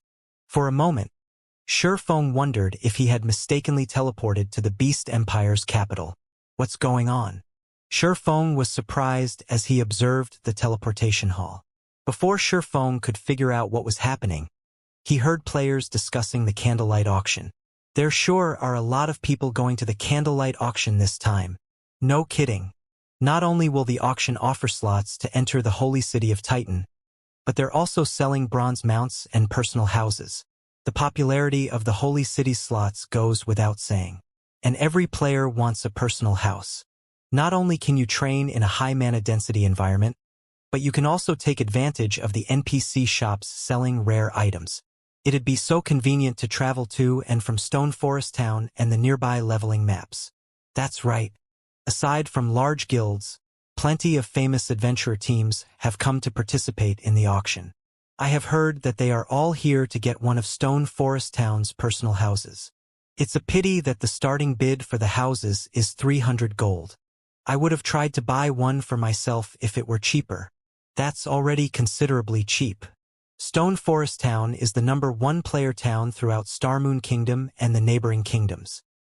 Practically every player in the teleportation hall chatted about the candlelight auction and Stone Forest Town. When they talked about Stone Forest Town, they wore yearning expressions. Has Stone Forest Town become so popular? Shurfeng was slightly surprised. While he acknowledged that Stone Forest Town was a valuable location, he hadn't thought that it would attract so many players from other kingdoms and empires. After all, Stone Forest Town's location was gradually growing less profitable. By the time mainstream players were over level 50, the town would lose its competitive edge.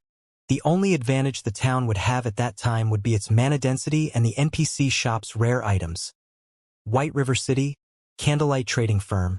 Players crowded the 7-story tall building's entrance. Originally, only players with 10 gold or more could enter the shop. However, due to the high number of participants, the trading firm had been forced to raise the requirement to 100 gold. Even then, the designated auction venue, which could accommodate 10,000 people, was full to the brim. Even the VIP rooms were not enough. Originally, only those carrying over 2,000 gold qualified to use the VIP rooms. Now, only those with 10,000 gold or those from superpowers could use the rooms. Most first-rate guilds didn't have 10,000 gold lying around, yet the 30 VIP rooms were occupied. The candlelight auction was more popular than anyone had expected. Melancholic Smile, the auction's host, was stupefied. She found it truly hard to imagine that a mere auction, held by a player-operated shop, could attract so many superpowers and famous adventurer teams. Melancholic Smile wasn't the only one surprised. Even the various powers that had come to attend the auction were shocked to discover so many competitors. Normally, only superpowers auctions attracted so much attention, yet an upstart guild had achieved the same results.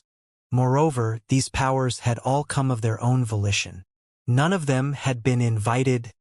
Meanwhile, in a VIP room on the 2nd floor, guild leader, I've already checked. 7 super guilds and super first-rate guilds are in attendance. Practically every first-rate guild from the neighboring kingdoms and empires are here as well. Purple Eye reported to Galaxy Past. There really is no competing with Zero Wing.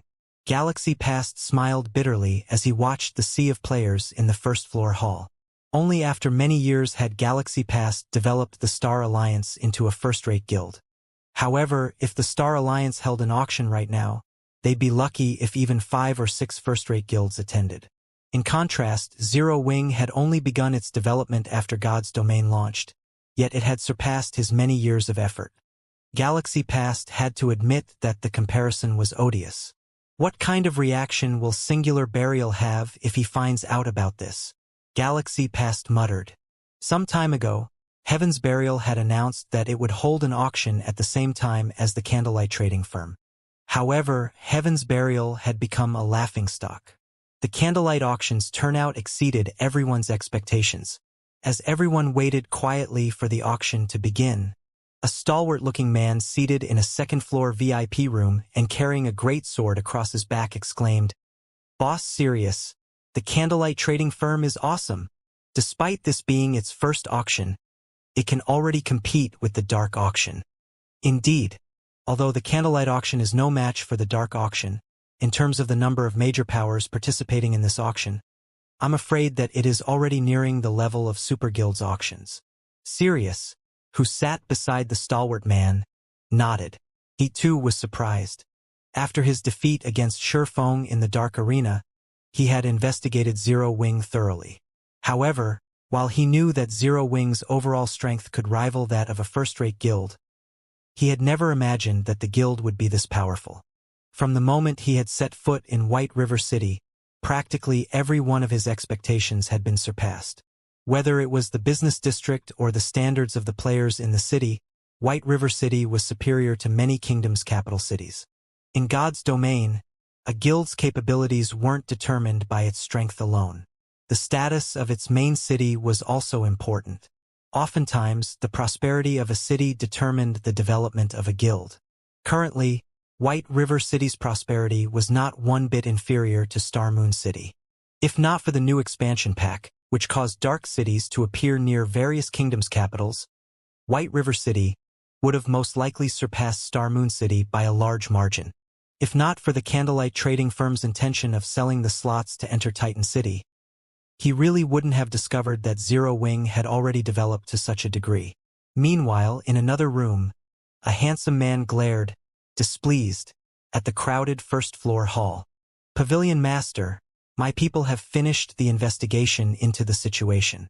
So many people are attending this auction to bid for Stone Forest Town's personal housing and the advanced mana armor kits, a dignified young man reported. Although this young man simply stood there, he seemed like the center of the universe. Moreover, he radiated a terrifying aura. Even the man's companions, who were level 42 experts, wouldn't get within 10 yards of him. This young man was none other than the monster of the Dragon Phoenix Pavilion that had grasped a domain at a very young age. Martial Dragon. Zero Wing is actually capable of such a grand auction. No wonder why Rain has such an optimistic view of this guild. It's a pity that, even after attracting so many customers with the Holy City slots, Zero Wing only has such pitiful items to sell. Nine Dragons Emperor sneered when he saw Melancholic Smile walking up to the stage. If this auction were organized properly, it could attract so many more major powers in the future. It would massively boost Zero Wing's development. After all, these major powers had money. Anyone else would only have spare change. Zero Wing would never have attracted the true major powers if not for the Holy City slots. As Nine Dragons Emperor fell silent, the auction officially began.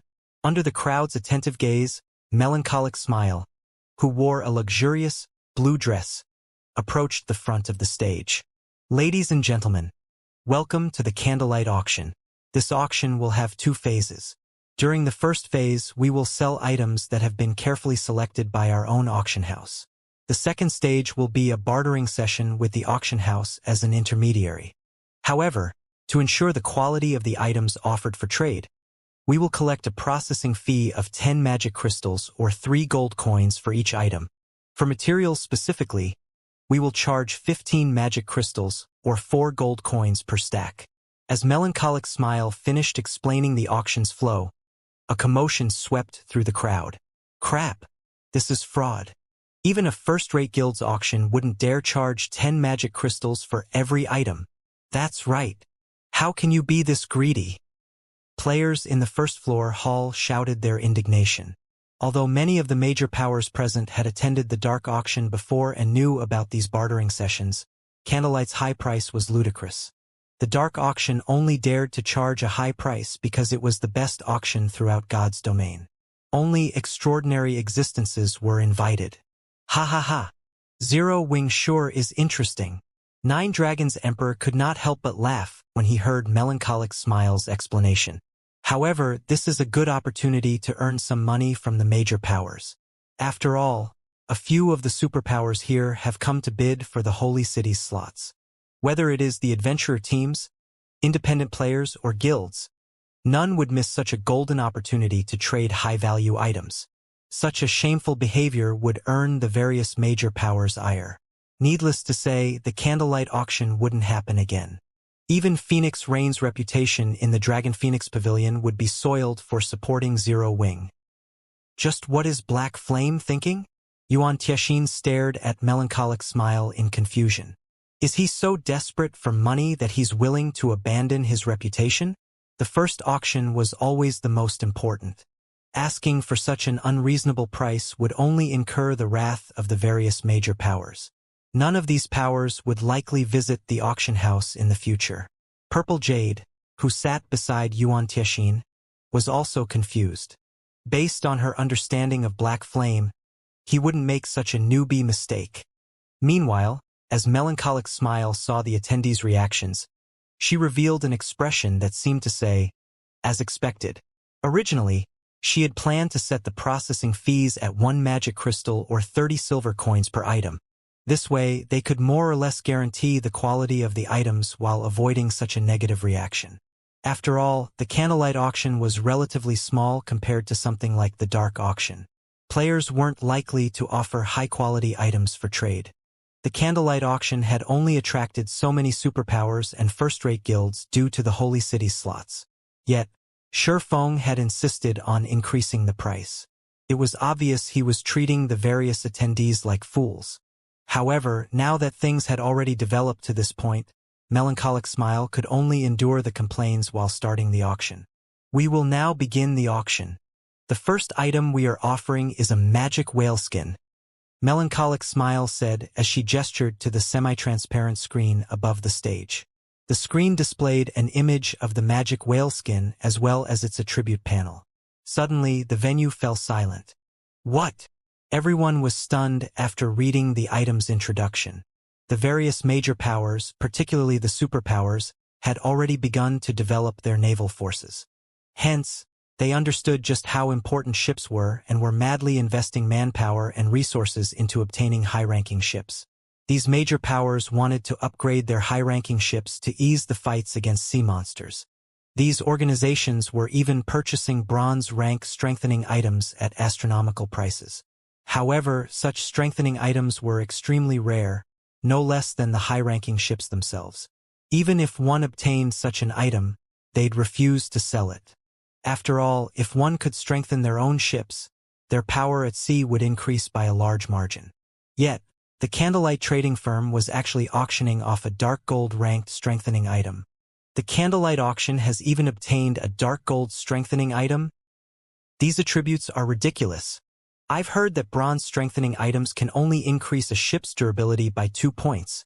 Yet the magic whale skin can increase a ship's defense by 10% and durability by 10 points. It can even increase movement speed by 3%. The various guilds' upper echelons in the first-floor hall panted as they stared at the magic whale skin. Ordinary players might not yet understand the game's ships, but the various large guilds present understood them very clearly. If an item like the magic whale skin were used to strengthen a bronze speedboat, it could improve the speedboat's performance significantly. Meanwhile, a speedboat could be enhanced to a total of 5 times. If one fully enhanced a bronze speedboat with magic whale skins, the speedboat's performance might even exceed mysterious iron speedboats. However, strengthening a bronze speedboat with a magic whale skin would be the epitome of luxury. At the very least, only mysterious iron ships would qualify for such a powerful strengthening item. Black Flame is quite generous. He has decided to use such a valuable item to open the auction.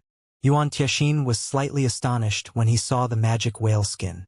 The various major powers had spared no effort to get ahead of others at sea, yet Zero Wing was giving such a wondrous item away.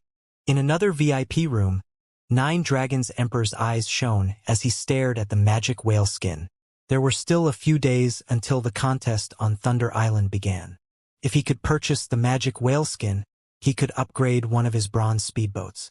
With this, he would have an easier time killing boss-grade sea monsters and obtaining thunder passes. When Melancholic Smile saw the crowd's excitement, she quietly released a sigh of relief. Now that everyone has seen the magic whale skin's attributes, let us proceed to the bidding. We will sell 3 sheets at a time. The starting price is 10,000 magic crystals, and each increment must not be lower than 500. Let us begin. As soon as Melancholic Smile announced the starting price, many players gasped. According to the current market price, 10,000 magic crystals was the equivalent of 2,500 gold. With that amount of money, one could purchase a relatively good plot of land in an NPC city. Moreover, magic crystals were far more precious than coins as they were more difficult to obtain. However, the high price wasn't the only reason these players were shocked. What surprised them more was Candlelight's ability to offer 3 magic whale skin sheets at a time. After all, a single sheet could not qualitatively transform a ship. However, 3 sheets could. What a ruthless price. Sirius chuckled as he shook his head. It seems Candlelight is going to take our money today. The competition at sea grew more intense with each passing day. If his guild could increase a high-ranking ship's performance by a rank, it would raise the guild's naval strength to new heights. While Sirius sighed, the price of the magic whale skins rose rapidly. 10,500 crystals, 11,000 crystals, 12,000 crystals. In just 10 seconds, the price had soared to 15,000 magic crystals. One could purchase epic equipment with that kind of money. Big Sis Rain, what should we do? We have already lent our magic crystals to Zero Wing. We have less than 5,000 crystals on hand, Blue Phoenix asked anxiously, as she watched the price of the magic whale skin continuously increase. She also felt that Zero Wing was too insincere. Rather than offering such a valuable item to them, Zero Wing had chosen to auction it. Phoenix Rain could only reveal a bitter smile in response. She had been racking her mind to figure out a way to increase her fleet's strength. She had even led a team of experts to the Deathwhisper Fortress personally to obtain ship-strengthening items. Only after many sacrifices had she gotten her hands on a mysterious iron-strengthening item. On the other hand, without anybody noticing, Zero Wing had dark gold strengthening items. Immediately, Phoenix Rain called up her friends list and contacted Shifeng. Team leader Yifeng, I wish to use the magic crystals I lent you to purchase the magic whale skins that are currently on auction. Will that be possible? Phoenix Rain asked. Of course. That won't be a problem. I'll notify the auctioneer right away. However, your maximum limit will be the 250,000 magic crystals you lent our guild. I can't make the decision if the price is higher than that, Shifeng said earnestly. One of the reasons that he had generously offered the magic whale skins for auction was to show everyone Zero Wing's foundations. In any case, he had 8 sheets in total. He only needed 5 to strengthen the Hurricane sailboat. Using the remaining 3 on speedboats or common small sailboats would be a waste. It would be more beneficial to sell them. The second reason was to pay back his debt. After all, he had yet to return the 250,000 magic crystals he had borrowed from Phoenix Rain. If he tried to offer her the top-tier dark gold weapons or equipment that he had obtained from the Dark Arena, it was unlikely that Phoenix Rain would be interested. Only something like the magic whale skin, which could increase one's naval strength, would garner Phoenix Rain's attention. Hearing Shifeng saying so, Phoenix Rain relaxed. There were still 5 days until the debt was due. Zero Wing could easily reject her request. 20,000 crystals. Phoenix Rain instantly placed a frightening bid. As expected of the players in the VIP rooms, they can afford to place such insane bids casually. Both independent players and guilds in the first-floor hall were astonished by Phoenix Rain's bid. Even first-rate guilds were fortunate if they had a stockpile of 60,000 magic crystals. After all, there were too few sources. Moreover, their daily consumption was considerably high. It was impossible to stockpile so many. Spending 20,000 magic crystals just to strengthen a single ship was simply too much of a luxury. Only super first-rate guilds and super guilds were capable of such a thing. 21,000 crystals. 9 Dragons Emperor frowned as he placed a new bid. The Holy City slots were his main goal. Hence, he hadn't prepared many magic crystals. He currently had 24,000 crystals on hand. After all, a small guild like Zero Wing should not be capable of offering anything worth his while. Now, however, it was too late for him to send his subordinates to collect more magic crystals. Ha ha ha! It seems the other powers haven't come prepared. Yuan Tianxin chuckled. Following which, he shouted, 30,000 crystals! The secret pavilion had prepared plenty of coins and magic crystals for the candlelight auction. After all, the secret pavilion had done business with Zero Wing many times before, so they knew that Zero Wing possessed strong foundations and had many items that could even tempt the secret pavilion. However, Yuan Tianxin had never expected to find such an opportunity.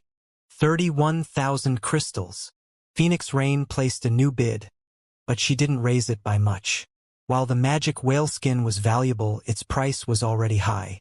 Any higher and one could afford a bronze speedboat. 35,000 crystals, Yuan Tianxin said without hesitation. 36,000 crystals. Phoenix Rain frowned as she glanced at Yuan Tianxin's room a short distance away. This was the highest she was willing to go. Although she had plenty of magic crystals, she could not waste them. The other audience members were stupefied. The cost of 3 magic whale skins could already rival half of a first-rate guild's magic crystals. It seems that they have reached their limit. Yuan Tianxin smiled. 40,000 crystals. The other superpowers might only want the magic whale skin to fortify a bronze speedboat. However, the secret pavilion was in possession of a mysterious iron speedboat. 3 magic whale skins could almost put their ship on par with a secret silver speedboat. A secret silver speedboat. He wouldn't even blink at spending 100,000 magic crystals on such a ship, much less 40,000. The instant he placed his 40,000 crystal bid, the venue fell silent. After Melancholic Smile knocked the gavel 3 times and confirmed the sale, a gasp echoed throughout the auction house. The major powers that had scolded the candlelight trading firm for fraud had run out of comments. The first auction item had sold for 40,000 magic crystals. They had to admit that the candlelight auction was high quality. Only, they still thought that the processing fees for the bartering session were somewhat expensive. However, not long after these major powers had such thoughts, the second auction item was revealed above the stage. Every one of these major powers stared in silence. Even the various superpowers were no exception. The reason for such a reaction was that the second item was none other than the Thunder Pass. Thunder Island was no longer a secret among the various major powers. Even some second-rate guilds with powerful information networks knew about the island. Various superpowers were frantically collecting Thunder Passes, but these weren't easily obtainable, requiring a lot of manpower and resources. Each additional Thunder Pass would allow them to bring 10 more experts to Thunder Island. When the contest for Thunder Island's authority began, the superpower with the most Thunder Passes would have a greater advantage. Hence, the various superpowers constantly offered to purchase Thunder Passes at a high price, attracting plenty of adventurer teams to sail the Sea of Death and kill sea monsters. Only, there had been no news of any adventurer team obtaining passes even now. Nevertheless, the candlelight trading firm was selling a Thunder Pass. It was truly hard to imagine that an upstart guild's auction could consecutively offer 2 treasures that could tempt the various superpowers.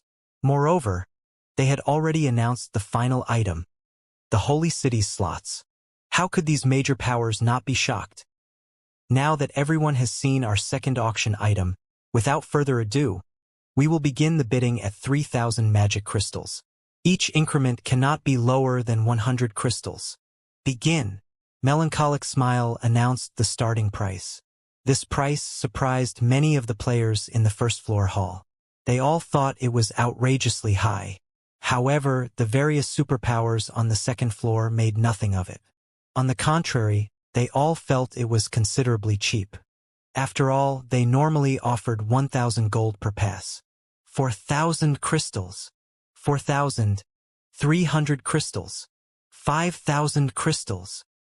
As soon as Melancholic Smile opened the floor for bids, the various superpowers, which initially had little interest in the candlelight auction, contested madly for the Thunder Pass. These superpowers gave the players in the first floor hall no opportunities to intervene, raising the price again and again. Even the participating second-rate guilds felt out of their league in this auction. As for the players and guilds that had scolded the candlelight trading firm for being fraudulent, none of them dared to make a peep. Eventually, Phoenix Rain won the Thunder Pass for 8,300 magic crystals. Pavilion Master, are we letting Phoenix Rain have the pass just like that? Martial Dragon asked curiously. It doesn't matter. Any higher and the pass wouldn't be worth it. In any case, Rain has 10 extra slots. They're not enough to make a difference. Nine Dragons Emperor growled, sneering. After giving the matter some thought, Martial Dragon agreed with his guild leader. They had far more slots than Phoenix Rain. Even if she had 10 more, the increase wouldn't be enough to affect the big picture. Following the end of the second item's bidding, Melancholic Smile gestured to the image above the stage once more. However, the image remained the same as before. Smiling, she said, "Let's begin the auction for the third item." The third item is another Thunder Pass. Like before, the starting price is 3,000 magic crystals. Begin. What? There's more? Gasps echoed throughout the venue. Thunder Passes were extremely difficult to obtain. Obtaining one was already an amazing feat, yet Zero Wing had another to offer. Even Phoenix Rain was surprised. Of course, she was also elated. Although it was only one more entry pass, there was a huge difference between 10 and 20. Fortunately, among the superpowers present, she had the most magic crystals to spend. As soon as the auction began, the Thunder Pass's price instantly rose to 8,000 magic crystals. Unlike before, the various superpowers paid more attention to the Thunder Pass this time. They, too, realized what kind of consequences they would suffer if another power had 20 additional slots. The competition for the second Thunder Pass intensified. Eventually, however, Phoenix Rain obtained the second Thunder Pass for 15,400 magic crystals.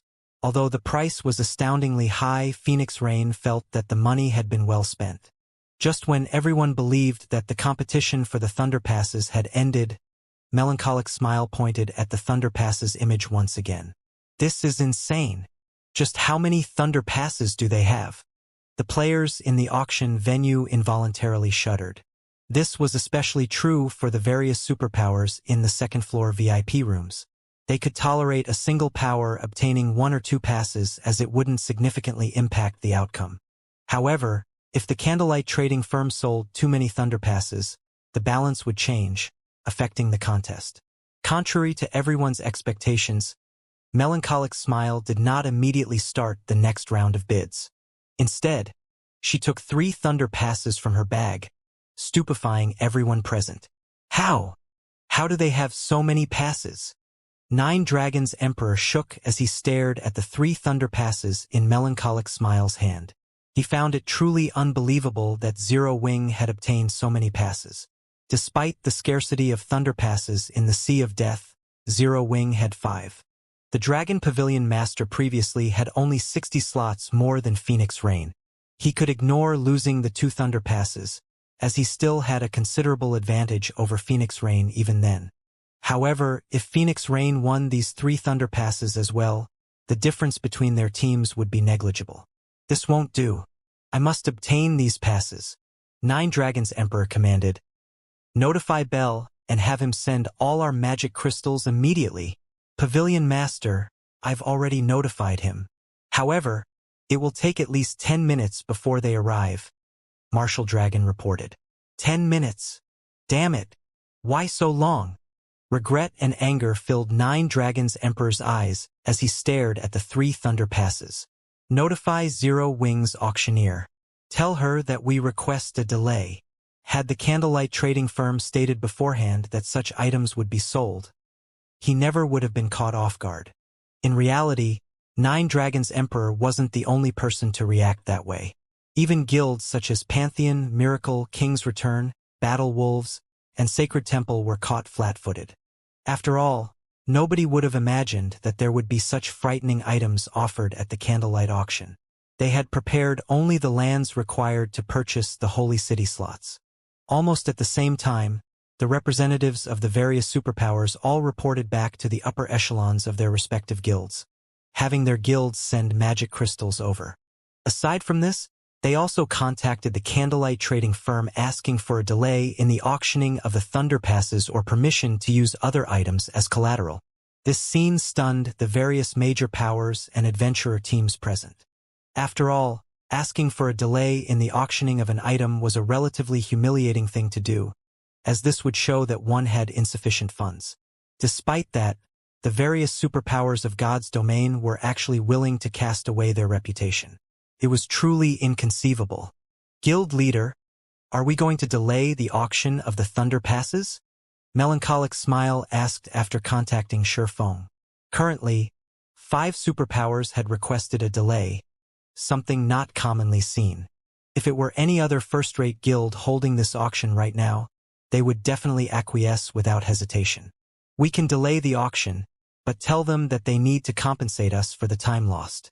Every minute's delay will cost them 300 gold. They are welcome to delay the auction for as long as they want, Shifeng replied nonchalantly. Guild leader, this... Melancholic Smile's heart skipped a beat when she heard his answer. Don't worry about it. Just tell them as is, Shifeng said, chuckling. There were only a few days left until the contest over Thunder Island. At this point, practically all boss-grade sea monsters that could be killed had already been killed once before. Even if one killed the boss-grade sea monsters that respawned, the likelihood of a Thunder Pass dropping would be very low. After all, only a limited number of Thunder Passes could drop during each contest cycle. The only reason he had managed to obtain so many Thunder Passes was the King-class sea monster he had killed. If he did not make a killing off these superpowers now, he would be doing that King-class sea monster a disservice. Melancholic Smile fell speechless at Shifeng's words. Her guild leader was a little too good at earning money. However, since it was a command from her guild leader, Melancholic Smile had no choice but to repeat Shifeng's words to the 5 superpowers. Pavilion Master, Candlelight is clearly trying to extort us. Martial Dragon's expression darkened when he heard Melancholic Smile's reply. They would have to pay 3,000 gold if they wanted to delay the auction of the Thunder Passes for 10 minutes. Such a sum was enough to purchase a considerably good plot of land in an ordinary NPC city.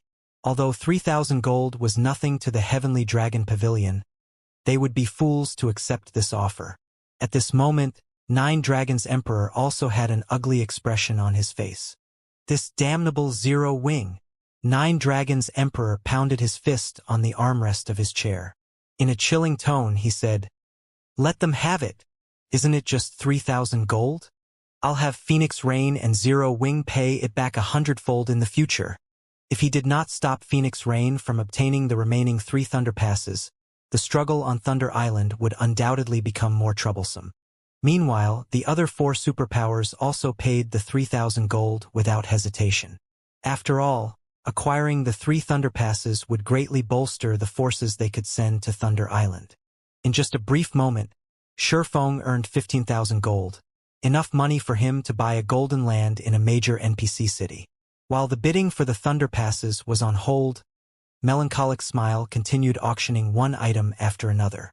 Meanwhile, every one of these items was highly contested by the players in the first-floor hall. Some of these items were on commission from other players, while some were dark gold weapons and equipment from Zero Wing's warehouse. The fine gold rank magic light set equipment that was auctioned managed to garner the attention of those on the second floor. The various major powers knew full well how difficult it was to obtain such high-level set equipment. Despite all their efforts in challenging level 50+ monsters, they had yet to get even a piece of level 50 fine gold equipment, much less fine gold set equipment. In the end, the secret pavilion bought the magic light set equipment for 4,000 gold. Meanwhile, each one of the 100 advanced mana armor kits offered sold for roughly 150 gold. After the auction of the advanced mana armor kits came to an end, the sale of the bronze engineering locomotives began. Nowadays, the various major powers in God's domain were frantically collecting high-ranking mounts as well as equipping their elite members with common mounts. They all understood that the era of mounts had already arrived. If they did not quickly equip their guild members with mounts, they would end up trailing the other guilds before long. After all, once players had mounts, they could save up on plenty of travel time. High-ranking mounts even possessed combat capabilities. Now that the Candlelight trading firm was selling bronze mounts, the various major powers naturally wouldn't let this opportunity get away. I believe everyone has seen the bronze engineering locomotives attributes already.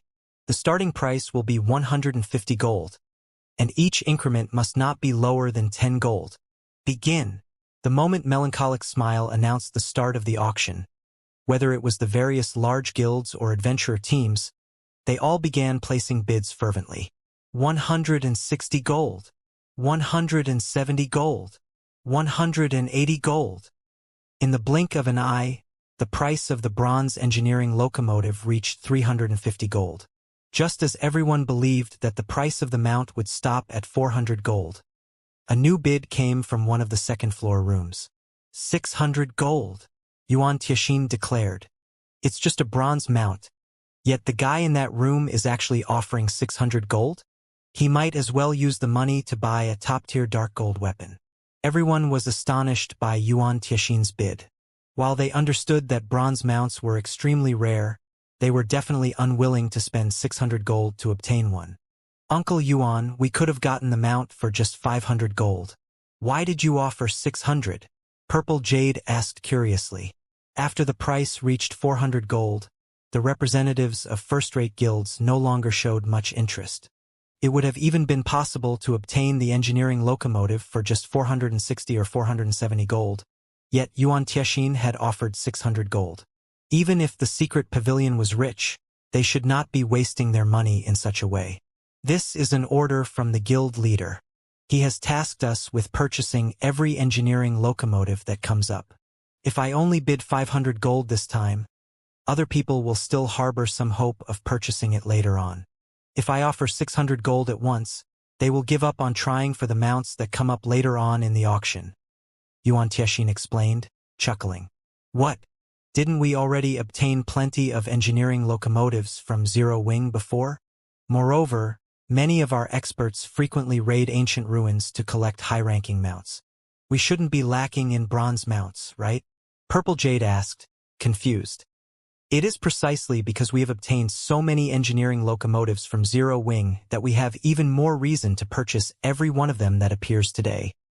Yuan Tianxin replied, smiling.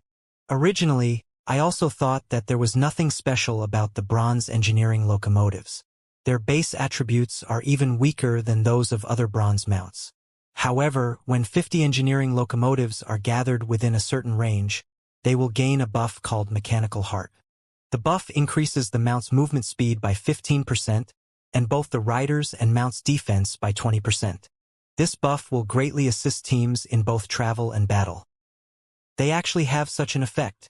Purple Jade was shocked. She immediately understood why the guild leader wanted to purchase all of the bronze engineering locomotives. Large guilds often conducted team operations. If they could fully equip a 50-man team with bronze engineering locomotives, the team's efficiency would increase considerably. Following which, the secret pavilion instantly purchased every bronze engineering locomotive that went up on auction. Although some first-rate guilds tried to compete for the mount, the secret pavilion shut them down with a significantly higher bid. None of them got any chance whatsoever. In the end, the secret pavilion purchased all 10 mounts that were offered. Consequently, people also started recognizing the standard of the candlelight auction. At the same time, the atmosphere in the auction venue grew increasingly heated.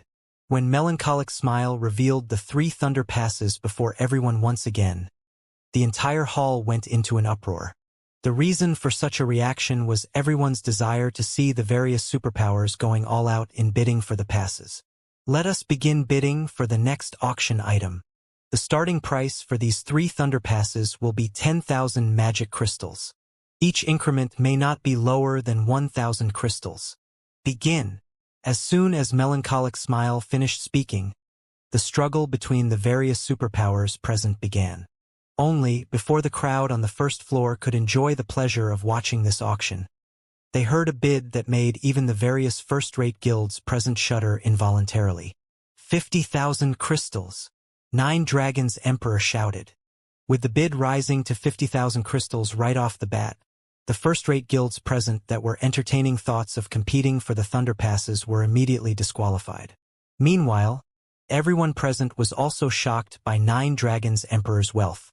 Just to obtain 3 entry passes, 9 Dragons Emperor had bid the equivalent of a first-rate guild's entire stockpile of magic crystals. 53,000 crystals. 55,000 crystals. 60,000 crystals. Phoenix Rain called out a new price. Now, just one Thunder Pass cost 20,000 magic crystals. Have these superpowers lost their minds? The players on the first-floor hall were stupefied. Melancholic Smile was also shocked. She could not comprehend why the various superpowers were going so crazy over a few entry passes. However, Melancholic Smile and the others did not realize Shurfeng's intent in selling 3 Thunder Passes at once. The difference in the number of Thunder Island slots each superpower currently possessed was not particularly large. At this point, the number of slots each superpower wielded also wouldn't undergo any massive changes. The addition of these 30 slots might very well become the straw that broke the camel's back. Hence, the various superpowers naturally wouldn't give up on competing for them so close to the contest for Thunder Island's authority. Otherwise, wouldn't all their previous efforts in obtaining Thunder Passes go to waste? Just as everyone was feeling shocked at the wealth of the various superpowers, a new bid appeared once again. 70,000 crystals. Are magic crystals rocks? The players in the first-floor hall felt their minds going numb when they heard this price. The bids were actually rising in increments of 10,000 magic crystals. In the past, they only knew that the superpowers of the virtual gaming world were existences that should not be provoked, as the disparity was simply too big.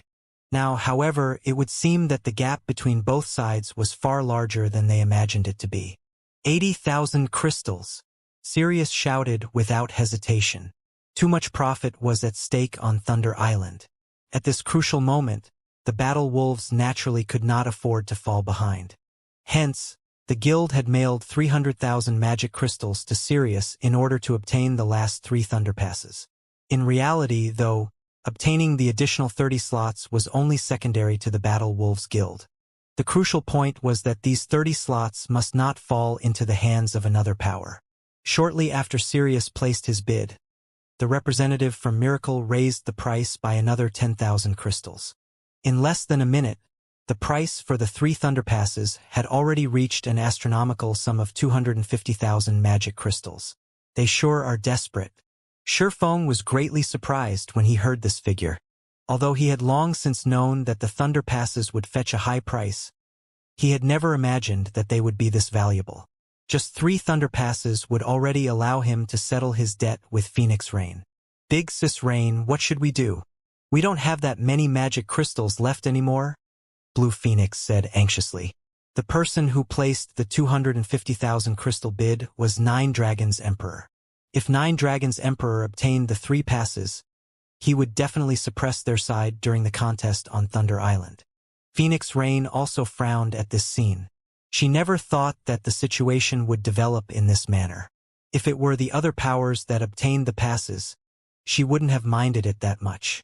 However, if Nine Dragons Emperor got the passes, she would lose her chance to become the great Pavilion Master.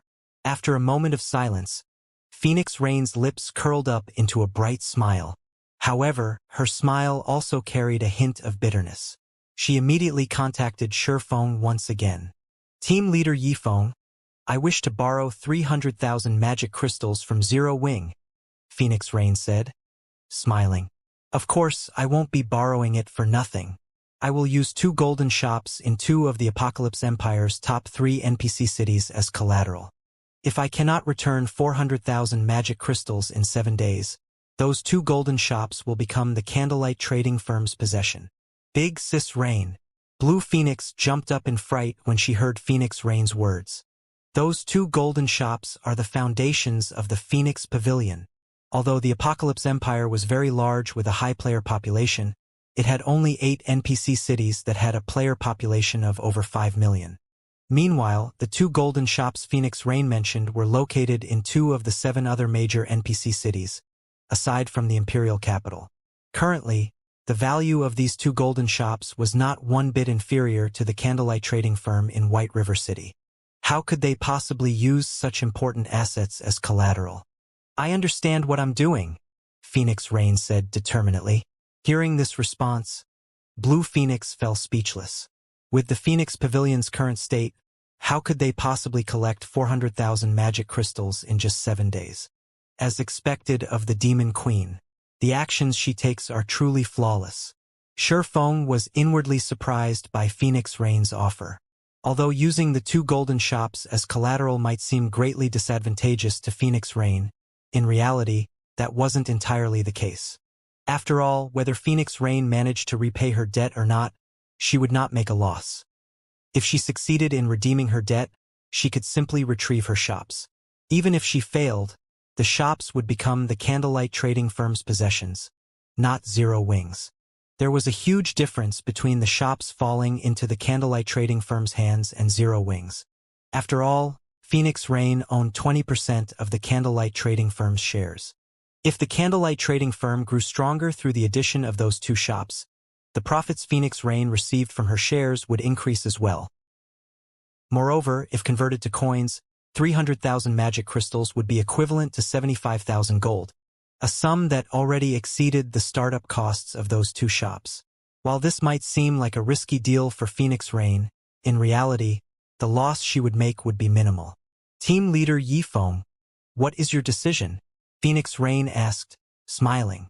When Shifeng looked at Phoenix Rain in the screen, he suddenly felt as if he was the one borrowing money from her. From beginning to end, it was as if the initiative in this trade was in her hands, not his. All right, you have a deal. However, the magic crystals will be left with the Candlelight trading firm for now. Once the auction is over, I'll hand over the remainder to you.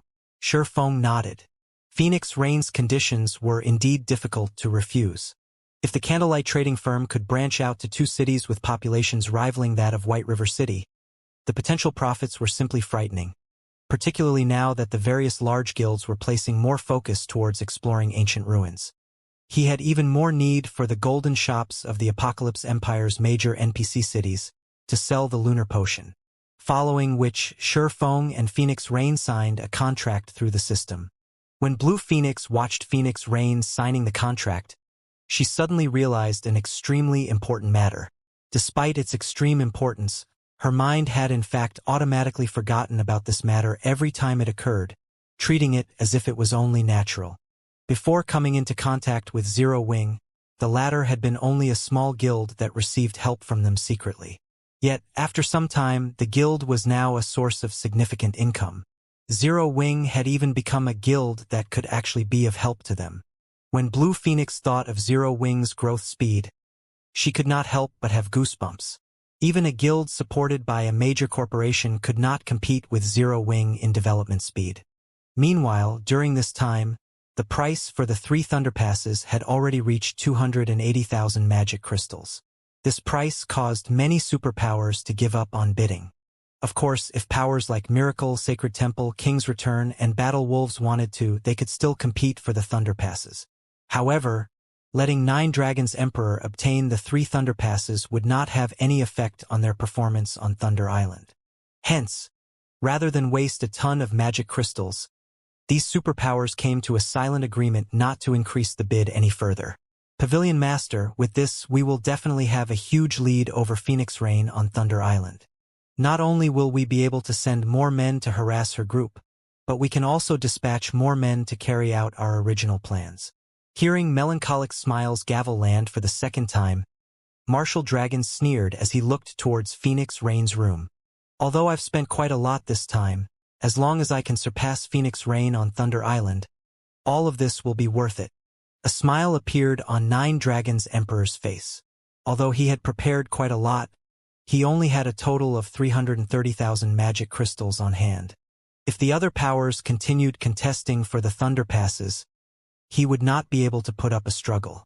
Just as the gavel was about to land for the 3rd time, however, a new bid appeared in the auction venue.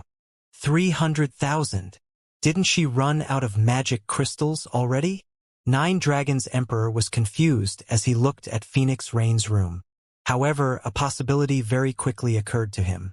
Damn that Zero Wing. They actually lent magic crystals to her. 310,000. However, 9 Dragons Emperor was also helpless to do anything about this situation. He had no choice but to continue bidding. As for the other superpowers, they had already given up on fighting over this bottomless pit, because regardless if Phoenix Rain or 9 Dragons Emperor obtained these 3 Thunder Passes, the 2 of them would not be able to affect their results on Thunder Island at all. 320,000. 330,000. 340,000. Phoenix Rain continued increasing her bid without hesitation. When the price reached 340,000 crystals, Nine Dragons' Emperor was thoroughly defeated. He could only watch as the gavel in Melancholic Smile's hand landed one time after another. In the end, the 3 Thunder Passes fell into Phoenix Rain's hands. Seeing this outcome, the various major powers grew exceedingly envious of Zero Wing. Zero Wing had managed to earn 340,000 magic crystals just by selling 3 Thunder Passes. This was practically even more profitable than robbing a bank. After the auction for the Thunder Passes came to an end, the remaining items that came up did not garner much interest from the various superpowers. Only the players seated in the first floor hall bid for them. Although the prices of the items were not particularly high, the quantity was much higher. Time passed quickly.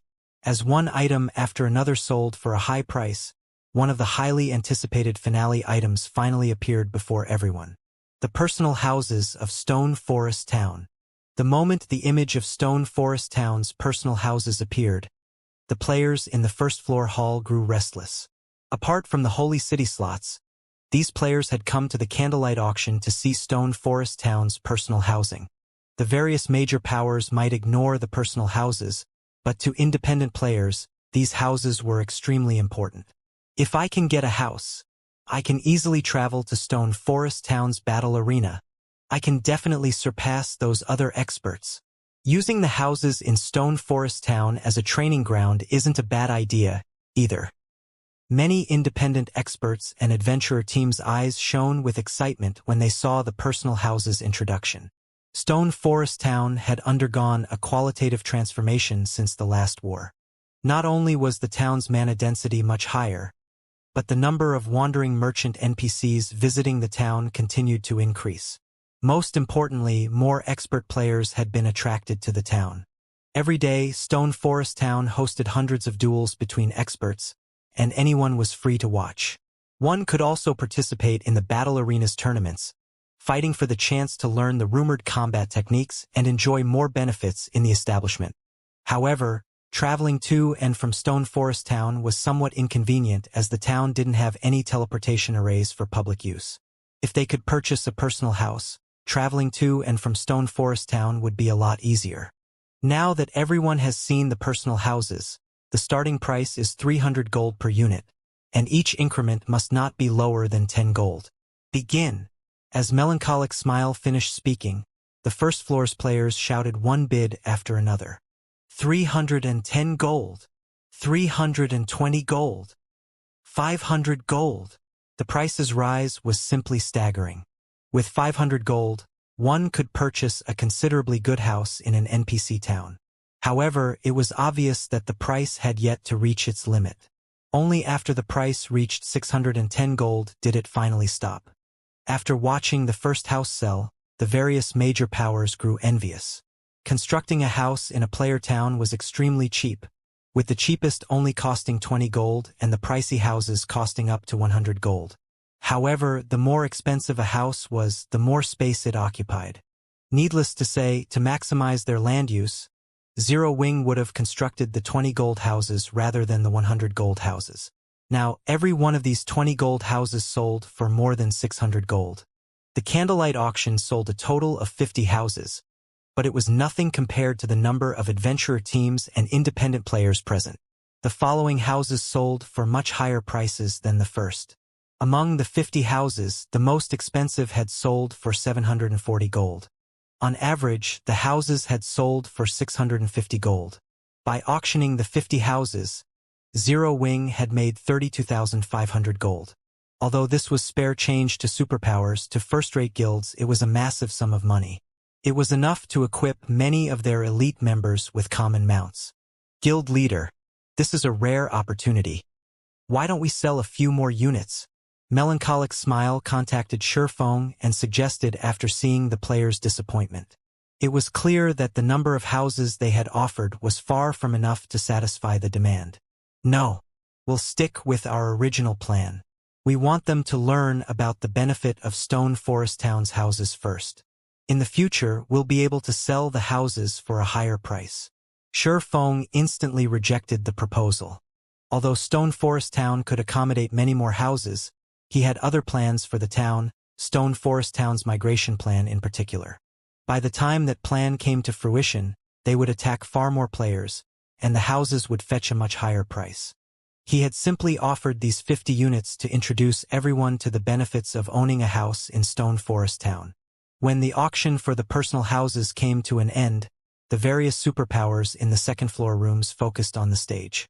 The next auction item was the reason they had come to the candlelight auction: the slots to enter the holy city of Titan. To ordinary guilds, these slots were not of much use. However, it was a different story for superpowers like themselves. The slots could help some of their famous lifestyle players become true masters. A master lifestyle player had the power to transform their trading firms. Their trading firms would earn ample profits. Naturally, this would increase their guild's development as well. So, this is the holy city of Titan? A white-bearded, old man muttered, his eyes glowing as he read Titan City's introduction. Sirius, you must get me a slot to the holy city as per our agreement. The screen above the stage did not explain the holy city slots. Rather, it displayed information about the holy city itself. One such detail was the Titan Lifestyle Association. The information revealed that the establishment's workshops, which players could rent, had a mana density far greater than the basic meditation rooms. Moreover, the floating island contained research rooms, and players could use these rooms to study various materials. There were also plenty of Master Rank production videos. There were even Grandmaster Rank production videos available. However, players were required to enter the advanced research room to gain access. Only entering these research rooms was very costly. The basic research room alone cost 200 gold per day, the intermediate versions costing 500 gold per day, and the advanced versions costing 1,200 gold per day. The various superpowers gasped when they saw these prices. Moreover, both the intermediate and advanced versions required a certain amount of reputation in Titan City to rent. Master Fire, rest assured. The Battle Wolves always stick to our word. We will definitely obtain a slot for you, Sirius responded respectfully. At the same time, the other powers' fighting spirit roared to life as they swore to obtain slots for themselves. Now that everyone has seen the Holy City slots, the starting price is 500 gold, and each increment must be no lower than 100 gold. If you don't have enough money, you may offer cities' lands as collateral. However, we will only evaluate the lands at market price. Begin. After Melancholic Smile announced the next round's rules, the venue's atmosphere reached its boiling point. 500 gold, 600 gold, 800 gold. In the blink of an eye, the price had reached 3,000 gold, shocking every player present. The first-rate guilds soon gave up on the Holy City slots. They could already purchase a relatively good plot of land in an ordinary NPC city with that kind of money. The only players remaining in the competition were the second-floor superpowers. The Holy City slots were similar to the Thunder Passes. To those who needed them, they were worth a ton of money. To those who didn't, however, they were utterly worthless. Every superpower had a batch of lifestyle players who were so close to their master ranks. Unfortunately, these lifestyle players weren't familiar enough with God's domain's materials and production techniques, unable to cross that final hurdle. As long as they obtained the Holy City slots, these superpowers were confident in nurturing a master lifestyle player and improving their respective trading firms. They would easily rake in far more than this investment. 5,000 gold. Sirius instantly increased the price by 2,000 gold. That lunatic. It seems he's hellbent on getting this slot. The other superpowers shook their heads and gave when they heard this price. While they could afford it, it had exceeded their initial expectations. Although they were rich, their money did not grow on trees. Moreover, the various superpowers were preparing for the contest on Thunder Island. They did not have that much money to waste. Hence, they decided to let Sirius have the first slot. In any case, there were 10 slots up for grabs. Even if split equally among their 7 superpowers, they could each obtain at least one slot. They didn't have to rush. They could watch the Battle Wolves whittle away their funds and wait until they dropped out of the competition. following which the bidding for the second slot began. 5,000 gold! Sirius shouted once more. Sirius's bid silenced the venue. Is that guy nuts? Wasting 5,000 gold once isn't enough for him. Sirius's generosity stunned the players in the first floor hall. With 5,000 gold, one could purchase considerably high-quality epic equipment. Meanwhile, Melancholic Smile, who stood above the stage, revealed an excited smile. She had never expected the Holy City slots to sell for such a high price. Although she wouldn't receive a single coin from the sales, Zero Wing could earn some more money. They would have enough for the guild's development, reconstructing Stone Forest Town, and purchasing diamond wood. Like the first round of bidding for the Holy City slots, none of the superpowers contested for the second. Following which, Melancholic Smile started the bidding for the third slot. 5,000 gold! Sirius shouted yet again. Have the battle wolves gone mad? Nine Dragons' Emperor frowned. Do they really think we won't challenge them? This time, the superpowers refused to let Sirius have his way. 5,100 gold. 5,300 gold. 5,500 gold. Both Nine Dragons' Emperor and Phoenix Rain raised the price again and again. In the end, however, Sirius still won the third Holy City slot for 6,500 gold. As another purchased the first 3 slots, the various superpowers began to grow anxious, bidding even more fervently. In the end, among the 7 remaining slots, the cheapest had sold for 6,100 gold, while the final slot sold for 7,000 gold. The players in the venue were stunned. Meanwhile, the various first-rate guilds turned green with envy. Zero Wing made 62,400 gold by selling 10 slots. If Singular Burial knew about this, he would go mad. Galaxy Past smiled bitterly as he watched the Candlelight Auction's first phase come to an end. I'm afraid that it won't be long before Zero Wing becomes Starmoon Kingdom's overlord. It seems we'll still have to shift the Star Alliance's development to other kingdoms. A guild's strength was reflected not only in its expert and elite players, but also in its financial prowess. Although Zero Wing had been acknowledged the #1 guild in Starmoon Kingdom, it had far fewer elite players than first-rate guilds. Zero Wing was only superior regarding tools of war and peak experts. In terms of management and deterrence force wasn't in the same league. The guild's range of influence, in particular, couldn't compare to Blackwater's, for example. After Blackwater's withdrawal from Starmoon Kingdom, Heaven's Burial and the kingdom's second-rate guilds had rushed to take control of the abandoned territory. Even the Star Alliance had gotten in on the action in hopes of replacing Zero Wing as the kingdom's overlord. The dark guilds in Starmoon Kingdom had also harbored such thoughts as they frequently killed Zero Wing's members and the players heading into Stone Forest Town. Zero Wing had always walked the path of the elite and as a result, lacked manpower. However, now that the guild had obtained so much funding during the Candlelight Auction, it wouldn't be long before the guild could recruit a large number of high-quality elite members, compensating for its flaws. If any guild wanted to challenge Zero Wing's Starmoon Kingdom, they had to think twice. After all, with so much money, Zero Wing would not fear a battle of attrition. Once the auction's first phase ended, the second phase quickly began. Fortunately, no one had anything more to say about Zero Wing's processing fees, obediently retrieving their prepared treasures and putting them up for trade. Due to the 10 magic crystal or 3 gold processing fees, only items worth at least 10 gold were accepted for trade. This guaranteed the item's quality and made it easy for players to find what they wanted. Even the various major powers on the second floor found quite a few items they needed. As the event died down, everyone's final evaluation of the Candlelight Auction was quite high. The Candlelight Auction could definitely stand on the same stage as Superpowers auctions. Shurfeng similarly browsed the trade list in the hopes of finding the Draconic Herb. Players from numerous countries had attended the Candlelight Auction. Among those present, many were either major powers representatives or independent experts.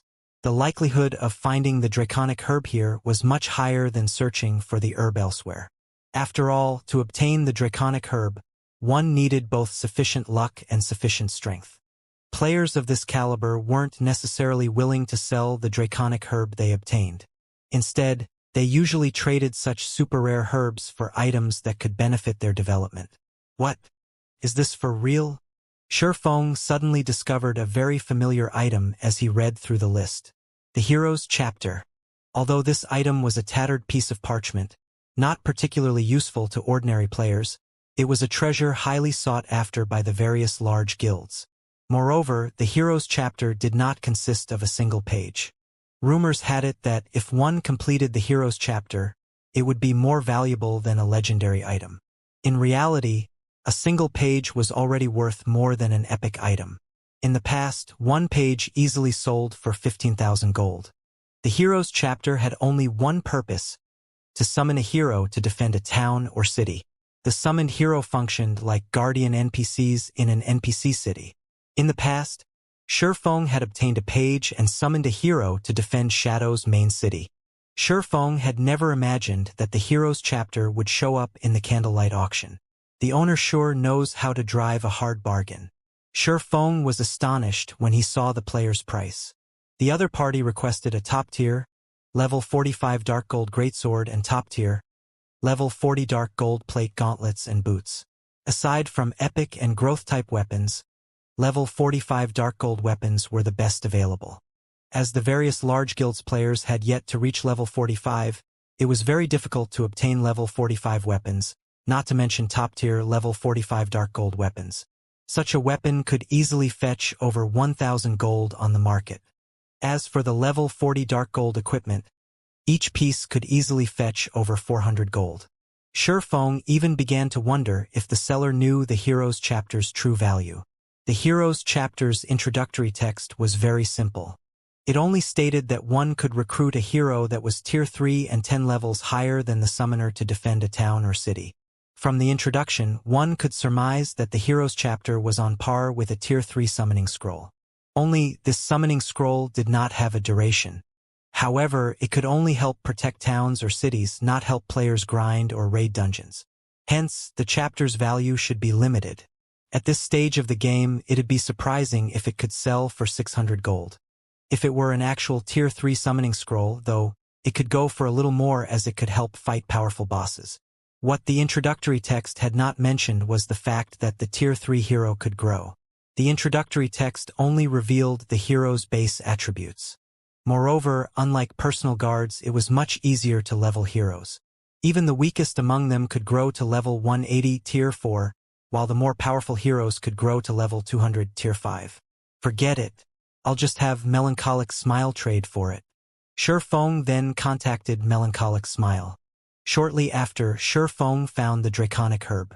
Similarly, the other party had asked for the high price of a piece of level 45 top-tier dark gold equipment. Fortunately, this wasn't an issue for Shifeng. There was plenty of level 45 dark gold equipment in Zero Wing's guild warehouse. Time passed quickly. Soon, the auction's second phase ended as well. Although each player had not put up many items for trade, a lot of players had attended. Shifeng earned over 2,000 gold and 150,000 magic crystals during the second phase. Only, as Phoenix Rain had borrowed quite a bit, he hadn't earned as much as he would have liked.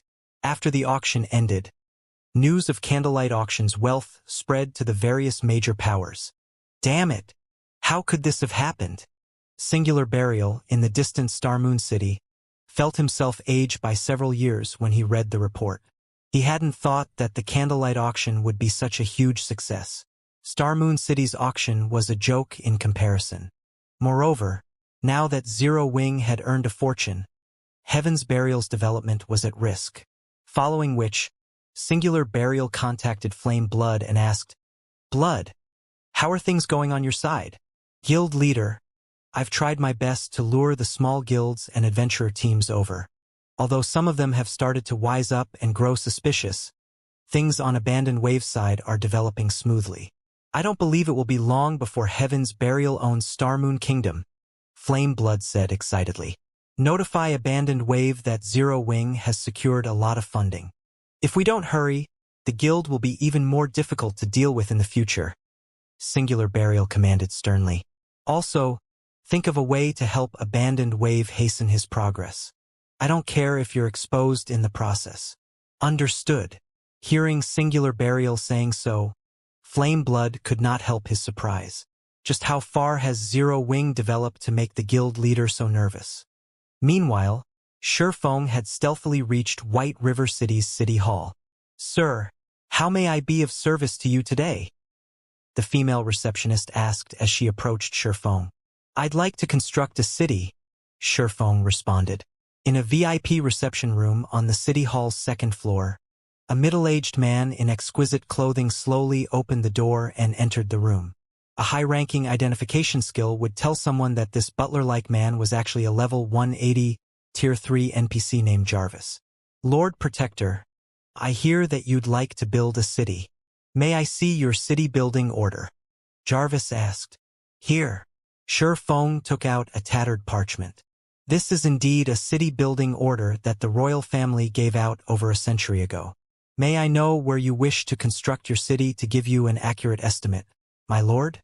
However, I have to remind you that the high-level locations require higher construction fees," Jarvis explained. He then presented a magic scroll and allowed Shurfeng to choose the location for his city. "Understood. I wish to construct it in Witch's Hill." Shurfeng pointed to Witch's Hill on the scroll. The Witch's Hill could definitely lure plenty of players as a level 50 to 70 large map. It was also close to the Mournful Ruins. The Mournful Ruins was a Hell Mode regional dungeon, and like the Stoneclaw Mountains, it produced an abundance of magic crystals. Witch's Hill itself had the entrance to an otherworld. Witch's Hill had still been popular among players even a decade after the game launched. "All right, may I know exactly where you want to build your city?" Jarvis asked. He tapped on the magic scroll, and a miniature 3D model of Witch's Hill appeared before him. "The exact location?" Shurfeng carefully examined the model before him. He had only asked about the cost to construct a city during his last visit. Even if he had decided to construct his city then, his map choices had been limited due to his status. The system would have randomly decided the city's exact location. Now that he had the City Protector title, not only did Jarvis, the third most powerful NPC in the City Hall, serve him, but he could also choose his city's exact location. This privilege also had its own downsides. The construction fees would fluctuate depending on the terrain of the location he chose. If the system decided the location, however, ease of construction was generally prioritized over surrounding scenery. "I'll pick this location." Shurfeng pointed to the top of a mountain that was near a large waterfall. Sightseeing players would enjoy the wonderful scenery, and the terrain made the city difficult to attack. The only inconvenience one would face was ascending and descending the mountain. Level 50 players and above, however, generally had their own mounts, so traveling the distance would not be a problem. "Lord Protector, you've chosen a location with complicated terrain. The manpower and resources required will cost at least 60% more to build here. It will also take longer to construct. Are you sure you wish to build here?" Jarvis asked. Build it there." Shurfeng nodded. He would save a lot of money by building the city on a flat plain, but it would be a lot harder to defend as enemies could attack from all sides. He couldn't afford to be stingy. "All right, I'll calculate the total cost.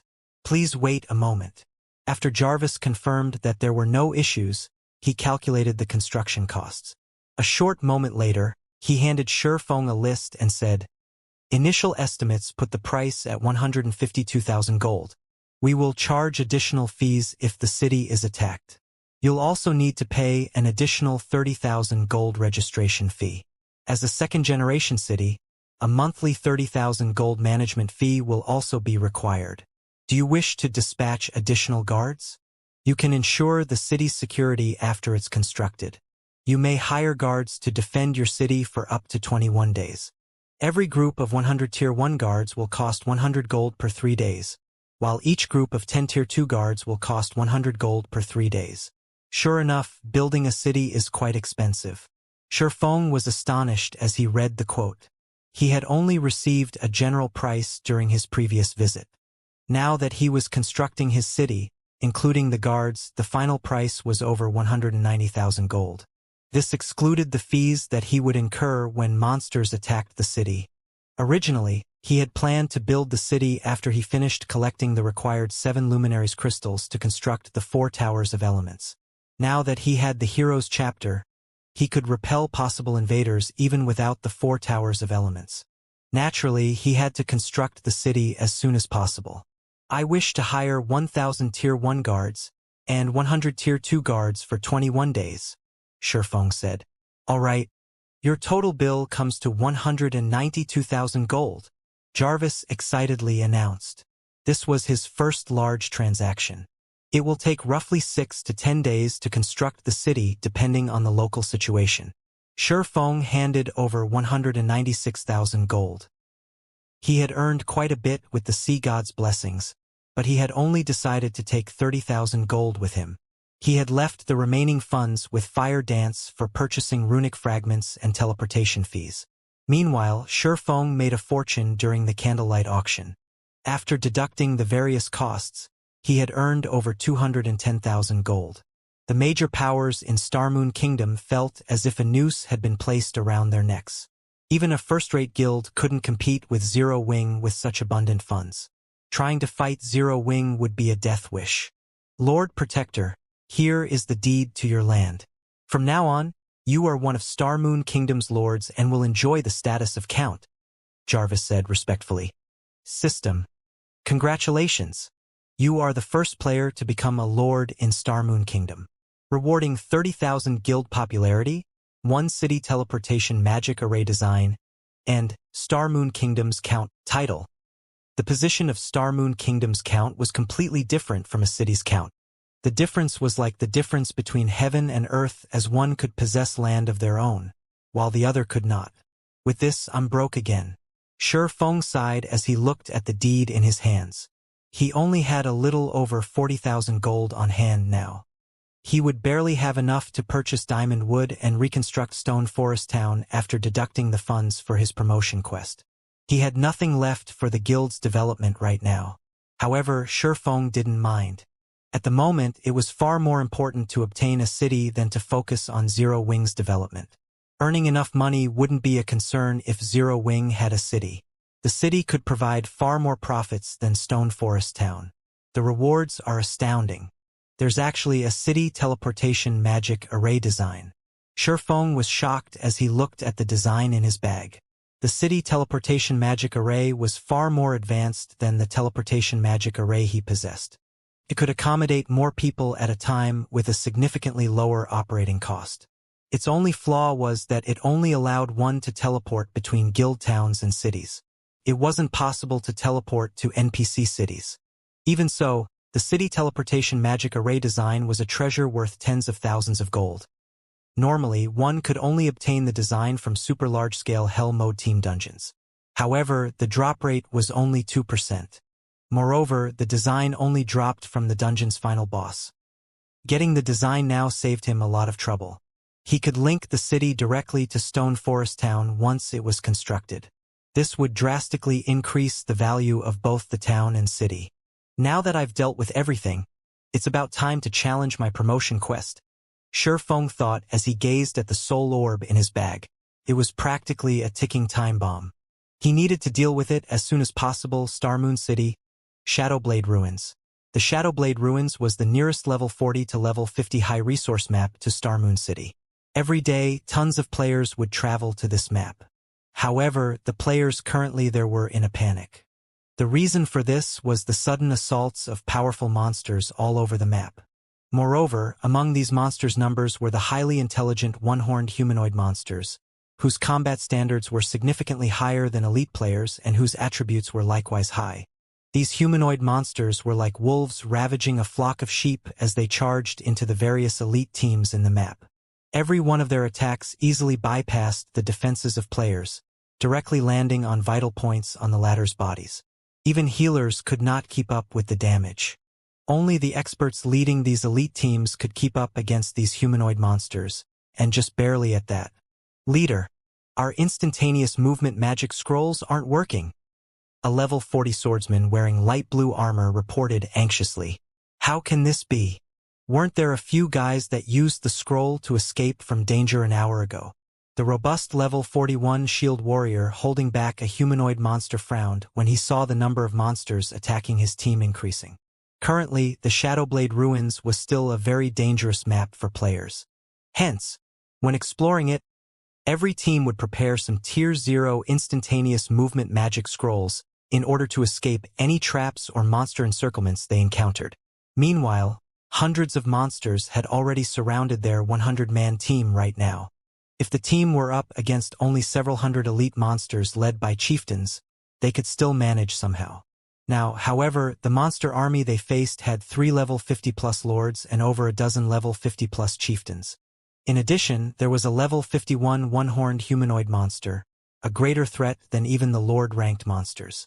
Meanwhile, standing on high ground a short distance away from this elite team, 2 players were observing the entire battle. One of these players was an assassin wielding a pitch-black crystal.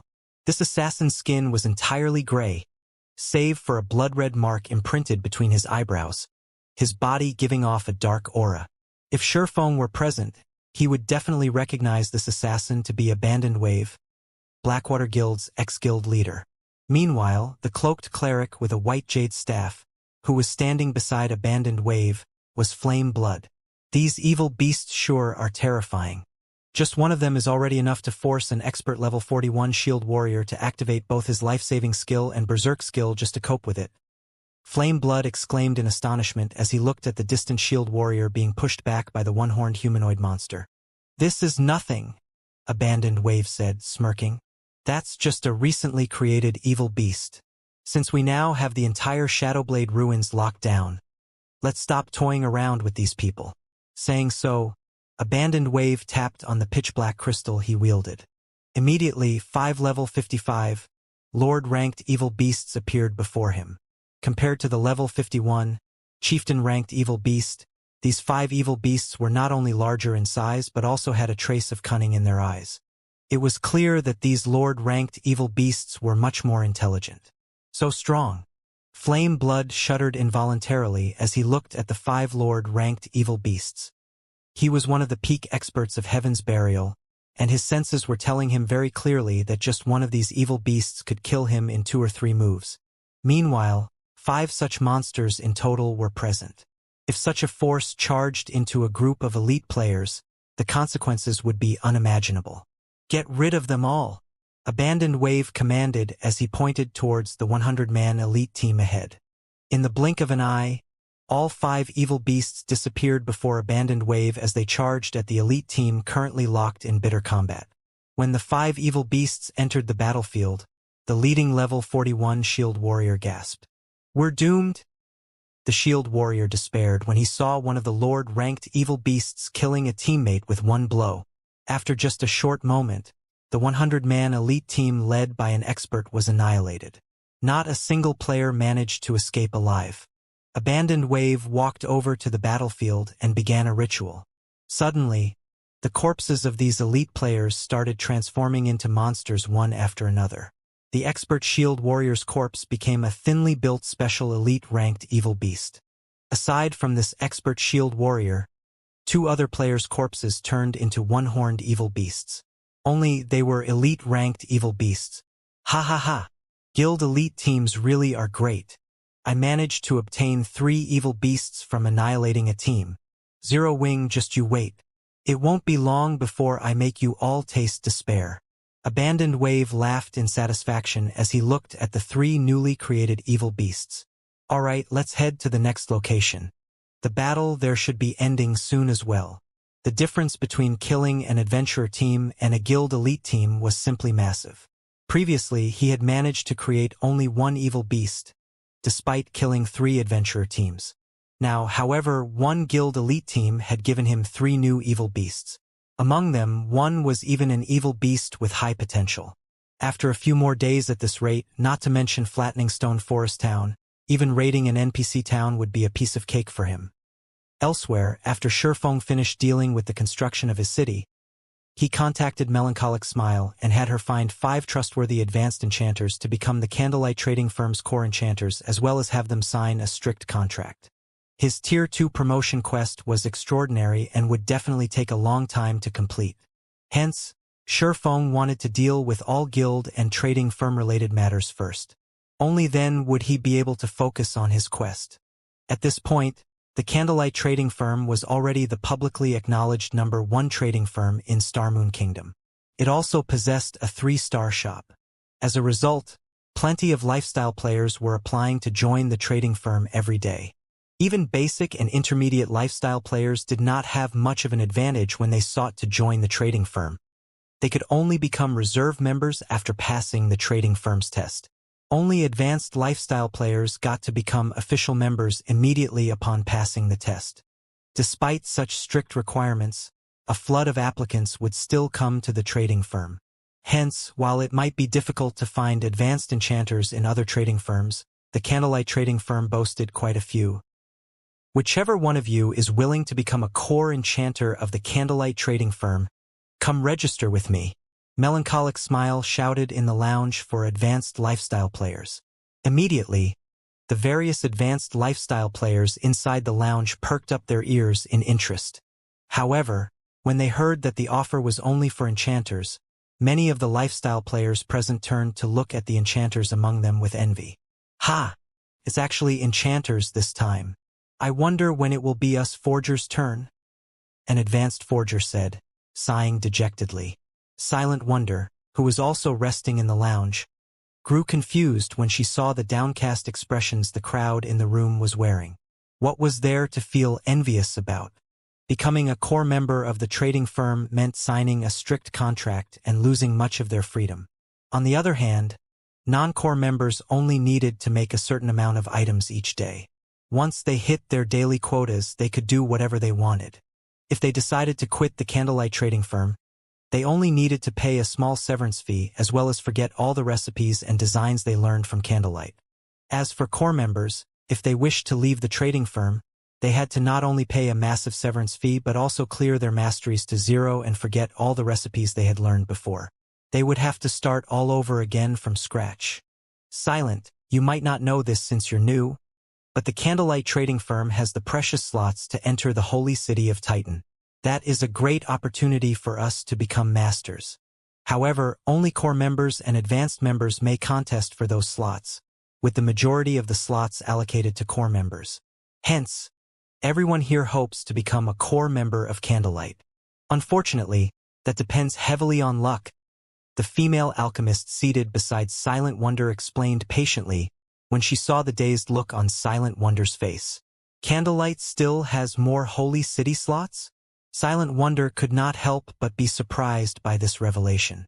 She had already gained an understanding regarding the holy city slots through the recent auction. She knew that the holy city could greatly help lifestyle players in reaching the master rank. However, she had thought that Candlelight had already sold all of the holy city slots it had during the previous auction. This revelation tempted Silent Wonder. However, when she remembered the words Feng had said to her before, she quickly dismissed the notion from her mind. She had very nearly reacted the way Feng had said she would. Inwardly, she thought to herself, "Humph, with my abilities, I refuse to believe that I won't be able to earn a holy city slot myself. Just you wait.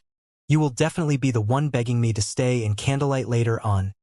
Inside a special forging room on the Candlelight Trading Firm's 6th floor, 5 advanced alchemists followed Melancholic Smile into the room and immediately grew nervous. Seated before them was a legendary existence who was both the guild leader of Starmoon Kingdom's #1 guild, as well as the kingdom's #1 expert. I've asked you to come here for a very simple reason. Learn this basic enchantment design. Afterwards, focus on making basic runestones. Don't worry about the materials. In addition, the one who manages to make the most runestones within a certain period will have a holy city slot with their name on it. Feng then placed the basic enchantment design he obtained from the Sea God's Temple on the table. The basic runestone was something none of the current major powers possessed. However, it was a common consumable in God's domain. Not only was it cheap, but its effects were prominent as well. As long as the Candlelight Trading Firm could produce it, there would be no need to fear a lack of demand for it. Currently, he had already spent most of the income from the Candlelight auction. Meanwhile, he needed a lot more money to develop his future city. Hence, he needed to plan for the future right away. Now that the candlelight trading firm had obtained the 20 shops from the secret pavilion as well as the 2 golden shops mortgaged by Phoenix Rain, he definitely had a good opportunity to sell the basic runestones and increase Candlelight's fame in God's domain. Upon hearing Shi Feng's words, the 5 advanced enchanters immediately grew excited at the opportunity to learn the design for such a precious item as well as the chance to visit Titan City. Without hesitation, the 5 players clicked to learn the design and promptly left the special forging room to research the production method of the basic runestone in the hopes of increasing their success rate. Meanwhile, after Melancholic Smile and the others left the room, Shi Feng took out 30 level 45 fine gold weapons and 10 level 45 dark gold weapons. The Tier 2 promotion quest was already a tough challenge in the first place, all the more the promotion quest for one of the 10 great saint legacies. Even if he possessed frightening combat power, he still needed to further improve himself in order to be certain of completing his promotion. Hence, he naturally could not leave the Abyssal Blade sitting at level 40. After all, he had already reached level 50. A level 40 weapon was no longer suitable for him. Start devouring. Inside the quiet forging room, the entire space started trembling as soon as Shi Feng had the Abyssal Blade devour the weapons on the table. His heart ached as he watched the top-tier weapons turn into dust one after another. Currently, level 45 weapons were extremely rare in God's domain. With many expert players only at level 41 or level 42, level 45 weapons were worth a lot of money. A level 45 fine gold weapon could easily sell for over 400 gold at the moment, just slightly cheaper than a level 40 dark gold weapon. As for level 45 dark gold weapons, even one with average attributes could sell for more than 1,000 gold. However, even at such a price, nobody was willing to sell these weapons. Yet now, Shi Feng had sacrificed 30 fine gold weapons and 10 dark gold weapons. Their total value easily exceeded 20,000 gold. Even the upper echelons of super guilds would not dare to carry out such an extravagant upgrade. They would definitely choose to do so only after mainstream players had passed level 45. However, Shi Feng could not care less right now. His Tier 2 promotion was of utmost importance. Just challenging the promotion quest once would already cost him 188 mana stones and 10,000 gold. With the funds Zero Wing currently had, he could not afford to fail. When the Abyssal Blade was done devouring the essence of the weapons, Shi Feng felt an unprecedented pressure descend on him, preventing him from moving at all. Meanwhile, the space around the newly transformed Abyssal Blade also began to crack, as if the surrounding space couldn't support the Abyssal Blade's existence. Roar! A dragon's roar resounded throughout the room.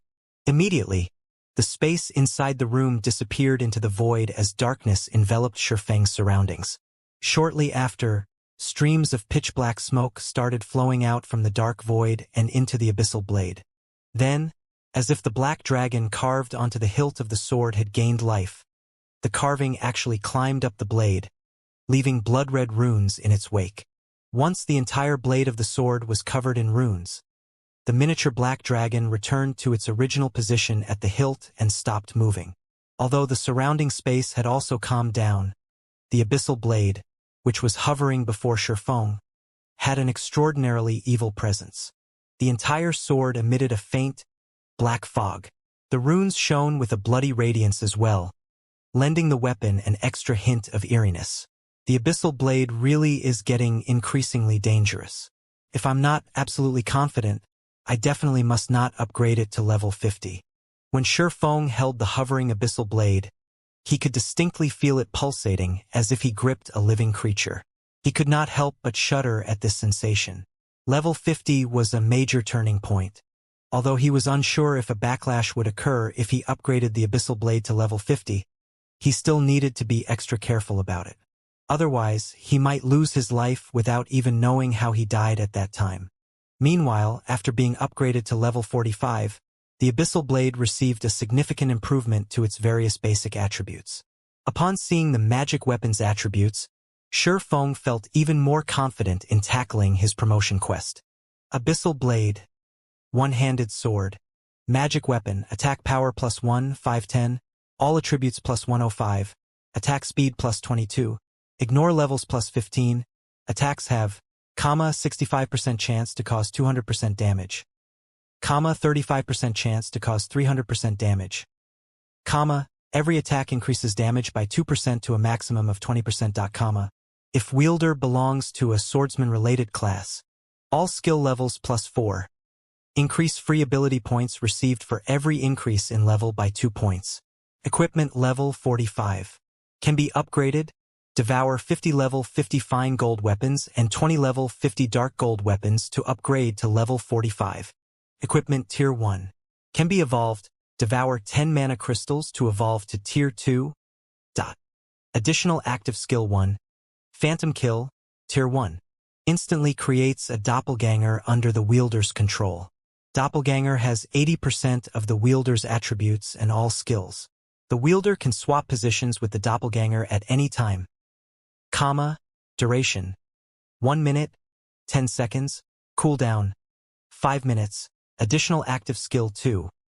Abyssal Bind Tier 1. Binds enemies and prevents movement, reducing defense by 100%. Duration. 4 seconds, cooldown, 50 seconds, additional active skill 3. 9 Dragons Slash, Tier 1. Instantly creates 12 phantoms of the Abyssal Blade for wielder's use. Each phantom sword deals up to 60% damage. Duration, 30 seconds, cooldown, 5 minutes, additional active skill 4. Abyssal Curse, Tier 1. Prevents all targets within a radius of 30 yards from moving or attacking for 6 seconds and reduces their attributes by 20% for 10 minutes. Effect doubles if there is only one target within range. Cooldown 30 minutes, additional passive skill. Abyssal Will. Improves wielder's physique, depending on the surrounding mana density. The higher the surrounding mana density, the greater the improvement provided.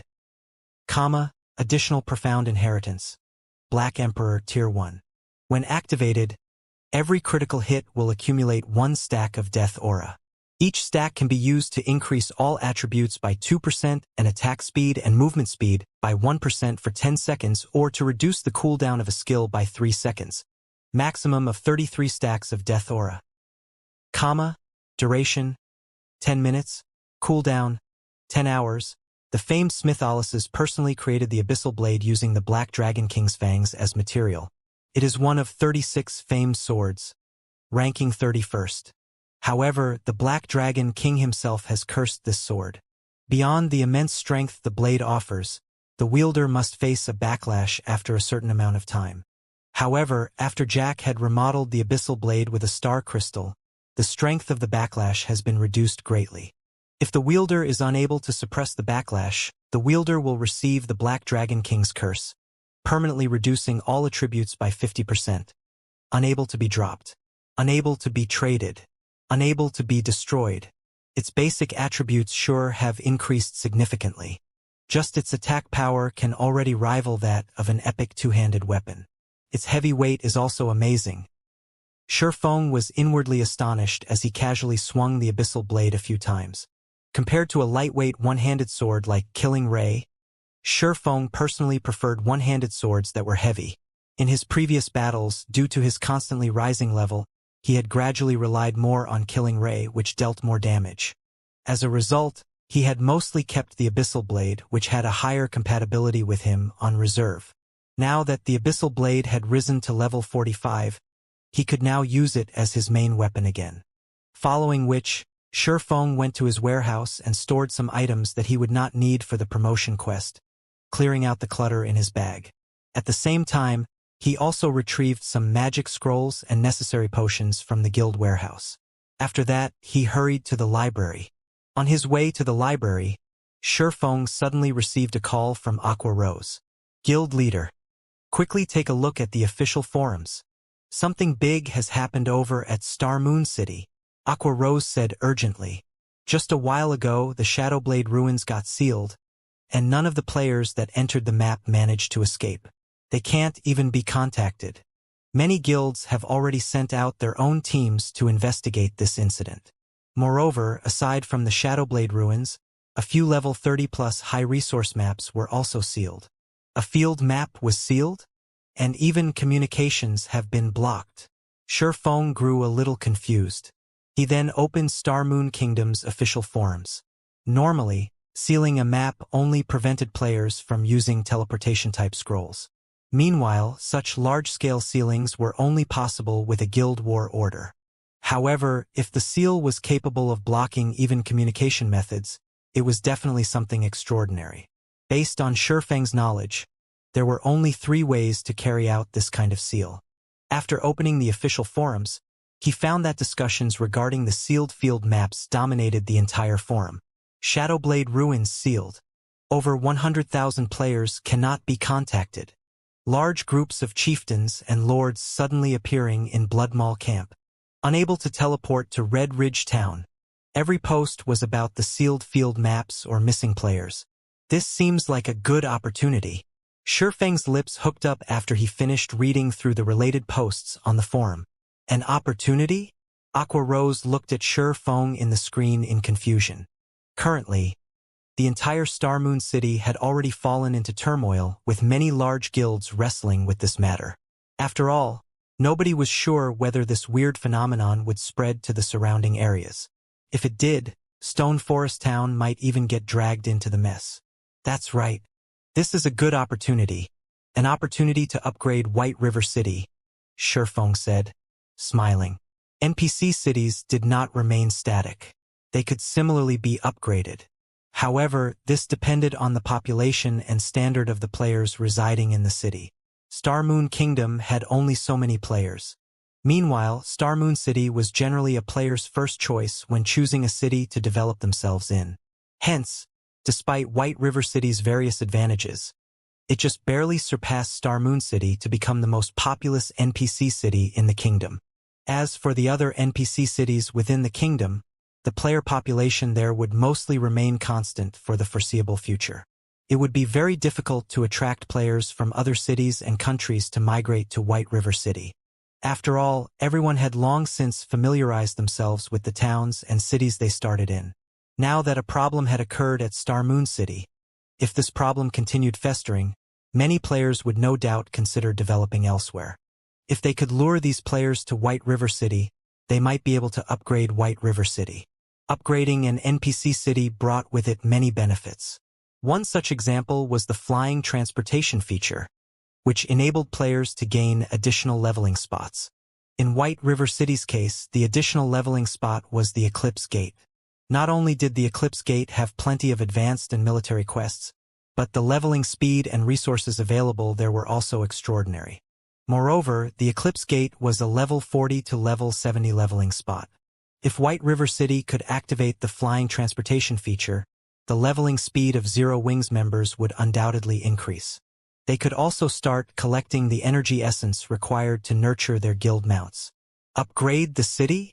Aqua Rose could not help but grow excited. She understood, more or less, the ramifications of upgrading NPC cities. If they could upgrade White River City, not only would it allow Zero Wings members to accelerate their leveling speed, but it would also lure more players from other cities to develop in White River City. This situation would greatly benefit both the guilds and trading firms' development. Immediately announce to the public that we are recruiting members. Also, during this time, discount all daily consumable items sold at White River City's Candlelight Trading Firm by 20%. Feng instructed. Regeneration and mana recovery potions were a must for all players that wanted to level up in the fields. Certain magic scrolls were also necessary as these items could save one's life during a crucial moment. However, purchasing these consumable items was a large expenditure. Normally, offering discounts on such items would have minimal effect in luring players to White River City. Now, however, it would definitely yield excellent results. After all, it was now extremely dangerous to go out and level up at Star Moon City. After considering safety as well as the reduced cost of consumables, players of Star Moon City would naturally choose to develop in White River City. A 20% discount? Guild leader, isn't this a little too much? Aqua Rose frowned. Basic consumable items were originally fiercely competitive and had a small profit margin. If they sold them at a discounted price now, they would only break even. Relax. We'll earn it back sooner or later, Feng laughed. He understood Aqua Rose's worries. However, She did not know what kind of effects would accrue with White River City's upgrade, compared to the benefits they could gain when White River City was upgraded. A small loss like this was not worth mentioning whatsoever. Understood. I'll get it done right away. Aqua Rose could not help but sigh. Most likely, only Sherfong would be crazy enough to use his own guild's money to spur the upgrade of a city. Following which, many posts relating to Zero Wing's recruitment appeared on Star Moon Kingdom's official forums. At the same time, everyone also discovered a shocking matter. White River City's candlelight trading firm was actually selling daily consumables at a 20% discount. Crap, this is insane. With this 20% discount, I'll be able to save up enough money to get a mount much more quickly. A 20% discount? If this is true, developing at White River City might not be a bad idea. Previously, the players of Star Moon Kingdom kept discussing the sealed maps. Now, however, these players all talked about Zero Wing instead. Many independent players also showed great interest in the 20% discount on daily consumables. Damn this Zero Wing. They're actually using this opportunity to poach our population. Singular Burial gnashed his teeth in anger when he browsed the various discussion threads on the official forums. However, he very quickly calmed down. Sneering, he said, I'll let you all feel joyful for now. When the time comes, both Stone Forest Town and White River City will become mine. Currently, the various large guilds still did not know that Abandoned Wave was slaughtering the players inside the sealed maps. Meanwhile, the evil beasts and monsters under Abandoned Wave's command were also growing at a rapid pace. As long as they managed to wipe out the players inside these maps and were further trained for a certain period, Stone Forest Town would eventually change ownership. Guild leader, are we just going to let them continue poaching the players here? Daybreak Fog asked. Of course not. Chuckling, Singular Burial said, since everyone feels that Star Moon City is in chaos, we can't let White River City remain peaceful, either. Immediately notify all the dark guilds. Tell them to stop killing players around Stone Forest Town and shift to White River City, instead. They can kill however many players they want. Just make sure to make a mess over at White River City. I want to see just how long Zero Wing can continue poaching players. Understood. Daybreak Fog then bowed and left the room. White River City's library. As soon as Sherfong stepped into the Star Moon Hall, he immediately felt as if he had stepped into a muddy swamp, his movements becoming extremely sluggish. You've come. Charlene's gaze shifted from her book to Sherfong. Smiling, she said, it seems you've made quite a lot of preparations. Have you decided to challenge your promotion? MHM. Sherfong then took out 188 mana stones and 10,000 gold from his bag. Seeing this, Charlene waved her hand. By the time Sherfong reacted, the mana stones and the bag of 10,000 gold in his hands had already disappeared, reappearing in Charlene's hands instead. Meanwhile, the sound of a system notification also entered Sherfang's ears. System, congratulations, you have accepted the Blade Saint class's Tier 2 promotion quest. Alright, since you've already decided to take the challenge, I'll tell you some of the risks, Charlene said as she jiggled the bag of money in her hand a few times. Smiling, she continued, your promotion is somewhat special. If you fail, it won't be as simple as dying once. You also won't be able to challenge it again for another 20 days. Most importantly, I can only send you there. I cannot guarantee whether you can return or not. Charlene's words rendered Sherfong speechless. Something like this should have been explained before he accepted the quest. Yet Charlene actually did so only now, after he had accepted. I'm helpless about this as well. After all, the location you are heading to is the former residence of a god. Due to the disturbance caused by the magic arrays there, return scrolls also cannot be used. This could also be considered a very normal situation. Charlene rolled her eyes at Sherfong when she noticed the ugly look on his face. She then smiled and continued, right, I forgot to ask which place you wish to go. You have 3 options, each of which has its own difficulties. Hell, Azura, and God.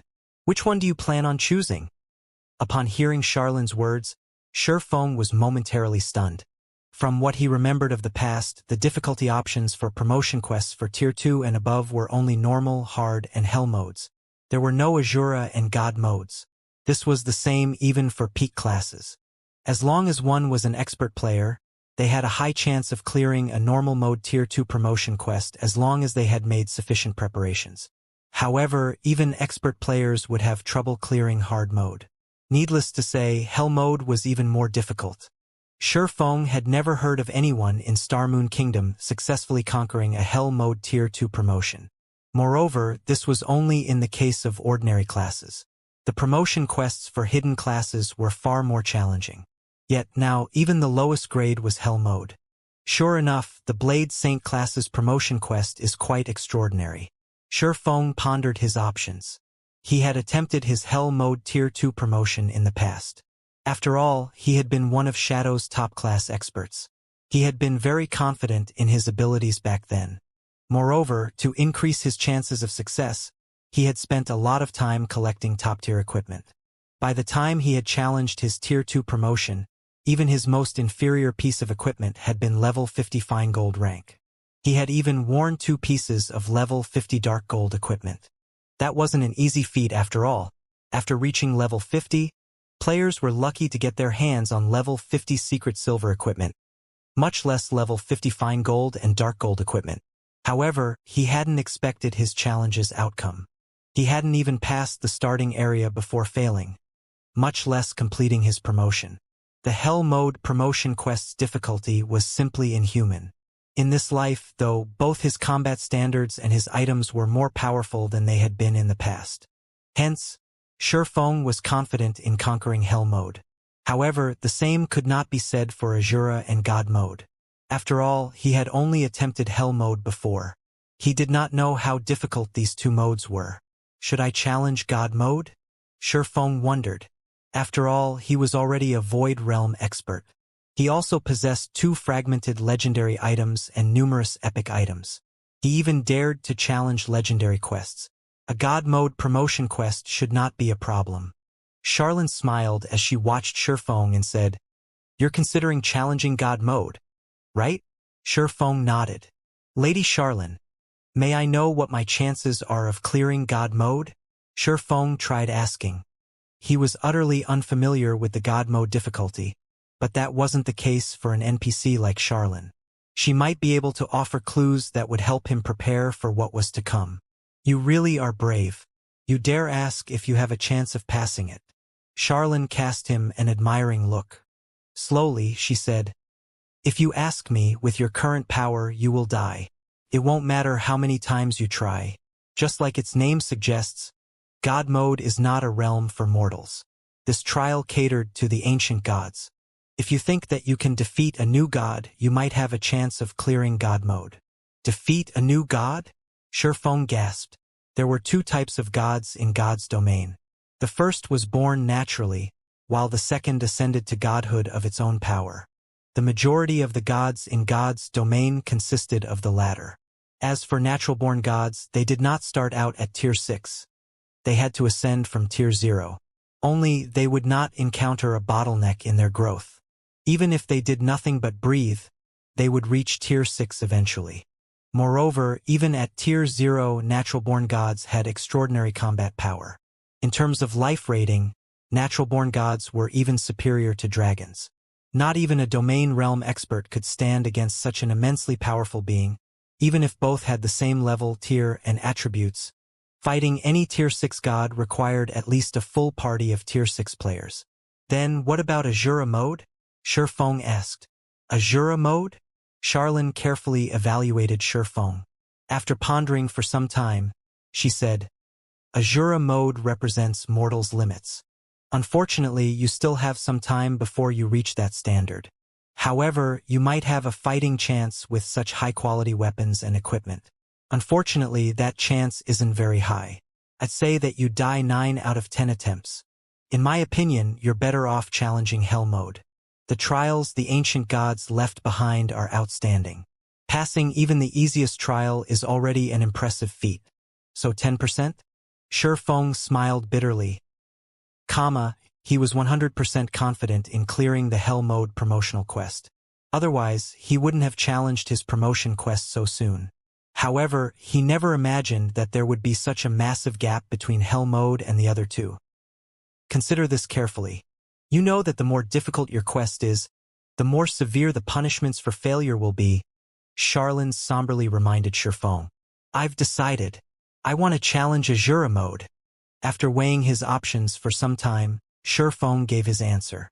Developing in God's domain was akin to sailing against the current. If one were not moving forward, they would drift backward. He had already reached his limit. If he wished to improve, he needed to take risks. Challenging Hell Mode wasn't a risk. It wouldn't help him. But he couldn't choose God Mode either, as that was beyond a challenge. By choosing God Mode, he'd just be asking for a beating. If he cleared Azura Mode, he would be handsomely rewarded. The rewards would certainly boost his development. This was why so many expert players were adamant about challenging hard mode and risking failure. Some experts had even gone as far as to delay their progress, challenging Hell Mode until they passed it. Otherwise, they would have a more difficult path after their promotion. Fine. Don't regret your decision, Charlene sighed. She then used the mana stones to form a magic array. All 188 mana stones hovered in the air, creating an artificial starscape. However, while the scene was beautiful, the pressure the seven-colored magic array radiated was terrifying. Moreover, this pressure grew as time passed. As Charlene chanted her incantation's final verse, a black hole manifested in the middle of the hall. Arcs of silver lightning circled the black hole's edges, crackling. Suddenly, a pair of golden doors descended from the black hole. Although the doors were not particularly large, roughly 6 meters tall, they radiated powerful divine might, instantly rendering Sherfong immobile. The floor started to crack beneath the doors as if it couldn't withstand the weight. The doors began to sink. Impossible. This is the library. Sherfong was stunned. Powerful magic arrays strengthened the library. Even Tier 4 NPCs couldn't damage the building. Yet a pair of doors crushed the floor. It was clear that the floor wouldn't last long as it began to give out and crumble. Divine strengthening. Seeing this, Charlene quickly started to write divine runes in the air. The divine runes merged with the ground, creating a magic array. Only after the magic array appeared did the doors stop sinking. The divine might filling the hall also weakened, allowing Sherfong some freedom of movement. However, after summoning the golden doors, Charlene had significantly paled. Sweat beaded on her forehead. As Charlene had said, it was not easy to summon these doors. This task normally required 3 Tier 5 magical classes to accomplish. Once the doors stabilized, Charlene started chanting another incantation while she drew more divine runes. After writing over 100 lines, she opened her eyes. 2 golden magic arrays then surfaced from her eyes. Space-time connection. Charlene sent 1 line of golden runes into the doors after another. After a minute, the doors finally started to open. Through the gap between them, Sherfong could see a path through a silver vortex. The path itself radiated divine might, while the rest of the space was pitch black. He could not see the path's end. Sherfong finally understood why Charlene had said that she could not guarantee his return once he entered the trial. Go quickly. I can't maintain it for long, Charlene hurriedly commanded. Her complexion was deathly pale, and sweat covered her face. Not daring to delay a moment longer, Sherfong dashed into the silver vortex, vanishing. Charlene slowly closed off the path. As she watched the golden doors fade, she whispered tiredly, I pray for your success. What's going on? Am I trapped inside this spatial tear? As Sherfong entered the silver vortex, his surroundings remained dark. However, due to the divine might radiating from the path, he couldn't move. Normally, when he teleported to another location, even with the 7 luminaries ring space movement, he would reach his target 2 or 3 seconds after entering the spatial pathway. However, looking at the system clock, Sherfong noticed that 3 minutes had already passed since he stepped through the doors. He could have traveled across God's domain a dozen times with a spatial path by now. After another 5 minutes, Sherfong noticed a light at the end of the path. Soon, he could faintly see mountains and rivers. He could also see beasts wandering on the ground and flying through the blue sky. A short moment later, Shifeng found himself on the top of a mountain. System. You have discovered the Dark Canyon. While you are here, you cannot use the system communication function or return scrolls. System. Azura mode promotion quest activated. Quest content. Collect 7 luminary source stones and seal Demon King Storas. Rewards unknown. Sealing a Demon King? Shifeng's face twitched when he heard the system's expressionless explanation. Although he had known that this quest would be difficult, he hadn't expected it to be quite this hard. A Demon King was the equivalent of a Tier 5 legendary monster. Could wipe out entire cities. Current players were no match for such power. If Azura mode was this difficult, it was no wonder Charlene had said that he would die if he challenged the God mode promotion quest. If he had chosen God mode, he would have likely died the instant he entered the quest area.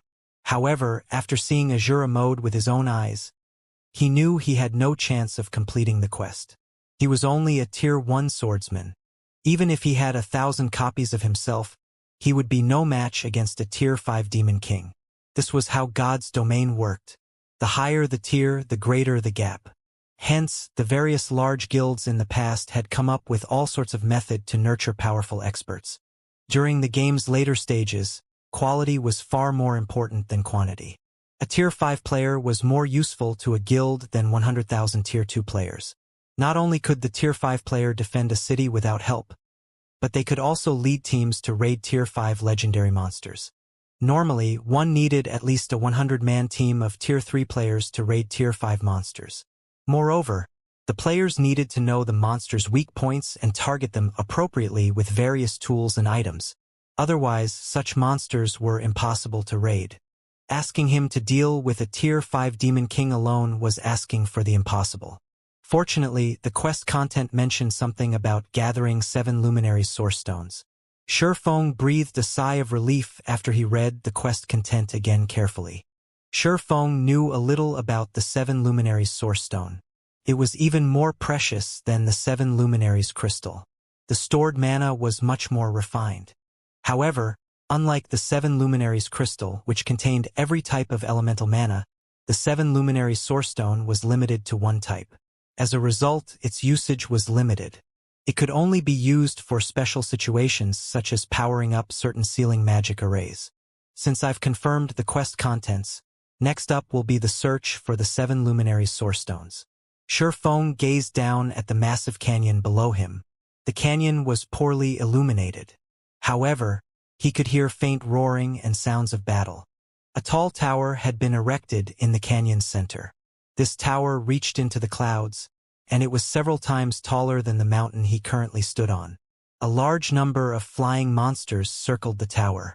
9-headed vulture, demonic beast, High Lord, level 60, HP 30, 000, 000/30,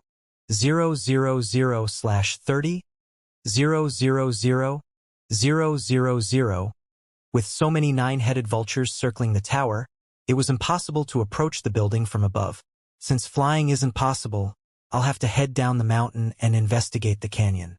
Shifeng then activated Wind Rider and rapidly descended the mountain. The mountain path leading to the peak was very narrow. There were also plenty of powerful demonic beasts lying in wait, hoping to ambush unsuspecting prey. Seeing this, Shifeng sighed in relief. Fortunately, he hadn't chosen to walk down the mountain path. Otherwise, he would have fallen into these demonic beasts' trap and died. After Shifeng dove into the canyon's depths, silence and darkness wrapped around him. Although he hadn't seen it from the mountaintop, the darkness hid a large courtyard, in the heart of which stood the tower. From above, Shifeng spotted all kinds of high-tiered demonic beasts roaming the courtyard. Some of these demonic beasts even fought each other for territory. As soon as Shifeng entered the massive courtyard shrouded in darkness, he felt his body grow heavy. At the same time, Wind Rider's effect was forcefully removed, and he plummeted. The gravity acting on his body grew stronger as he neared the ground. Fortunately, Shifeng had the Ring of Gravity. Activating gravity liberation, he freed himself from the pull. The speed of his fall also decreased. In the end, he landed on the courtyard's stone tiles safely without attracting the surrounding monster's attention. System. You have discovered the Moonlight Courtyard. The Moonlight Courtyard? Shifeng was stunned when he heard the system notification. So, this is where the rumored Moonlight Courtyard is located. The Moon God had built this courtyard. The Moon God loved gardening, as well as alchemical and magic array research. For example, the Moon Drip magic array was one of the Moon God's creations. Could break any curse in the world. Meanwhile, the Moon God had frequently used the Moonlight Courtyard to conduct research. Sure enough, Charlene did not trick me. I should be able to find a few God crystals. A hint of excitement flashed in Shifeng's eyes as he read the system notification. As the Moon God's favored research location, there were bound to be many items the Moon God had left behind. Regardless of how powerful these items were, they would contain divine power if the Moon God had used them frequently, and could be used in place of God crystals. In any case, he needed the God crystals to feed to the soul orb. If he came across a powerful treasure, he would reluctantly absorb it with the soul orb. Following which, Shifeng stealthily moved through the courtyard. There were plenty of powerful monsters in the courtyard, and even the weakest among them was a level 60 chieftain. To avoid trouble, Shifeng activated omniscient eyes to deal with his visibility problem and an invisibility potion to remain undetected. With his current strength, Shifeng had no problems against a level 60+ chieftain in a one-on-one fight. However, as soon as the battle began, the commotion would attract the attention of nearby monsters. If that happened, only death would await him. As for using instantaneous movement magic scrolls and skills like space movement, Shifeng had already tested them and found that he had access to none of them. In addition, this area barred flight. If he were surrounded, he would die. He needed to be very careful. After wandering around the courtyard for over 2 hours, Shifeng finally got through the courtyard's outer area and entered the middle ground between the outer and inner areas. The inner area is so luxurious. Shifeng wore a wistful expression as he gazed at the distant inner area. He could spot a herb garden in the inner area. Although the herb garden had existed since ancient times, due to magic arrays and divine ruins bolstering the garden, all of the herbs were healthy. Unfortunately, the demonic beasts were eating these herbs. Shifeng noticed that many of the plants had already been devoured. Furious, Shifeng even considered cooking these demonic beasts for his own meal. It would have been fine if the beasts had only devoured the ordinary herbs, but the garden also contained super rare herbs such as the Flower of Life. The Flower of Life had a similar effect to the Water of Life and could heal an NPC of all their injuries. Shifeng could also see exotic grass, which could dispel the majority of God's domain's curses. Even in herb-rich kingdoms and empires, one would be hard-pressed to find these kinds of herbs, and unfortunately, no one knew how to grow them either. Yet, these extraordinarily precious herbs were nothing but food for the area's demonic beasts. It was no wonder why the demonic beasts here were so fat. Moonlight fruit. Shifeng suddenly noticed a tree that was roughly 30 meters tall. Hanging from the silver tree's branches, Shifeng noticed a translucent fruit. When he saw this translucent fruit, his heart began to pound. In the past, the moonlight fruit had sold at one of the superpowers auctions. After that auction, not a single player throughout God's domain had forgotten the fruit's name. However, this wasn't because the fruit had sold for an astronomical price. Rather, it was due to the fruit's effects. When consumed, the moonlight fruit would permanently improve a player's physique.